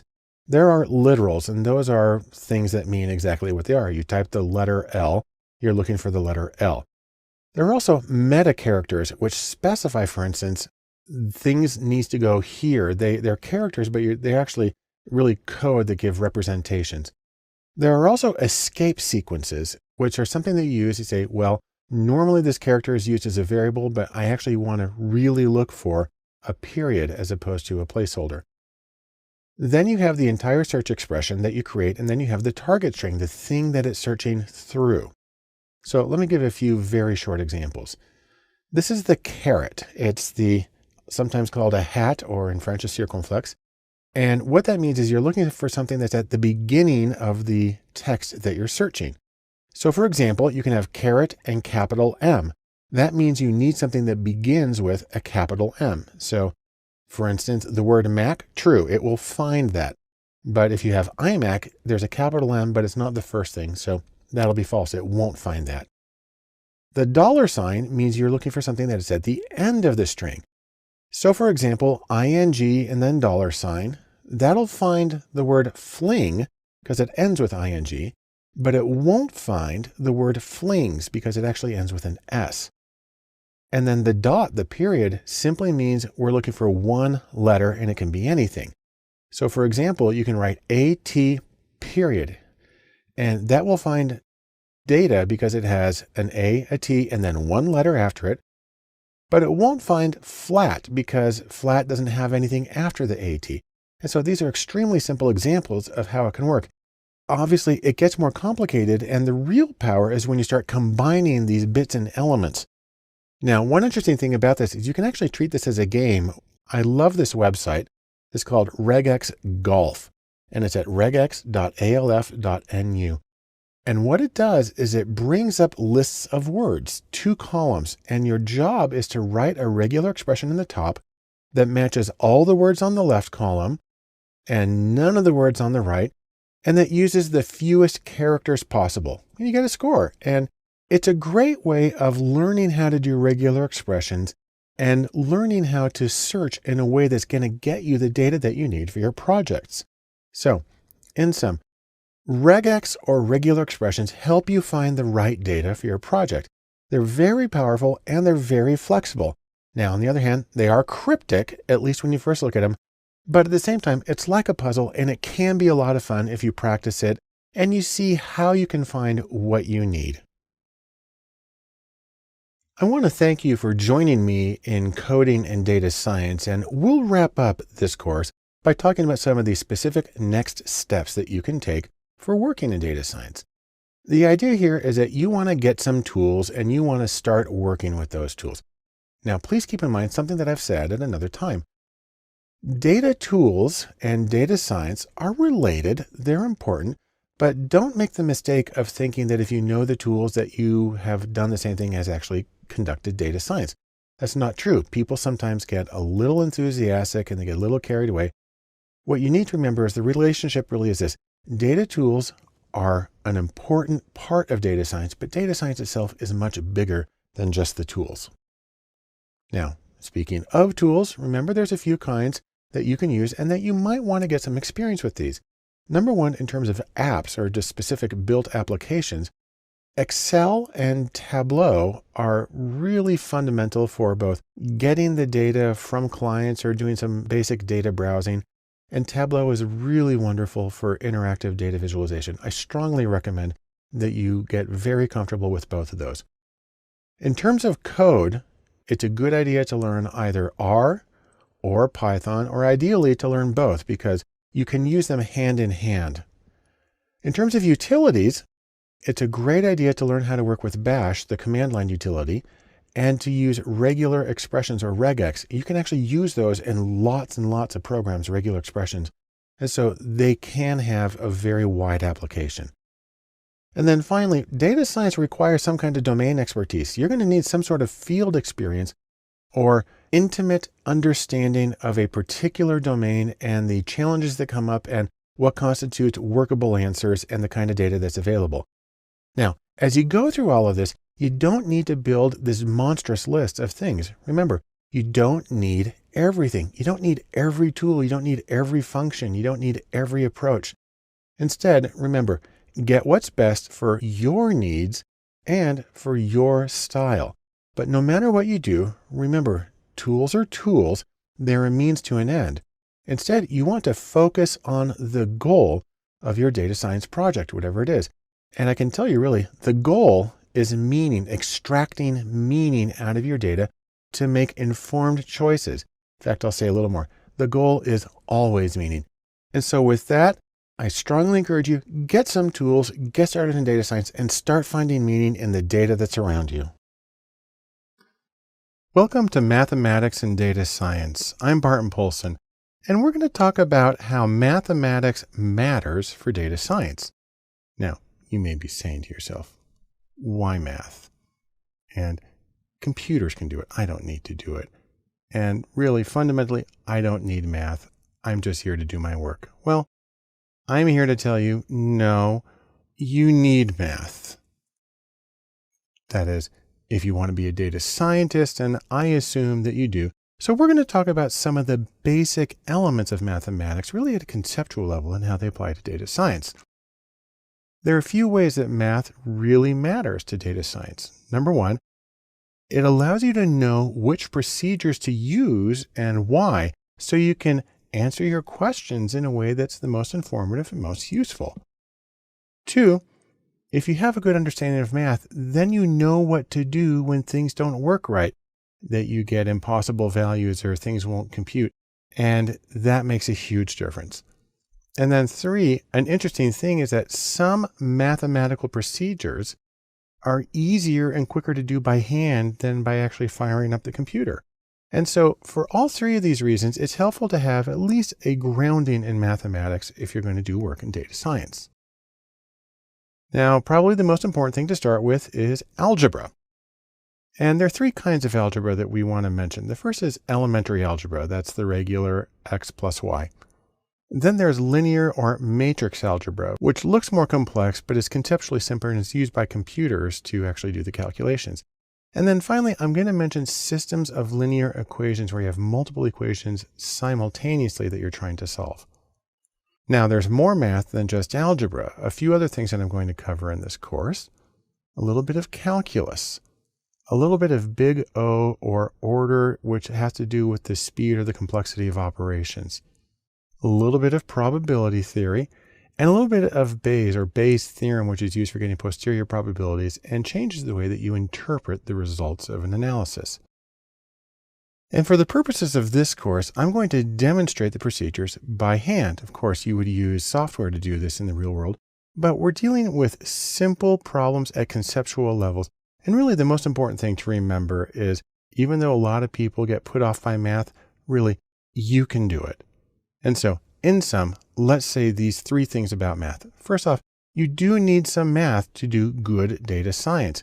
It helps you diagnose problems. It helps you choose the right procedures. And interestingly, you can do a lot of it by hand, or you can use software, computers to do the calculations as well. As we begin our discussion of the role of mathematics in data science, we'll of course begin with the foundational elements. And in data science, nothing is more foundational than elementary algebra. Now, I'd like to begin this with really just a little bit of history. In case you're not aware, the first book on algebra was written in 820 by Muhammad ibn Musa al-Khwarizmi, and it was called The Compendious Book on Calculation by Completion and Balancing. Actually, it was called this, which if you transliterate that comes out to this, but look at this word right here. That's the algebra, which means restoration. Any case, that's where it comes from. And for our concerns, there are several kinds of algebra that we're going to talk about. There's elementary algebra, there's linear algebra, and there are systems of linear equations. We'll talk about each of those in different videos. But to put it into context, let's take an example here of salaries. Now, this is actually based on real data from a survey of the salary of people employed in data science. And to give a simple version of it, the salary was equal to a constant. That's sort of an average value that everybody started with. And to that, you added years, and then you added some measure of bargaining skills and how many hours they worked per week. And that gave you a prediction, but because it wasn't exact, there's also some error to throw into it to get to the precise value that each person has. Now, if you want to abbreviate this, you can write it kind of like this: S plus C plus Y plus B plus H plus E. Although it's more common to write it symbolically like this. And let's go through this equation very quickly. The first thing we have is outcome. We call that Y, the variable Y, for person I. I stands for each case in our observations. So here's outcome Y for person I. This letter right here is a Greek beta, and it represents the intercept or the average. That's why it has a 0, because we don't multiply it times anything. But right next to it, we have the coefficient for variable 1. So beta, which means a coefficient, sub 1 for the first variable. And then we have variable 1, and then x1 means variable 1, and then the I means it's the score on that variable for person I, whoever we're talking about. Then we do the same thing for variables 2 and 3, and then at the end, we have little epsilon here with an I for the error term for person I, which says how far off the prediction was from their actual score. Now I'm going to run through some of these procedures and we'll see how they can be applied to data science. But for right now, let's just say this in sum. First off, algebra is vital to data science. It allows you to combine multiple scores, get a single outcome, do a lot of other manipulations. And really, the calculations are easy for one case at a time, especially when you're doing it by hand. The next step in mathematics for data science foundations is to look at linear algebra, or an extension of elementary algebra. And depending on your background, you may know this by another name, and I like to think, welcome to the matrix, because it's also known as matrix algebra, because we're dealing with matrices. Now, let's go back to an example I gave in the last video about salary, where salary is equal to a constant plus years plus bargaining plus hours plus error. Okay, that's a way to write it out in words. And if you want to put it in symbolic form, it's going to look like this. Now, before we get started with matrix algebra, we need to talk about a few new words. Maybe you're familiar with them already. The first is scalar, and this means a single number. And then a vector is a single row or a single column of numbers that can be treated as like a collection. That usually means a variable. And then finally, a matrix consists of many rows and columns, sort of a big rectangle of numbers. The plural of that, by the way, is matrices. And the thing to remember is that machines love matrices. Now, let's take a look at a very simple example of this. Here is a very basic representation of matrix algebra or linear algebra, where we're showing data on 2 people on 4 variables. So over here on the left, we have the outcomes for cases 1 and 2, our people 1 and 2. and you put them in the square brackets to indicate that it's a vector or a matrix. Here on the far left, it's a vector because it's a single column of values. Next to that is a matrix that has here on the top the scores for case 1, which I've written as x's. x1 is for variable 1, x2 is for variable 2, and the second subscript is to indicate that it's for person 1. Below that are the scores for case 2, the second person, and then over here in another vertical column are the regression coefficients. That's a beta there that we're using. And then finally, we've got a tiny little vector here at the end, which contains the error terms for cases 1 and 2. Now, even though you would not do this by hand, it's kind of helpful to run through the procedure. So I'm going to show it to you by hand. And we're going to take 2 fictional people. This will be fictional person number 1. We'll call her Sophie. We'll say that she's 28 years old, and we'll say that she has good bargaining skills, a 4 on a scale of 5, and that she works 50 hours a week, and that her salary is $118,000. Our second fictional person, we'll call him Lars, and we'll say that he's 34 years old and that he has moderate bargaining skills, 3 out of 5, works 35 hours per week, and has a salary of $84,000. And so if we're trying to look at salaries, we can go back to our matrix representation that we had here with our variables indicated with their Latin and sometimes Greek symbols. And we're going to replace those variables with actual numbers so we can get the salary for Sophie, our first person. So let me plug in the numbers here. And let's start with the result here. Sophie's salary is $118,000. And here's how these numbers all add up to get that. The first thing here is the intercept, and we just multiply that times 1. So that's sort of the starting point. And then we get this number 10, which actually has to do with years over 18. She's 28, so that's 10 years over 18. We multiply each year by 1395.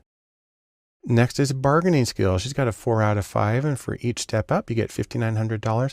By the way, these are real coefficients from study of survey of salary of data scientists. And then finally, hours per week. For each hour, you get $382. Now, we can add those up and we can get a predicted value for her, but it's a little low. It's 30,000 low, which you may say, well, that's really messed up. Well, that's because there's like 40 variables in the equation, including she might be the owner. And if she's the owner, yeah, she's going to make a lot more. And then we do a similar thing for the second case. But what's neat about matrix algebra or linear algebra is that you can use matrix notation. And this means the same stuff. And what we have here are these bolded variables that stand in for entire vectors or matrices. So for instance, this Y, a bold Y, stands for the vector of outcome scores. This bolded X is the entire matrix of values that each person has on each variable. This bolded beta is all of the regression coefficients. And then this bolded epsilon is the entire vector of error terms.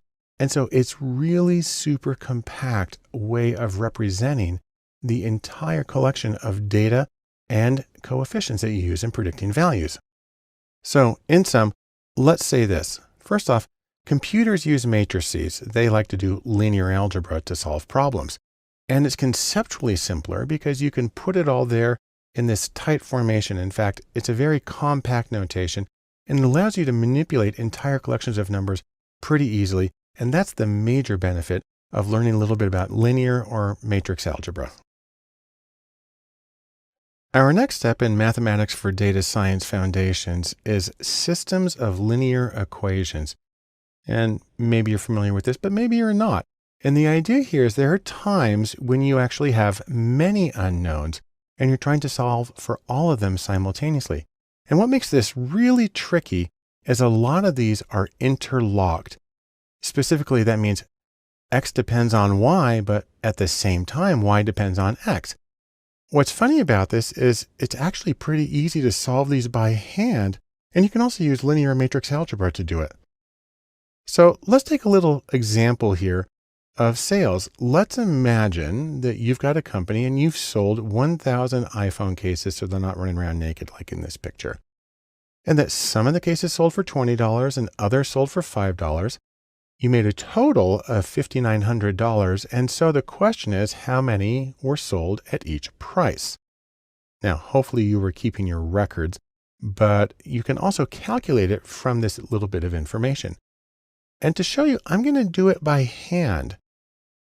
Now, we're going to start with this. We know that sales, the two price points, X and Y, add up to 1,000 total cases sold.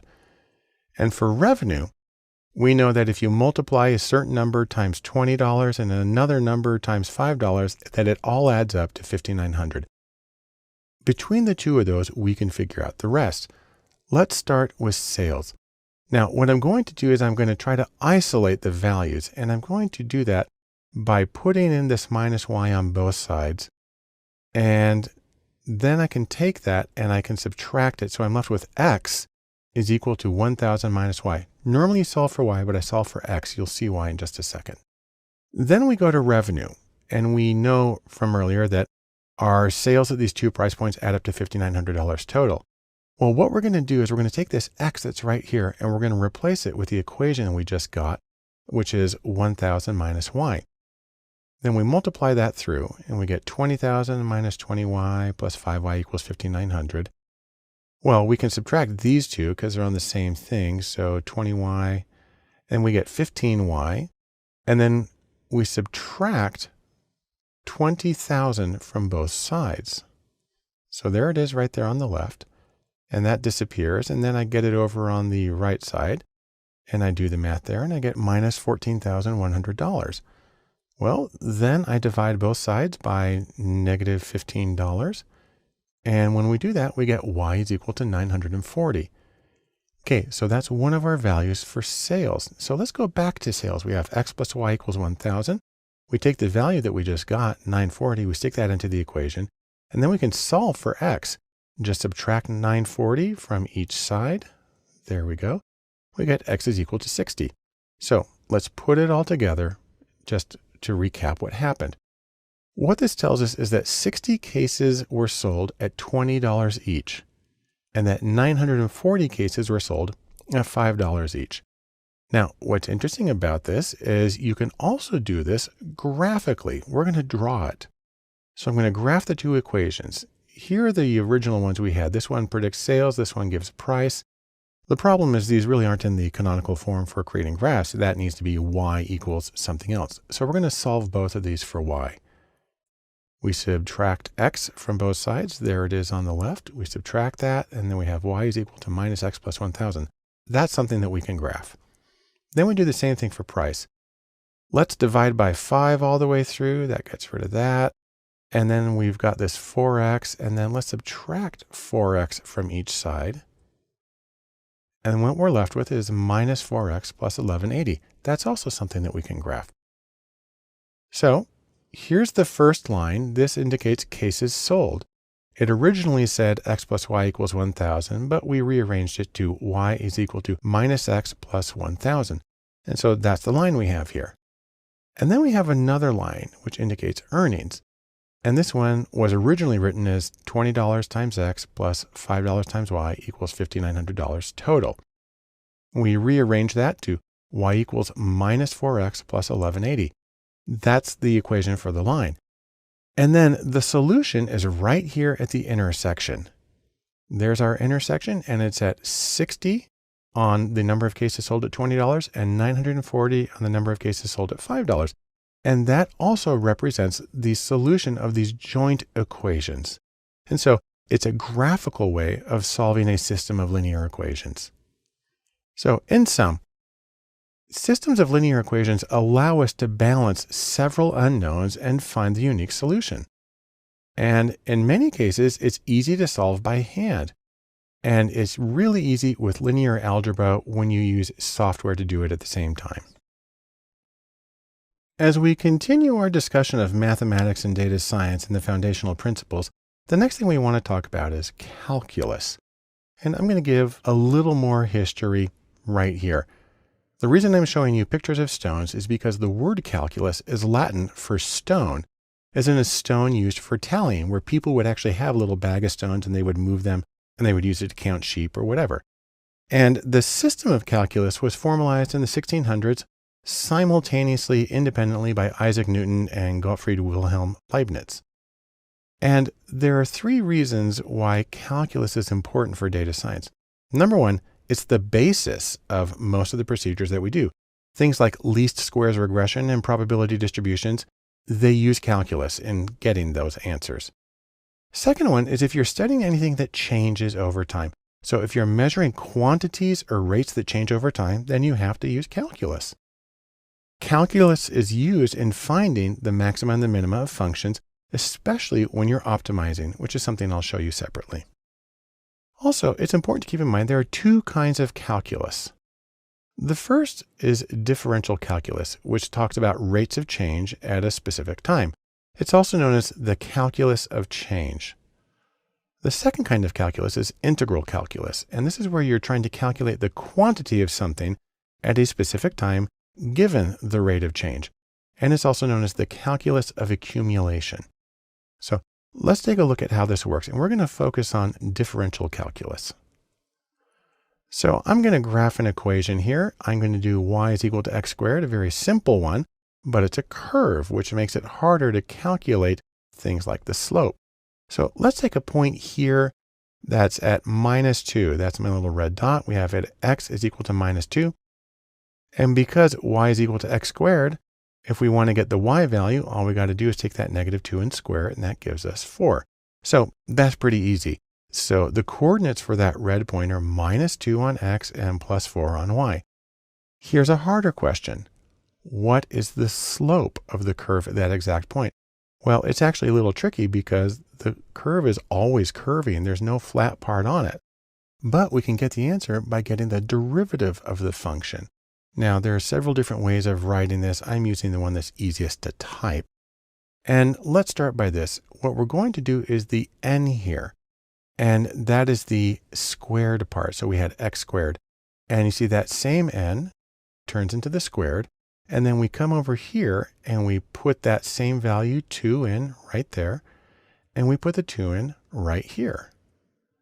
And then we can do a little bit of subtraction. 2 minus 1 is 1. And truthfully, you can just ignore that and you get 2x. That is the derivative. So what we have here is the derivative of x squared is 2x. That means the slope at any given point of the curve is 2x. So let's go back to what we had a moment ago. Here's our curve. Here's our point at x -2. And so the slope is equal to 2x. Well, we put in the -2 and we multiply it and we get -4. So that is the slope at this exact point on the curve. Okay. What if we choose a different point? Let's say we come over here to x is equal to 3. Well, the slope's equal to 2x. So that's 2 times 3 is equal to 6. Great. And on the other hand, you might be saying to yourself, and why do I care about this? There's a reason that this is important. And what it is that you can use these procedures to optimize decisions. And if that seems a little too abstract to you, that means you can use them to make more money. And I'm going to demonstrate that in the next video. But for right now, in sum, let's say this. Calculus is vital to practical data science.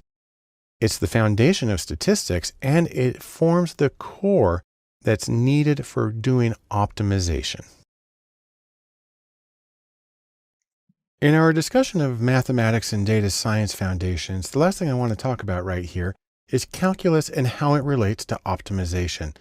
I like to think of this, in other words, as the place where math meets reality, or it meets Manhattan or something.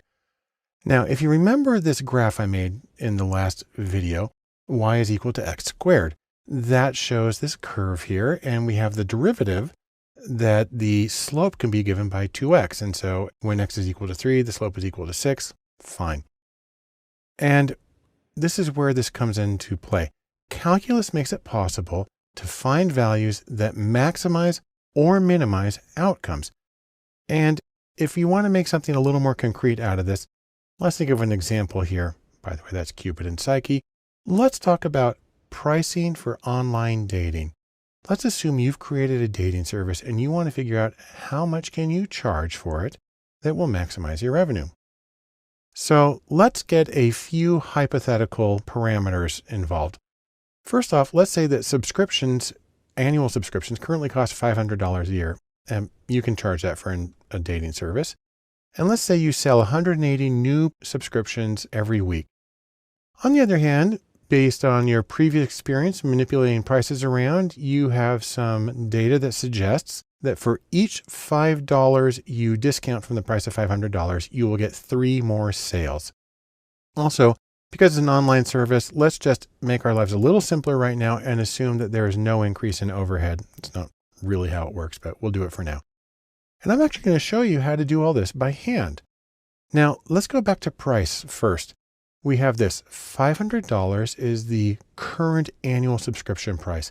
And you're going to subtract $5 for each unit of discount. That's what I'm giving D.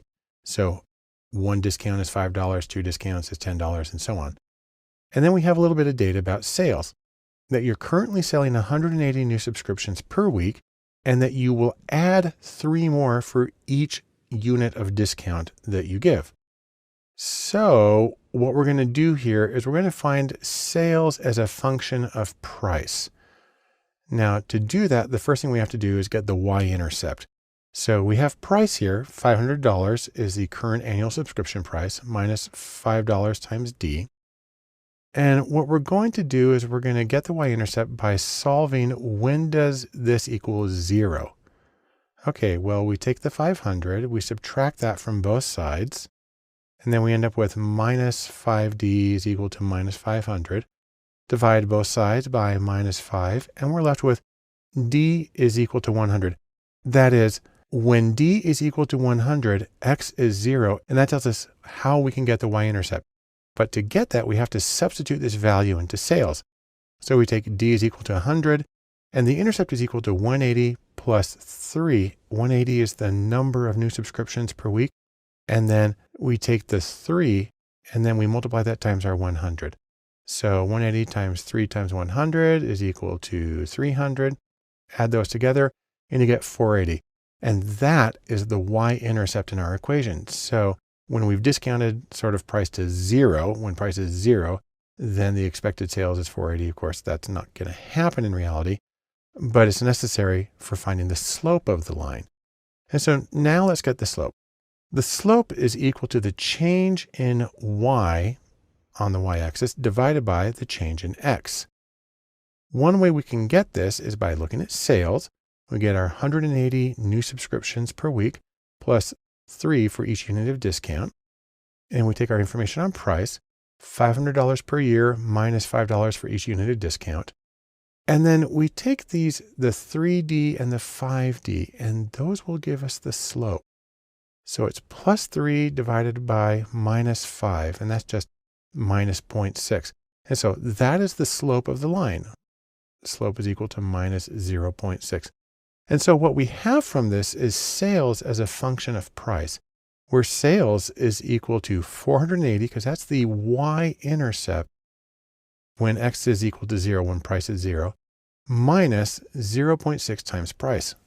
So this isn't the final thing. Now what we have to do is we turn this into revenue. So there's another stage to this. Now revenue is equal to sales times the price. You know, how many things did you sell and how much did it cost? Well, we can substitute in some information here. If we take sales and we put it in as a function of price, because we just calculated that a moment ago, we get this, and then we do a little bit of multiplication, and then we get that revenue is equal to 480 times the price minus 0.6 times the square of the price. Okay, that's a lot of stuff going on there. What we're going to do now is we're going to get the derivative. That's the calculus that we talked about.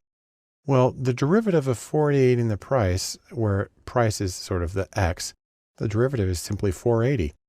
And the minus 0.6 times the square of the price, well, that's very similar to the thing we did with the curve. And what we end up with is 0.6 times 2 is equal to 1.2 times the price. This is the derivative of the original equation. We can solve that for 0 now. And just in case you're wondering, why do we solve it for 0? Because that is going to give us the place when y is at a maximum. Now, we had a minus squared, so we have to invert the shape. And we're trying to look for this value right here when It's at the very tippy top of the curve because that will indicate maximum revenue. Okay, so what we're going to do is we're going to solve for 0. Let's go back to our equation here. We want to find out when is that equal to 0. Well, we subtract 480 from each side. There we go. And we divide by minus 1.2 on each side. And this is our price for maximum revenue. So we've been charging $500 a week, but this says we'll have more total income if we charge $400 instead. And if you want to find out how many sales we can get, currently we have 480. And if you want to know what the sales volume is going to be for that, well, you take the 480, which is the hypothetical y-intercept when the price is 0, but then we put in our actual price of 400, multiply that, we get 240, do the subtraction, and we get 240 total. So that would be 240 new subscriptions per week.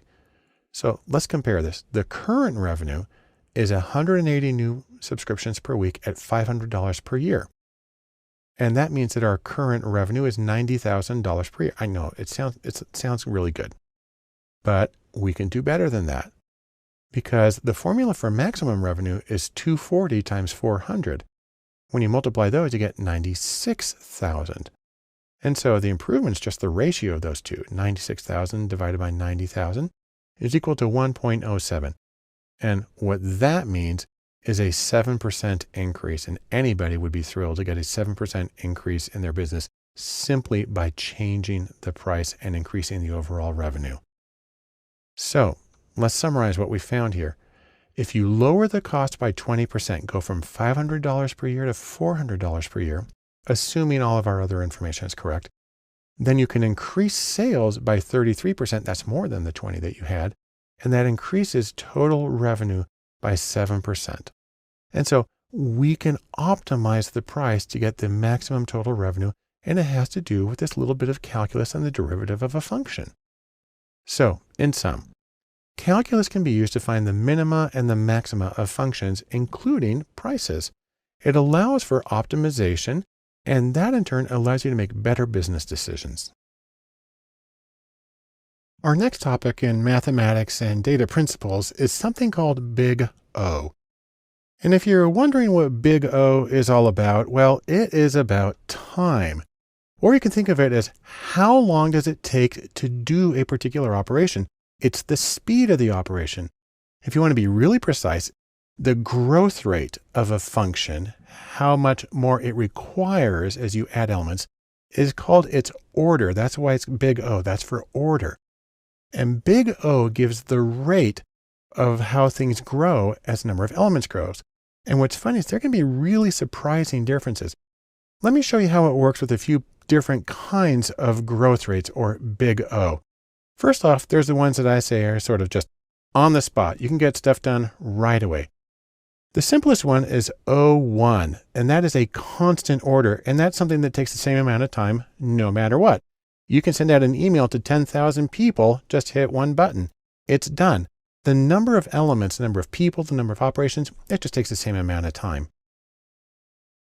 Up from that is logarithmic, where you take the number of operations, you get the logarithm of that, and you see it's increased, but it's really only a small increase, and it tapers off really quickly. So an example is finding an item in a sorted array. Not a big deal.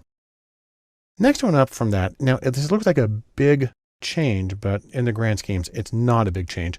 This is a linear function where each operation takes the same unit of time. And so if you have 50 operations, it takes 50 units of time. If you're storing 50 things, it takes 50 units of space.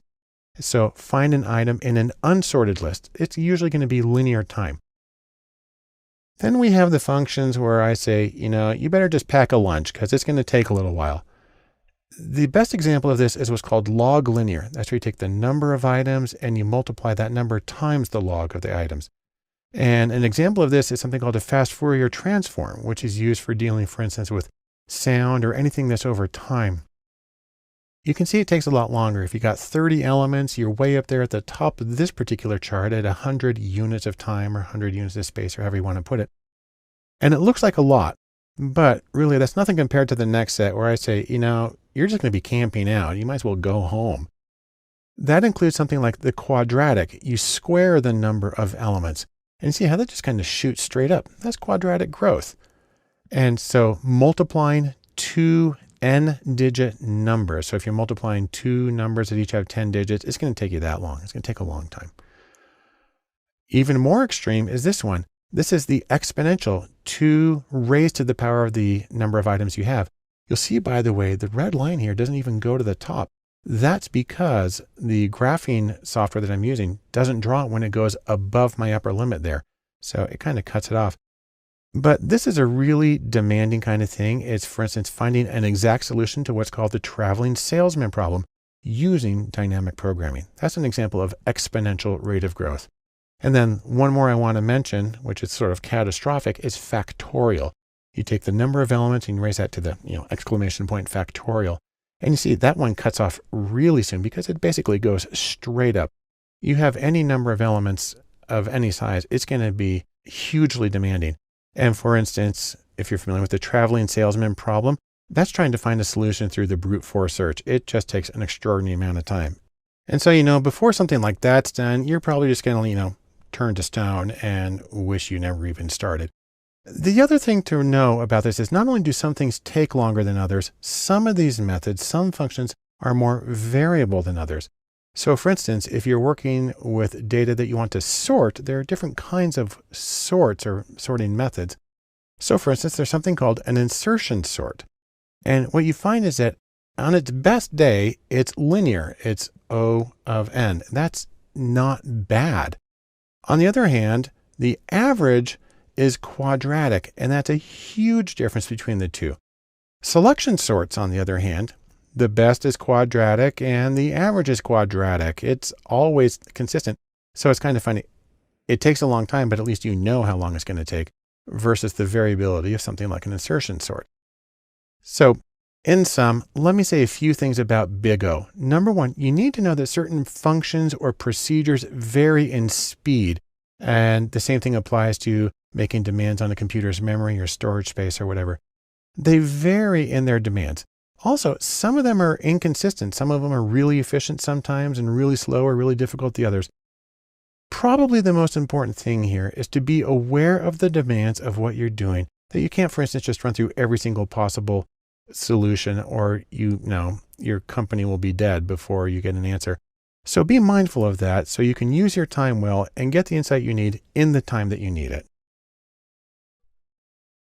A really important element of the mathematics and data science and one of its foundational principles is probability.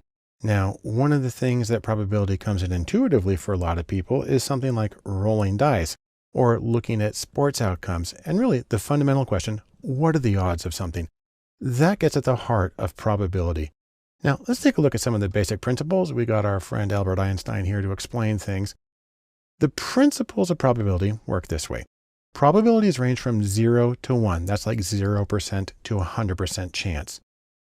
When you put P, that stands for probability, and then in parentheses, here A, that means the probability of whatever in parentheses. So PA means the probability of A, and then P of B is the probability of B.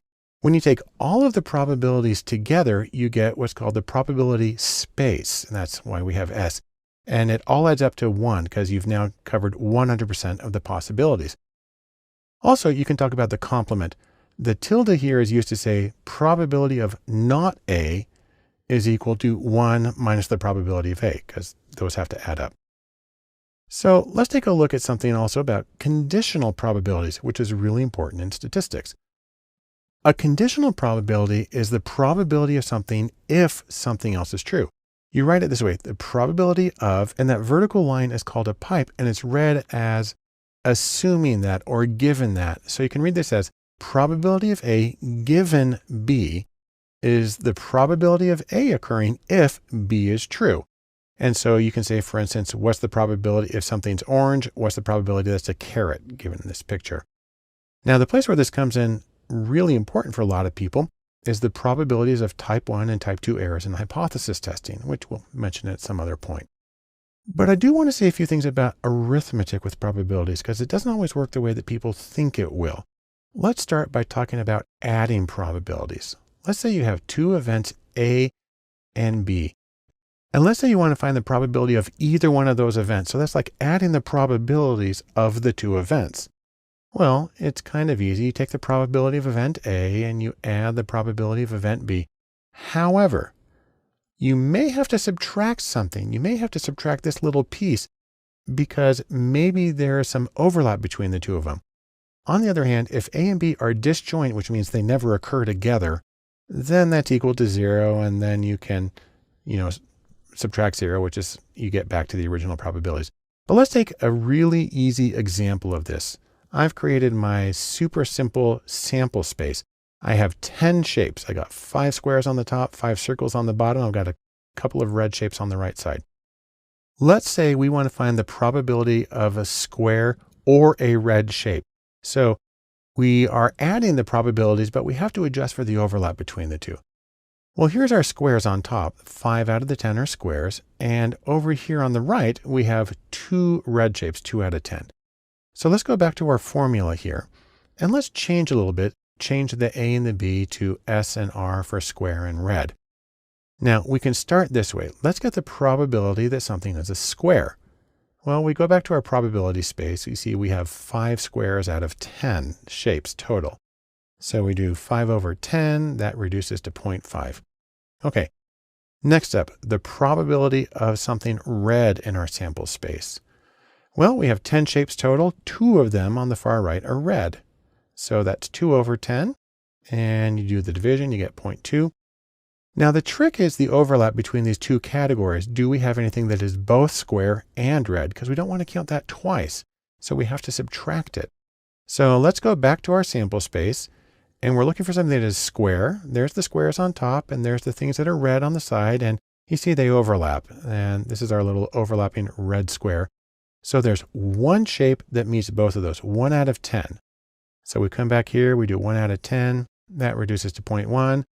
And then we just do the addition and subtraction here. 0.5 plus 0.2 minus 0.1 gets us 0.6. And so what that means is there's a 60% chance of an object being square or red. And you can look at it right here. We got 6 shapes outlined now. And so that's the visual interpretation that lines up with the mathematical one we just did. Now let's talk about multiplication for probabilities. Now the idea here is you want to get what are called joint probabilities, or the probability of 2 things occurring together simultaneously. And what you need to do here is you need to multiply the probabilities. And we can say probability of A and B because we're asking about A and B occurring together, a joint occurrence. And it's equal to the probability of A times the probability of B. That's easy. But you do have to expand it just a little bit because you again have the problem of things overlapping a little bit. And so you actually need to expand it to a conditional probability. The probability of B given A. Again, that's the vertical pipe there. On the other hand, if A and B are independent, if they never co-occur, or B is no more likely to occur if A happens, then it just reduces to the probability of B and you get your slightly simpler equation. But let's go and take a look at our sample space right here. So we've got our 10 shapes, 5 of each kind, and then 2 that are red. And we're going to look at originally the probability of something being square or red. Now we're going to look at the probability of it being square and red. Now I know we can eyeball this one really easy, but let's run through the math. The first thing we need to do is get the ones that are square. There's those 5 on the top, and the ones that are red, and there's those 2 on the right. In terms of the ones that are both square and red, yeah, obviously there's just this one red square at the top right. But let's do the numbers here. We change our formula to be S and R for square and red. We get the probability of square. Again, that's those 5 out of 10. So we would do 5 out of 10, reduces to 0.5. And then we need the probability of red given that it's a square. So we only need to look at the squares here. There's the squares, 5 of them. And 1 of them is red. So that's 1 over 5. That reduces to 0.2. You multiply those two numbers, 0.5 times 0.2, and what you get is 0.1. or a 10% chance, or 10% of our total sample space is red squares. And you come back and you look at it, you say, yeah, there's 1 out of 10. So that just confirms what we were able to do intuitively.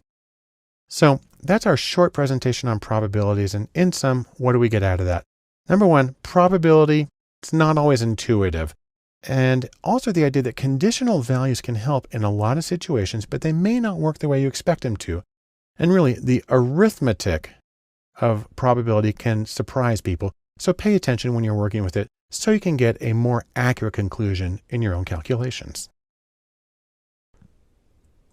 Welcome to Statistics and Data Science. I'm Barton Polson, and what we're going to be doing in this course is talking about some of the ways that you can use statistics to see the unseen, to infer what's there even when most of it's hidden. Now, this shouldn't be a surprise if you remember the data science Venn diagram that we talked about a while ago. We have math up here in the top right corner, but if you were to go to the original description of this Venn diagram, its full name was Math and Stats. And let me just mention something in case it's not completely obvious about why statistics matters to data science. And the idea is this: counting is easy. It's easy to say how many times a word appears in a document. It's easy to say how many people voted for a particular candidate in one part of the country. Counting is easy, but summarizing and generalizing, those things are hard. And part of the problem is there's no such thing as a definitive analysis. All analyses really depend on the purposes that you're dealing with. So as an example, let me give you a couple of pairs of words and try to summarize the difference between them in just 2 or 3 words. I mean, in a word or two, how is a souffle different from a quiche? Or how is an aspen different from a pine tree? Or how is baseball different from cricket? And how are musicals different from opera? It really depends on who you're talking to. It depends on your goals, and it depends on sort of the shared knowledge. And so there's not a single definitive answer. And then there's the matter of generalization. Think about, again, take music. Listen to 3 Concerti by Antonio Vivaldi, and do you think you can safely and accurately describe all of his music? Now, I actually chose Vivaldi on purpose because Igor Stravinsky said you could. He said he didn't write 500 concertos. He wrote the same concerto 500 times. But take something more real world like politics. If you talk to 400 registered voters in the US, can you then accurately predict the behavior of all of the voters? There's about 100 million voters in the US. And that's a matter of generalization. And that's the sort of thing that we try to take care of with inferential statistics.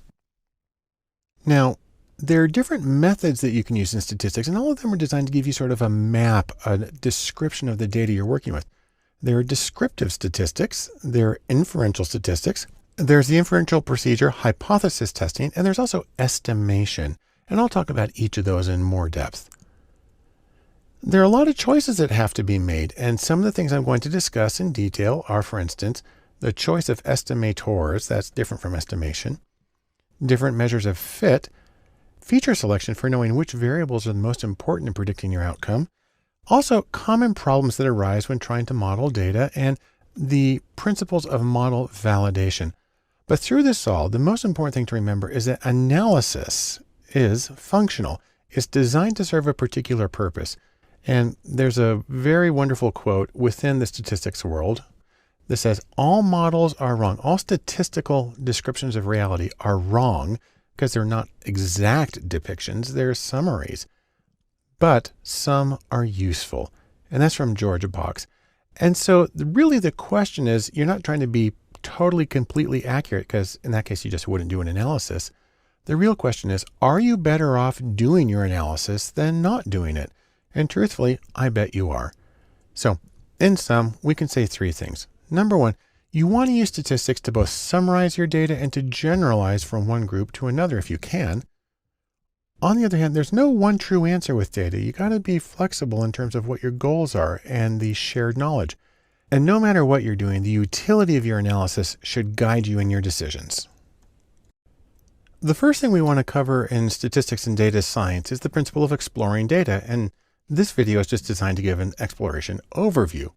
So we like to think of this, the intrepid explorers, they're out there exploring and seeing what's in the world. You can see what's in your data. More specifically, you want to see what your data set is like. You want to see if your assumptions are met so you can do a valid analysis with your chosen procedure. And really, something that may seem very weird is you want to listen to your data. If something's not working out, if it's not going the way you want, then you need to pay a little more attention, and exploratory data analysis is going to help you do that. Now, there are two general approaches to this. First off, there's a graphical exploration. So you use graphs and pictures and visualizations to explore your data. The reason you want to do this is that graphics are very dense in information. They're also really good, in fact, the best way to get the overall impression of your data. Second to that, there is a numerical exploration. I make it very clear, this is the second step. Do the visualization first, then do the numerical part. Now, you want to do this because it can give greater precision, and this is also an opportunity to try variations on the data. You can actually do some transformations, move things around a little bit, and try different methods and see how that affects the results and see how it looks. So let's go first to the graphical part. There are very quick and simple plots that you can do. Those include things like bar charts and histograms and scatter plots. Very easy to make and very quick way of getting an understanding of the variables in your data set. In terms of numerical analysis, again, after the graphical methods, you can do things like transform the data, that is, take like the logarithm of your numbers. You can do empirical estimates of population parameters, and you can use robust methods, and I'll talk about all of those in more length in later videos. But for right now, I can sum it up this way. The purpose of exploration is to help you get to know your data. And also, you want to explore your data thoroughly before you start modeling it, before you build statistical models. And all the way through, you want to make sure you listen carefully so that you can find hidden or unassumed details and leads in your data. As we move in our discussion of statistics and exploring data, the single most important thing we can do is exploratory graphics. In the words of the late great Yankees catcher Yogi Berra, you can see a lot by just looking. That applies to data as much as it applies to baseball. Now, there's a few reasons you want to start with graphics. Number one is to actually get a feel for the data. I mean, what's it distributed like? What's the shape? Are there strange things going on? Also, it allows you to check the assumptions and see how well your data match the requirements of the analytical procedures you hope to use. You can check for anomalies like outliers and unusual distributions and errors. And also you can get suggestions. If something unusual is happening in the data, that might be a clue that you need to pursue a different angle or do a deeper analysis. Now, we want to do graphics first for a couple of reasons. Number one is they're very information dense, and fundamentally humans are visual. It's our single highest bandwidth way of getting information. It's also the best way to check for shape and gaps and outliers. There are a few ways you can do this if you want to. The first is with programs that rely on code. So you can use the statistical programming language R, the general purpose programming language Python. You can actually do a huge amount in JavaScript, especially in d3.js, or you can use apps that are specifically designed for exploratory analysis. That includes Tableau, both the desktop and the public versions, Click, and even Excel is a good way to do this. And then finally, if you really want to know, you can do this by hand. John Tukey, who's the father of exploratory data analysis, wrote his seminal book, a wonderful book, where it's all hand graphs, and actually it's a wonderful way to do it. But let's start the process for doing these graphics. We start with one variable, that is univariate distributions. And so you're going to get something like this. The fundamental chart is the bar chart. This is when you're dealing with categories and you're simply counting how many cases there are in each category. The nice thing about bar charts is they're really easy to read. Put them in descending order and maybe have them vertical, maybe have them horizontal. Horizontal can be nice to make the labels a little easier to read. This is about psychological profiles of the United States. This is real data, and that we have the most states in the friendly and conventional, a smaller number in temperamental and uninhibited, and the least common of the United States is relaxed and creative. Next, you can do a box plot, or sometimes called a box and whiskers plot. This is when you have a quantitative variable, something that's measured, and you can say how far apart scores are. A box plot shows quartile values. It also shows outliers. So for instance, this is Google searches for modern dance, and That's Utah at 5 standard deviations above the national average. That's where I'm from, and I'm glad to see that there. Also, it's a nice way to show many variables side by side if they're on approximately similar scales. Next, if you have quantitative variables, you're going to want to do a histogram. Again, quantitative, so interval or ratio level or measured variables. And these let you see the shape of a distribution and potentially compare many. So here are 3 histograms for Google searches on data science and entrepreneur and modern dance. And you can see mostly for the part normally distributed with a couple of outliers. Once you've done one variable or the univariate analyses, you're going to want to do 2 variables at a time. That is bivariate distributions or joint distributions. Now, one easy way to do this is with grouped plots. So you can do grouped bar charts and box plots. What I have right here is grouped box plots. I have my 3 regions, psychological regions of the United States, and I'm showing how they rank on openness. That's a psychological characteristic. And what you can see is that the relaxed and creative are highest and the friendly and conventional tend to go to the lowest. And that's kind of how that works.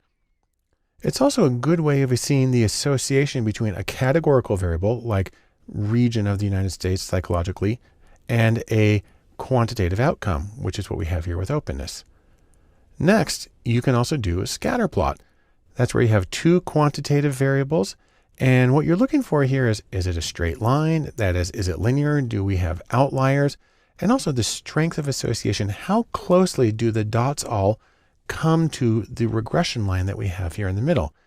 And this is an interesting one for me because we have openness across the bottom. So more open as you go to the right, and agreeableness. And what we see is there's a strong downhill association. The states in the United States that are the most open apparently are also the least agreeable. So we're going to have to do something about that. And then finally, you want to go to many variables. That is multivariate distributions. Now, one big question here is 3D or not 3D. Let me actually make an argument for not 3D. So what I have here is a 3D scatter plot of 3 variables about Google searches. Up the left, I have FIFA, which is for professional soccer.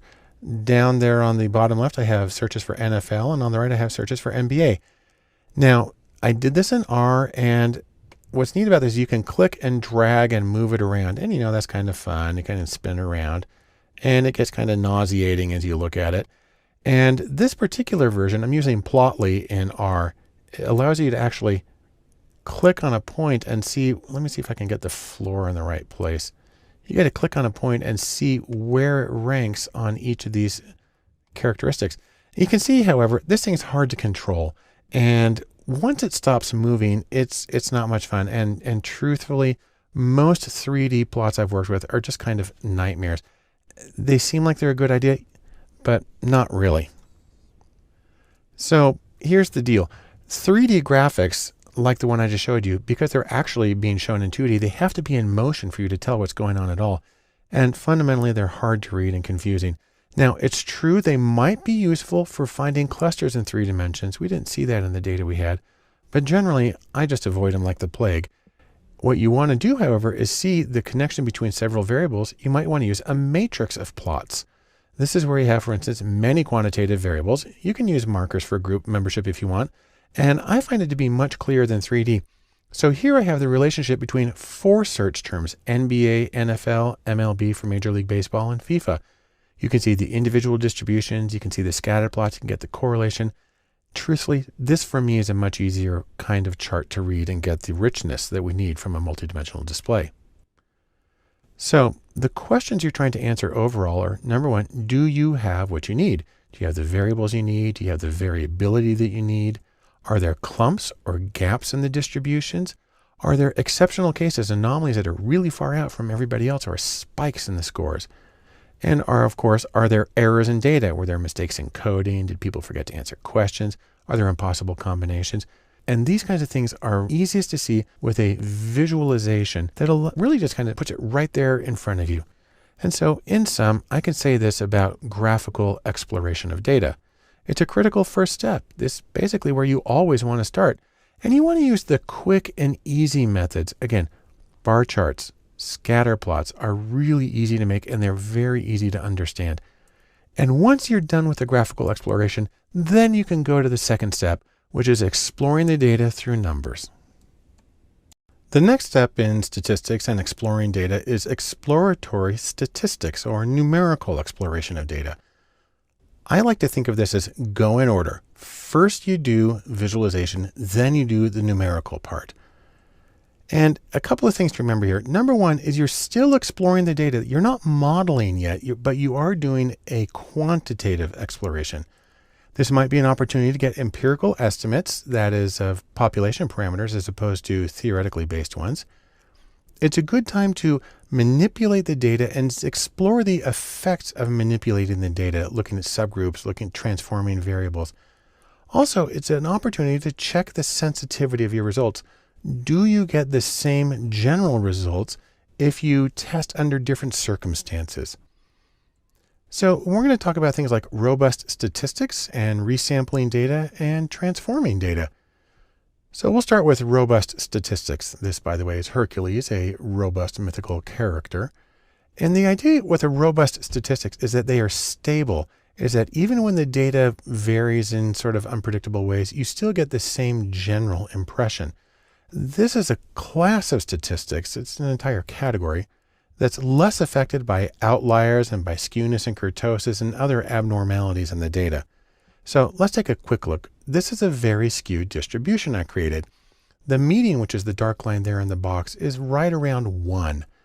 And I'm going to look at two different kinds of robust statistics, the trimmed mean and the Winsorized mean. With the trimmed mean, you take a certain percentage of the data from the top and the bottom, you just throw it away and you compute the mean for the rest. With the Winsorized, you take those and then you move those scores into the highest non-outlying score. Now, the 0% is exactly the same as the regular mean, and here it's 1.24. But as we trim off 5% or move in 5%, you can see that the mean shifts a little bit. Then 10%, it comes in a little bit more to 25%. Now we're throwing away 50% of the data, 25% on the top, 25% on the bottom. And we get a mean here of 1.03, that's a trimmed mean, and a Winsorized of 1.07. When we throw away 50%, when we trim 50%, that actually means that we're leaving just the median. Only the middle score is left. Then we get 1.01. What's interesting is how close we get to that even when we have 50% of the data left. And so that's an interesting example of how you can use robust statistics to explore data even when you have things like strong skewness. Next is the principle of resampling. And that's like pulling marbles repeatedly out of a jar, counting the colors, putting them back in and trying again. That's an empirical estimate of sampling variability. So sometimes you get 20% red marble, sometimes you get 30, sometimes you get 22, and so on. There are several versions of this. They go by the names the jackknife and the bootstrap and the permutation. And the basic principle of resampling is also key to the process of cross-validation. I'll have more to say about validation later.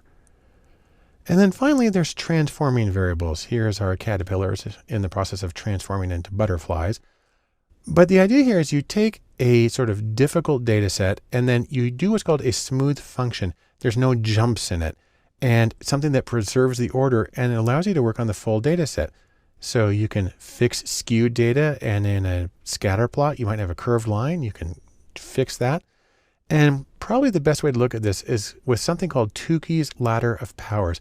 I mentioned before John Tukey, the father of exploratory data analysis. He talked a lot about transformations. This is his ladder starting at the bottom with the -1 over x squared up to the top with his x cubed. And here's how it works. This distribution over here is a symmetrical, normally distributed variable. And as you start to move in one direction, and you apply the transformation, you take the square root, you see how it moves the distribution over to one end. Then the logarithm, and you get to the end, you get this -1 over the square of the score. And that pushes it way, way, way over. If you go the other direction, for instance, you square the scores, it pushes it down in the one direction, you cube it, and then you see how it can move it around in ways that allow you to, you can actually undo the skewness to get back to a more centrally distributed distribution. And so these are some of the approaches that you can use in the numerical exploration of data. In sum, let's say this. Statistical or numerical exploration allows you to get multiple perspectives on your data. It also allows you to check the stability, see how it works with outliers and skewness and mixed distributions and so on. And perhaps most importantly, it sets the stage for the statistical modeling of your data. As a final step of statistics and exploring data, I'm going to talk about something that's not usually considered exploring, but is basic descriptive statistics. I like to think of it this way. You've got some data and you are trying to tell a story. More specifically, you're trying to tell your data's story. And with descriptive statistics, you can think of it as trying to use a little data to stand in for a lot of data, using a few numbers to stand in for a large collection of numbers. And this is consistent with the advice that we get from good old Henry David Thoreau, who told us, simplify, simplify.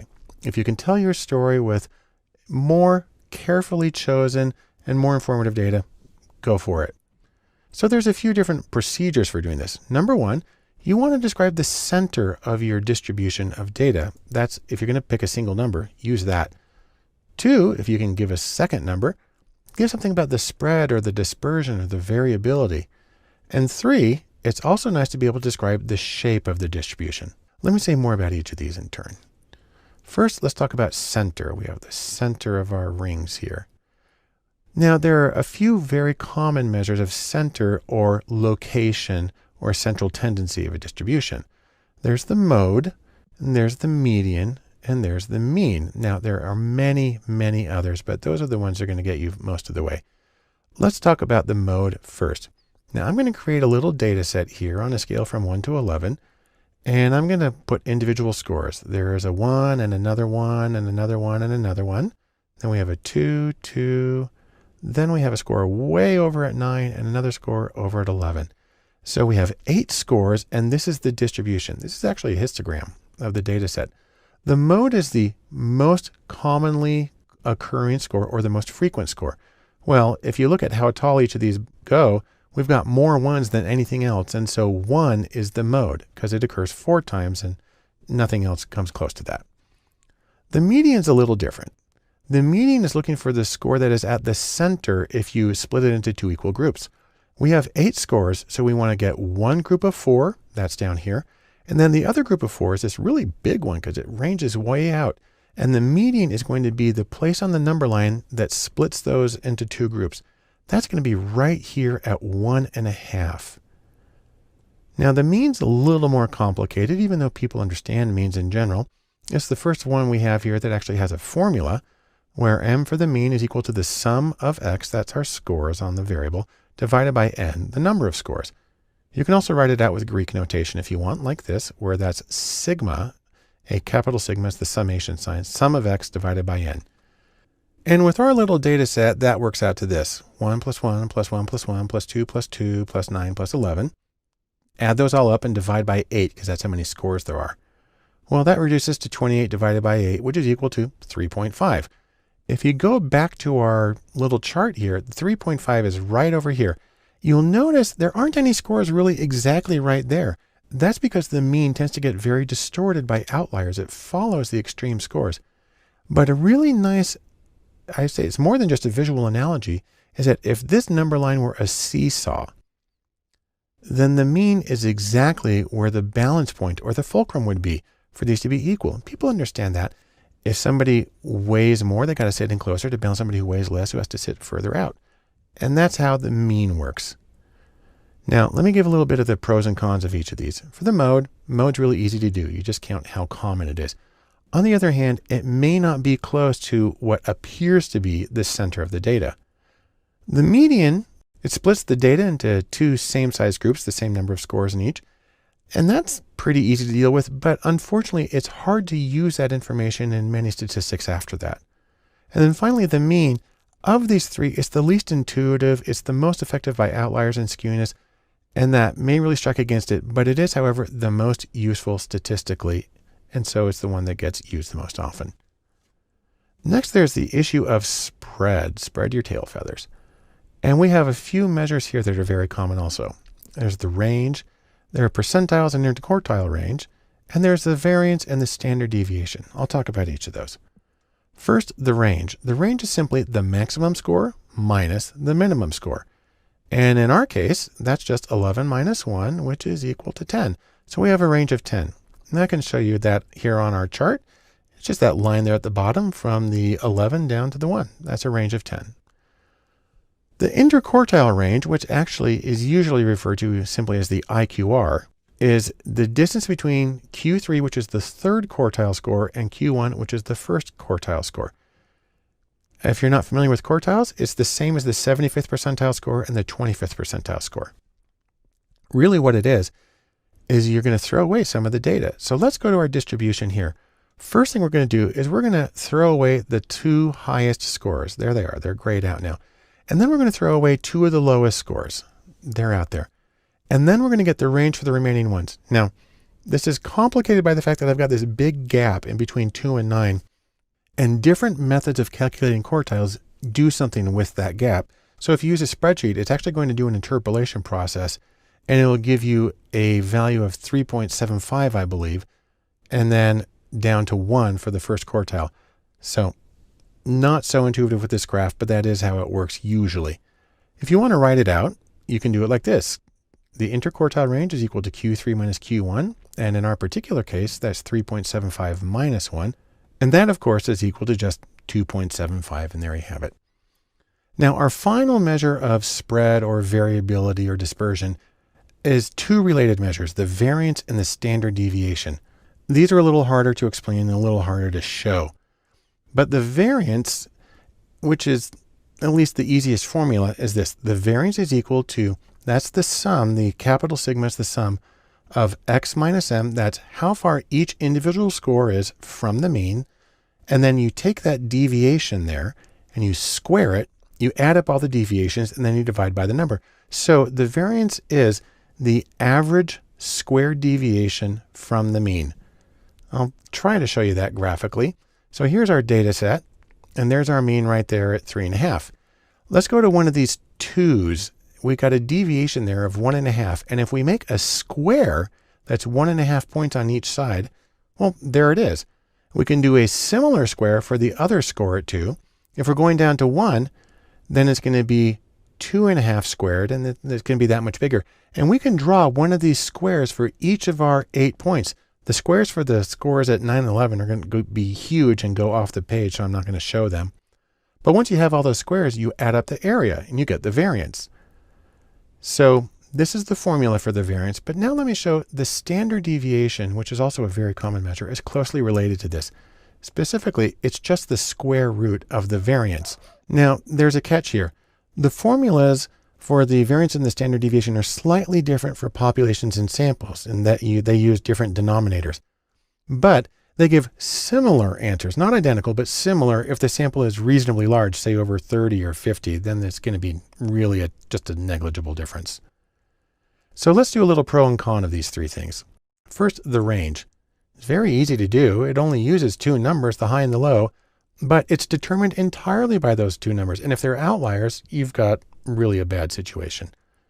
The interquartile range, or IQR, it's really good for skewed data, and that's because it ignores extremes on either end. So that's nice.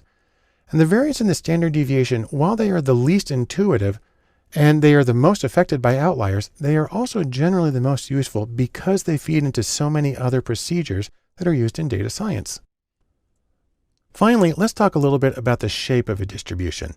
You can have symmetrical or skewed distributions, unimodal, uniform, or U-shaped. You can have outliers. There's a lot of variations. Let me show you a few of them.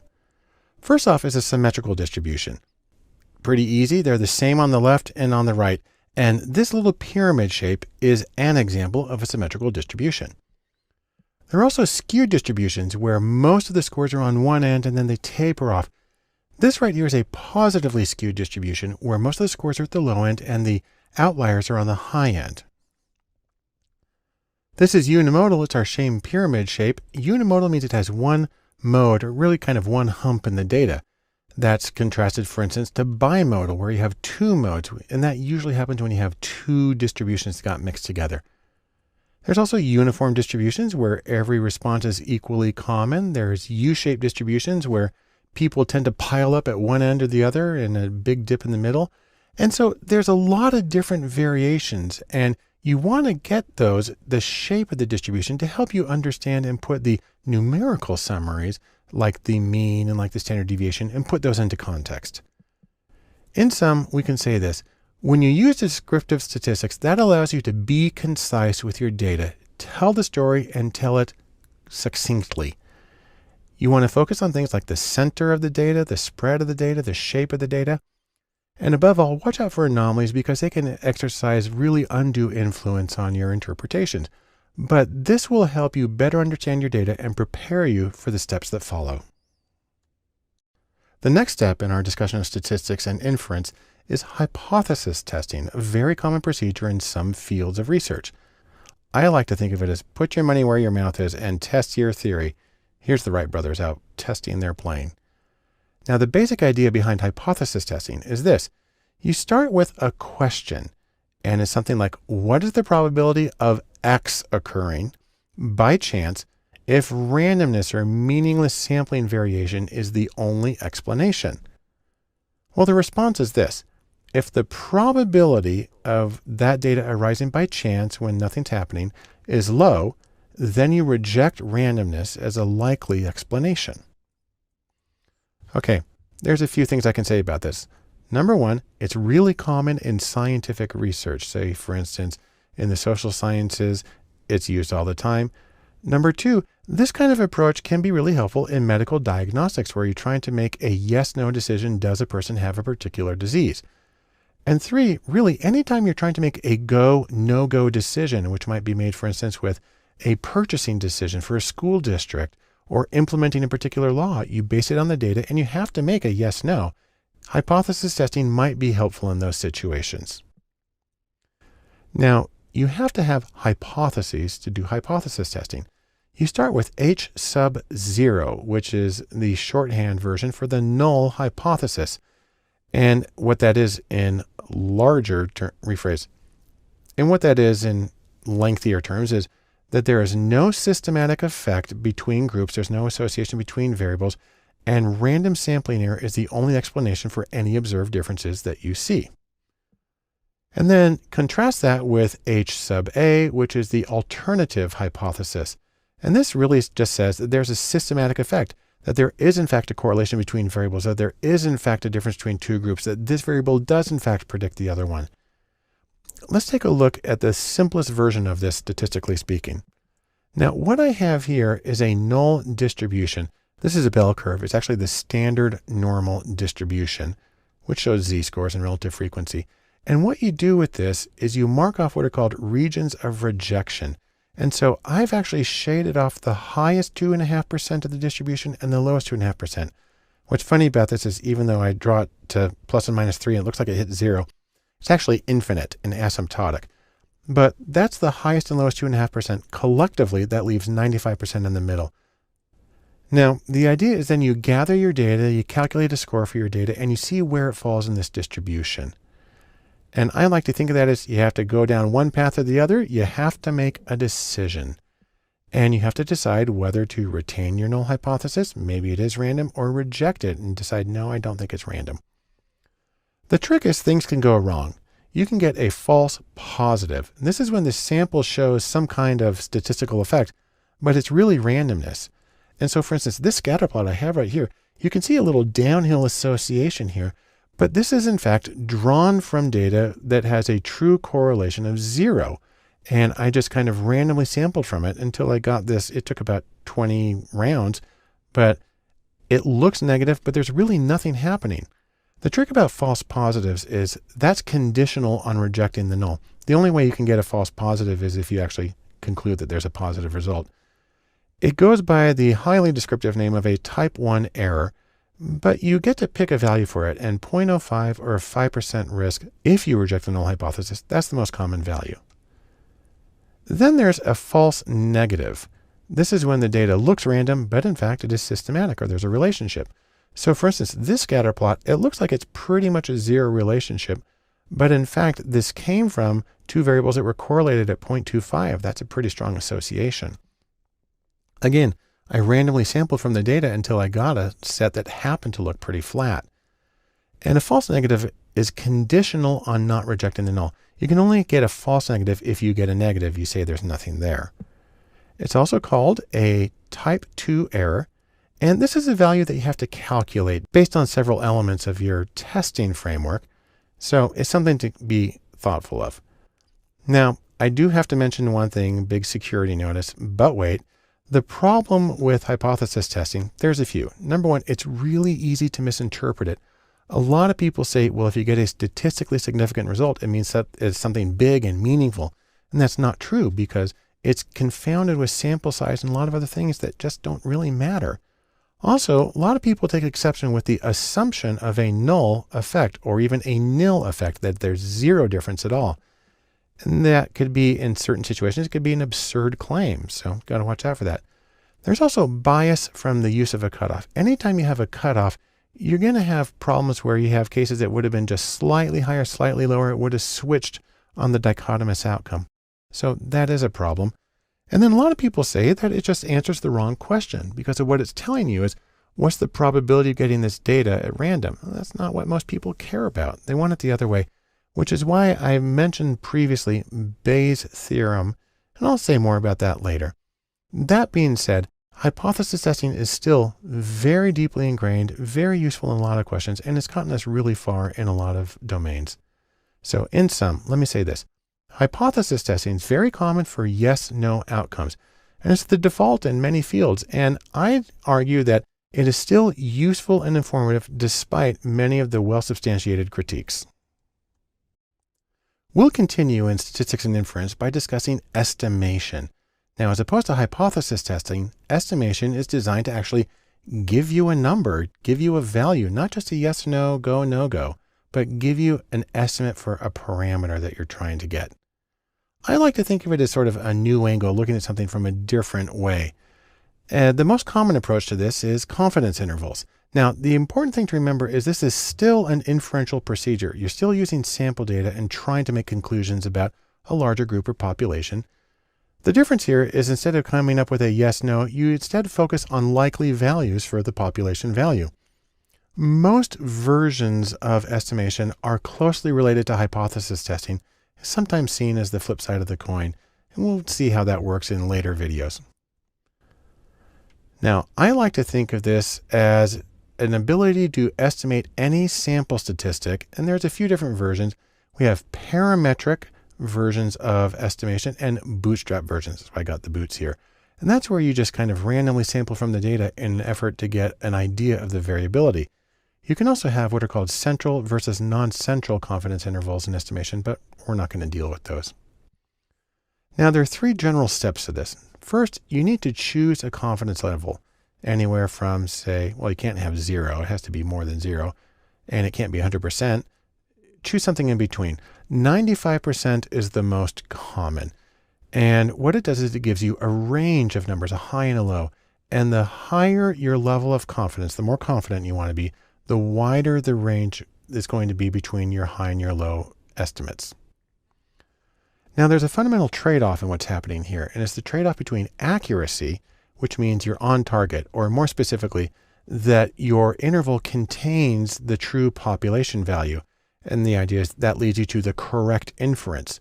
There's a trade-off between accuracy and what's called precision in this context. And precision means a narrow interval, and it's a small range of likely values. And what's important to emphasize is this is independent of accuracy. You can have one without the other, or neither or both. In fact, let me show you how this works. What I have here is a little hypothetical situation.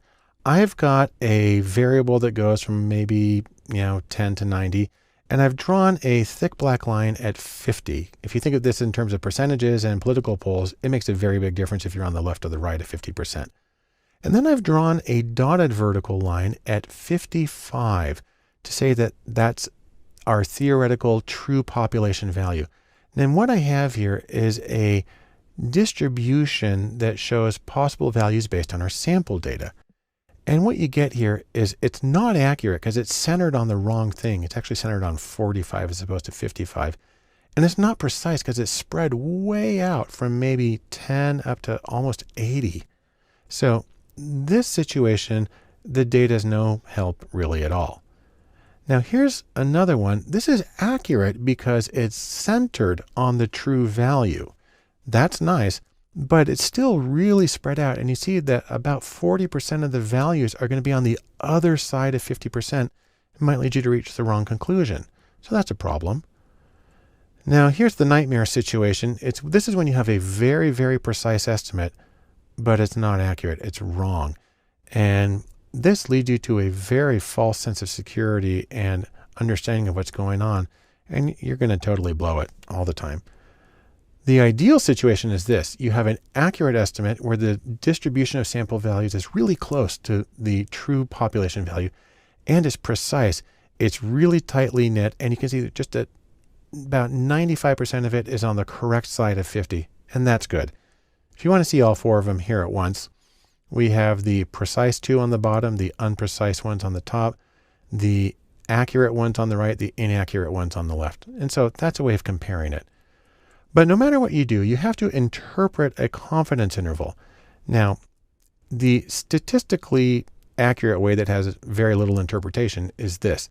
You would say the 95% confidence interval for the mean is 5.8 to 7.2. Okay, so that's just kind of taking the output from your computer and sticking it into sentence form. The colloquial interpretation of this goes like this. There's a 95% chance that the population mean is between 5.8 and 7.2. Well, in most statistical procedures, specifically frequentist as opposed to Bayesian, you can't do that. That implies that the population mean shifts. That's not usually how people see it. Instead, a better interpretation is this. 95% of confidence intervals for randomly selected samples will contain the population mean.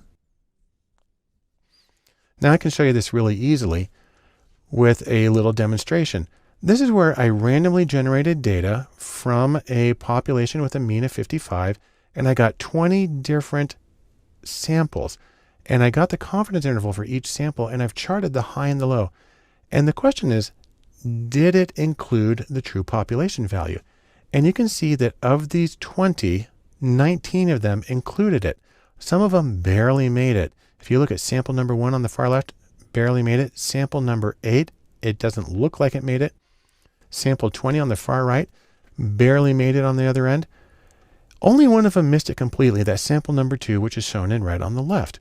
Now, it's not always just 1 out of 20. I actually had to run the simulation about 8 times because it gave me either 0 or 3 or 1 or 2. And I had to run it until I got exactly what I was looking for here. But this is what you would expect on average. So let's say a few things about this. There are some things that affect the width of a confidence interval. The first is the confidence level, or CL. Higher confidence levels create wider intervals. The more certain you have to be, you're going to give a bigger range to cover your bases. Second, the standard deviation, where larger standard deviations create wider intervals. If the thing that you're studying is inherently really variable, then of course your estimate of the range is going to be more variable as well. And then finally, there's the N, or the sample size. This one goes the other way. Larger sample sizes create narrower intervals. The more observations you have, the more precise and the more reliable things tend to be. I can show you each of these things graphically.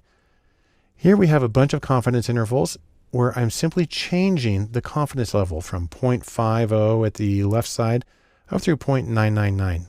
And you can see it gets much bigger as we increase. Next one is standard deviations. As the sample standard deviation increases from 1 to 16, you can see that the interval gets a lot bigger.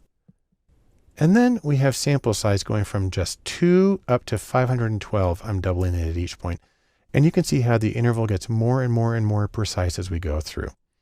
And so let's say this to sum up our discussion of estimation. Confidence intervals, which are the most common version of estimation, focus on the population parameter. And the variation in the data is explicitly included in that estimation. Also, you can argue that they're more informative because not only do they tell you whether the population value is likely, but they give you a sense of the variability of the data itself. And that's one reason that people argue that confidence intervals should nearly always be included in any statistical analysis. As we continue our discussion of statistics and data science, we need to talk about some of the choices that you have to make, some of the trade-offs, and some of the effects that these things have. We'll begin by talking about estimators, and that is different methods for estimating parameters. I like to think of this as what kind of measuring stick or standard are you going to be using? Now, we'll begin with the most common. This is actually called OLS, which is short for ordinary least squares.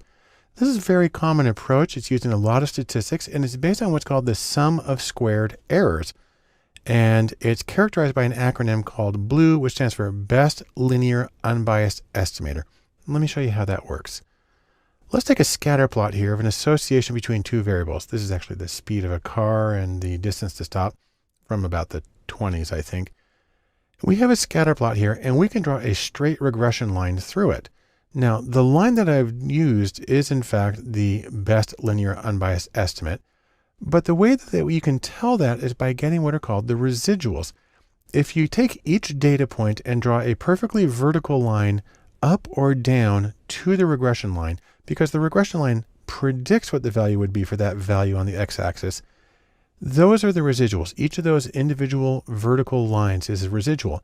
You square those and you add them up, and this regression line, the gray angled line here, will have the smallest sum of squared residuals of any possible straight line that you can run through it. Now, another approach is ML, which stands for maximum likelihood. And this is when you choose parameters that make the observed data most likely. It sounds kind of weird, but I can demonstrate it. And it's based on a kind of local search. It doesn't always find the best. I like to think of it like a person here with binoculars, looking around them, trying hard to find something, but you could theoretically miss something. Let me give a very simple example of how this works. Let's assume that we're trying to find parameters that maximize the likelihood of this dotted vertical line here at 55. And I've got three possibilities. I've got my red distribution, which is off to the left, the blue, which is a little more center, and the green, which is far to the right. And these are all identical, except they have different means. And by changing the means, you see that the one that is highest where the dotted line is the blue one. And so if only thing we're doing is changing the mean and we're looking at these three distributions, then the blue one is the one that has the maximum likelihood for this particular parameter. On the other hand, we could give them all the same mean right around 50 and vary their standard deviations instead. And so they spread out different amounts. In this case, the red distribution is highest at the dotted vertical line, and so it has the maximum value. Or if you want to, you can vary both the mean and the standard deviation simultaneously. And here the green gets a slight advantage. Now, this is really a caricature of the process because obviously you would just want to center it right there on the 55 and be done with it. The question is when you have many variables in your data set, then it's a very complex process of choosing values that can maximize the association between all of them. But you get a feel for how it works with this. The third approach that's pretty common is something called map for maximum a posteriori. This is a Bayesian approach to parameter estimation.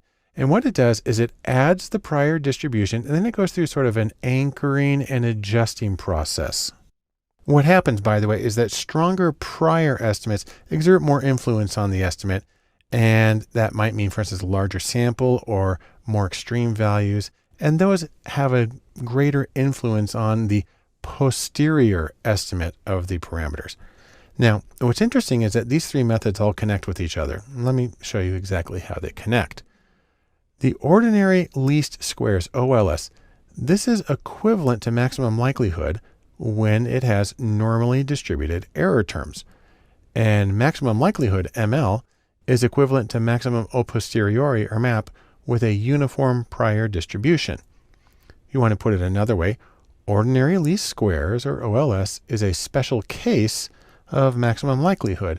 And then maximum likelihood, or ML, is a special case of maximum a posteriori. And just in case you like it, we can put it in set notation. OLS is a subset of ML, is a subset of MAP. And so there are connections between these three methods of estimating population parameters. Let me just sum it up briefly this way. The standards that you use, OLS, ML, MAP, they affect your choices and the ways that you determine what parameters best estimate what's happening in your data. Several methods exist, and there's obviously more than what I showed you right here, but many are closely related, and under certain circumstances, they're all identical. And so it comes down to exactly what are your purposes and what do you think is going to best work with the data that you have to give you the insight that you need in your own project. The next step we want to consider in our statistics and data science and the choices that we have to make has to do with measures of fit, or the correspondence between the data that you have and the model that you create. Now, it turns out there's a lot of different ways to measure this, and one big question is how close is close enough? Or how can you see the difference between the model and reality? Well, there's a few really common approaches to this. The first one is what's called R squared. It's got a longer name. That's the coefficient of determination. There's a variation, adjusted R squared, which takes into consideration the number of variables. Then there's minus 2LL, which is based on the likelihood ratio, and a couple of variations, the Keiki information criterion, or AIC, and the Bayesian information criterion, or BIC. And then there's also chi-squared. Now that's actually a Greek C there. It looks like an X, but it's a C, and that's chi-squared. And so let's talk about each of these in turn. First off is R squared. This is the squared multiple correlation, or the coefficient of determination. And what it does is it compares the variance of Y. So if you have an outcome variable, it looks at the total variance of that and compares it to the residuals on Y after you've made your prediction. The scores on R squared range from 0 to 1, and higher is better. The next is minus 2 log likelihood. That's the likelihood ratio, or as I just said it, the minus 2 log likelihood. And what this does is it compares the fit of nested models. We have a subset, then a larger set, then a larger set overall. This approach is used a lot in logistic regression when you have a binary outcome. And in general, smaller values are considered better fit. Now, as I mentioned, there's some variations of this. I like to think of variations of chocolate. The minus 2 log likelihood, there's the Keiki information criterion, the AIC, and the Bayesian information criterion, BIC. And what both of these do is they adjust for the number of predictors. Because obviously, if you have a huge number of predictors, you're going to get a really good fit, but you're probably going to have what's called overfitting, where your model is tailored too specifically to the data you currently have and doesn't generalize well. These both attempt to reduce the effect of overfitting. And then there's chi-squared again. It's actually a lowercase Greek c, looks like an X. And chi-square is used for examining the deviations between two data sets, specifically between the observed data set and the expected values, or a model you create of, we expect this many frequencies in each category. Now, I'll just mention, like going to the store, there's a lot of other choices, but these are some of the most common standards, particularly the R squared. And I just want to say, in sum, there are many different ways to assess the fit, the correspondence between a model and your data.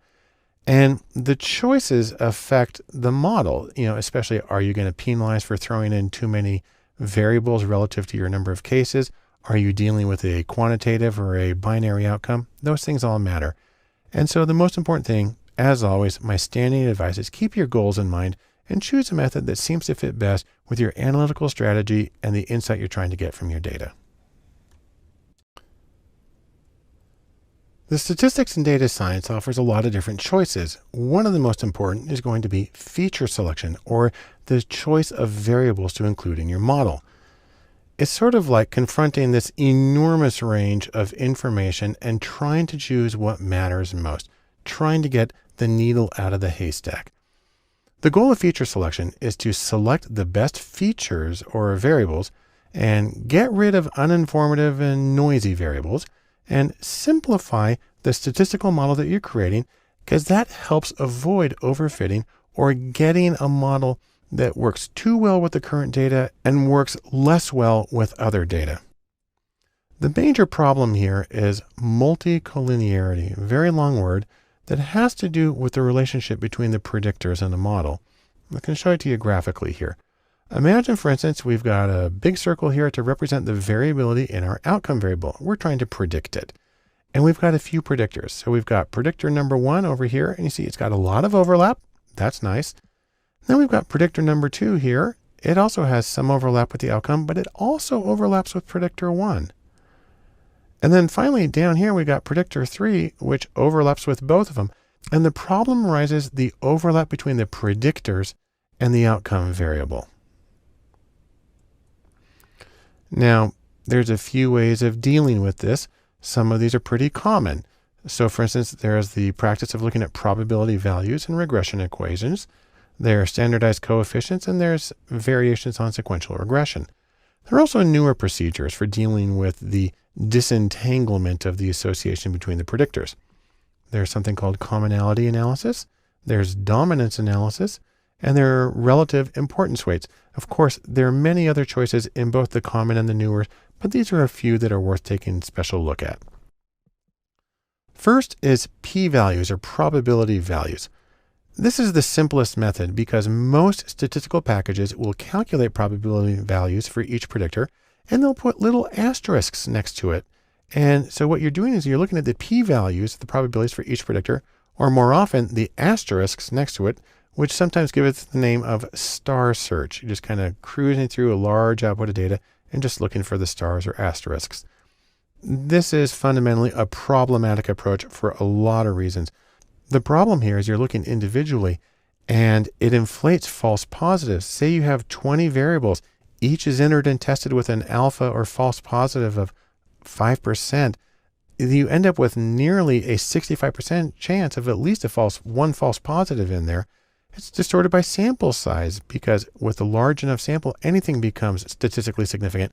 And so relying on p-values can be a seriously problematic approach. Slightly better approach is to use betas or standardized regression coefficients. And this is where you put all the variables on the same scale. So usually standardized from 0 and then to either -1, +1, or with a standard deviation of 1. The trick is, though, they're still in the same context of each other, and you can't really separate them because those coefficients are only valid when you take that group of predictors as a whole. So one way to try to get around that is to do what they call stepwise procedures, where you look at the variables in sequence. There are several versions of sequential regression that allow you to do that. You can put the variables into groups or blocks and enter them in blocks and look at how the equation changes overall.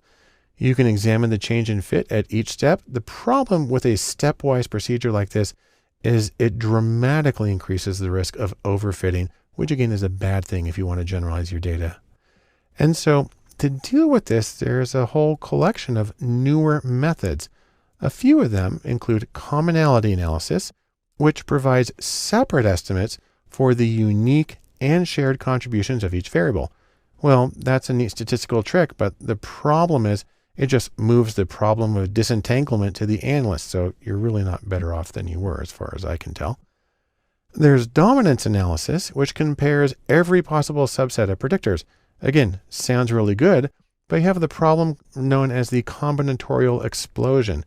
If you have 50 variables that you could use, and there are some that have millions of variables, with 50 variables, you have over 1 quadrillion possible combinations. You're not going to finish that in your lifetime. And it's also really hard to get things like standard errors and perform inferential statistics with this kind of model. And then there's also something that's even more recent than these others called relative importance weights. And what this does is it creates a set of predictors that are orthogonal or uncorrelated with each other, basing them off of the originals. And then it predicts the scores, and then it can predict the outcome without the multicollinear because these new predictors are uncorrelated. It then rescales the coefficients back to the original variables. That's the back transform. And then from that, it assigns relative importance or a percentage of explanatory power to each predictor variable. Now, despite this very different approach, it tends to have results that resemble dominance analysis. It's actually really easy to do. Their websites, you just plug in your information and it does it for you. And so that's yet another way of dealing with the problem of multicollinearity and trying to disentangle the contribution of different variables. In sum, let's say this. What you're trying to do here is choose the most useful variables to include into your model. Make it simpler, be parsimonious. Also, reduce the noise and distractions in your data. And in doing so, you're going to always have to confront the ever-present problem of multicollinearity, or the association between the predictors in your model, with several different ways of dealing with that. As we continue our discussion of statistics and the choices that are made, one important consideration is model validation. And the idea here is, as you're doing your analysis, are you on target? More specifically, your model that you create through regression or whatever you do, your model fits the sample data beautifully, you've optimized it there, but will it work well with other data? Fundamentally, this is the question of generalizability, also sometimes called scalability, because you're trying to apply it in other situations. And you don't want to get too specific or it won't work in other situations. Now, there are a few general ways of dealing with this and trying to get some sort of generalizability. Number one is Bayes, a Bayesian approach. Then there's replication. Then there's something called holdout validation, and then there's cross-validation. I'll discuss each of these very briefly in conceptual terms. The first one is Bayes, and the idea here is you want to get what are called posterior probabilities. Most analyses give you a probability value for the data given the hypothesis, so you have to start with an assumption about the hypothesis. But instead, it's possible to flip that around by combining it with special kinds of data to get the probability of the hypothesis given the data. And that is the purpose of Bayes' theorem, which I've talked about elsewhere. Another way of finding out how well things are going to work is through replication. That is, do the study again. It's considered the gold standard in many different fields. The question is whether you need an exact replication or a conceptual one that is similar in certain respects. You can argue for both ways, but one thing you want to do is when you do a replication, then you actually want to combine the results. And what's interesting is the first study can serve as the Bayesian prior probability for the second study. So you can actually use meta-analysis or Bayesian methods for combining the data from the two of them. Then there's holdout validation. This is where you build your statistical model on one part of the data and you test it on another. I like to think of it as the eggs in separate baskets. The trick is that you need a large sample in order to have enough to do these two steps separately. On the other hand, it's also used very often in data science competitions as a way of having a sort of gold standard for assessing the validity of a model. Finally, I'll just mention one more, and that's cross-validation. This is when you use the same data for both training and for testing or validating. There are several different versions of it, and the idea is you're not using all the data at once, but you're kind of cycling through and weaving the results together. There's leave one out, where you leave out one case at a time, also called LOO, L-O-O. There's leave P out, where you leave out a certain number at each point. There's K-fold, where you split the data into, say, for instance, 10 groups, and you leave out one and you develop it on the other 9, and then you cycle through. And there's repeated random subsampling, where you use a random process at each point. Any of those can be used to develop the model on one part of the data and test it on another, and then cycle through to see how well it holds up under different circumstances. And so, in sum, I can say this about validation. You want to make your analysis count by testing how well your model holds up from the data you developed it on to other situations, because that's really what you're trying to accomplish. This allows you to check the validity of your analysis and your reasoning, and it allows you to build confidence in the utility of your results. To finish up our discussion of statistics and data science and the choices that are involved, I want to mention something that really isn't a choice, but more an attitude. It's DIY for do it yourself. The idea here is, really, you just need to get started. Remember, data is democratic. It's there for everyone. Everybody has data. Everybody works with data, either explicitly or implicitly. So data is democratic. So is data science. And really, my overall message is you can do it. A lot of people think you have to be at this totally cutting edge virtual reality sort of thing. And it's true. There's a lot of active development going on in data science. There's always new stuff. The trick, however, is the software that you can use to implement those things often lags. It'll show up first in programs like R and Python, but as far as it showing up in a point-and-click program, that could be years. What's funny, though, is often these cutting-edge developments don't really make much of a difference in the results of the interpretation. They may in certain edge cases, but usually not a huge difference. And so I'm just going to say, analysts beware. You don't necessarily have to do it. It's pretty easy to do them wrong. And so you don't have to wait for the cutting edge. Now, that being said, I do want you to pay attention to what you're doing. A couple of things I've said repeatedly is know your goal. Why are you doing this study? Why are you analyzing the data? What are you hoping to get out of it? Try to match your methods to your goal. Be goal-directed. Focus on the usability. Will you get something out of this that people can actually do something with? And then, as I've mentioned several times with the Bayesian thing, don't get confused with probabilities. Remember that priors and posteriors are different things, just so you can interpret things accurately. Now, I want to mention something that's really important to me personally, and that is beware the trolls. You will encounter critics, people who are very vocal and who can be harsh and grumpy and really just intimidating. And they can really make you feel like you shouldn't do stuff because you're going to do it wrong. But the important thing to remember is the critics can be wrong. Yes, you'll make mistakes. Everybody does. I can't tell you how many times I have to write my code more than once to get it to do what I want it to do. But in analysis, nothing is completely wasted if you pay close attention. I've mentioned this before. Everything signifies, or in other words, everything has meaning.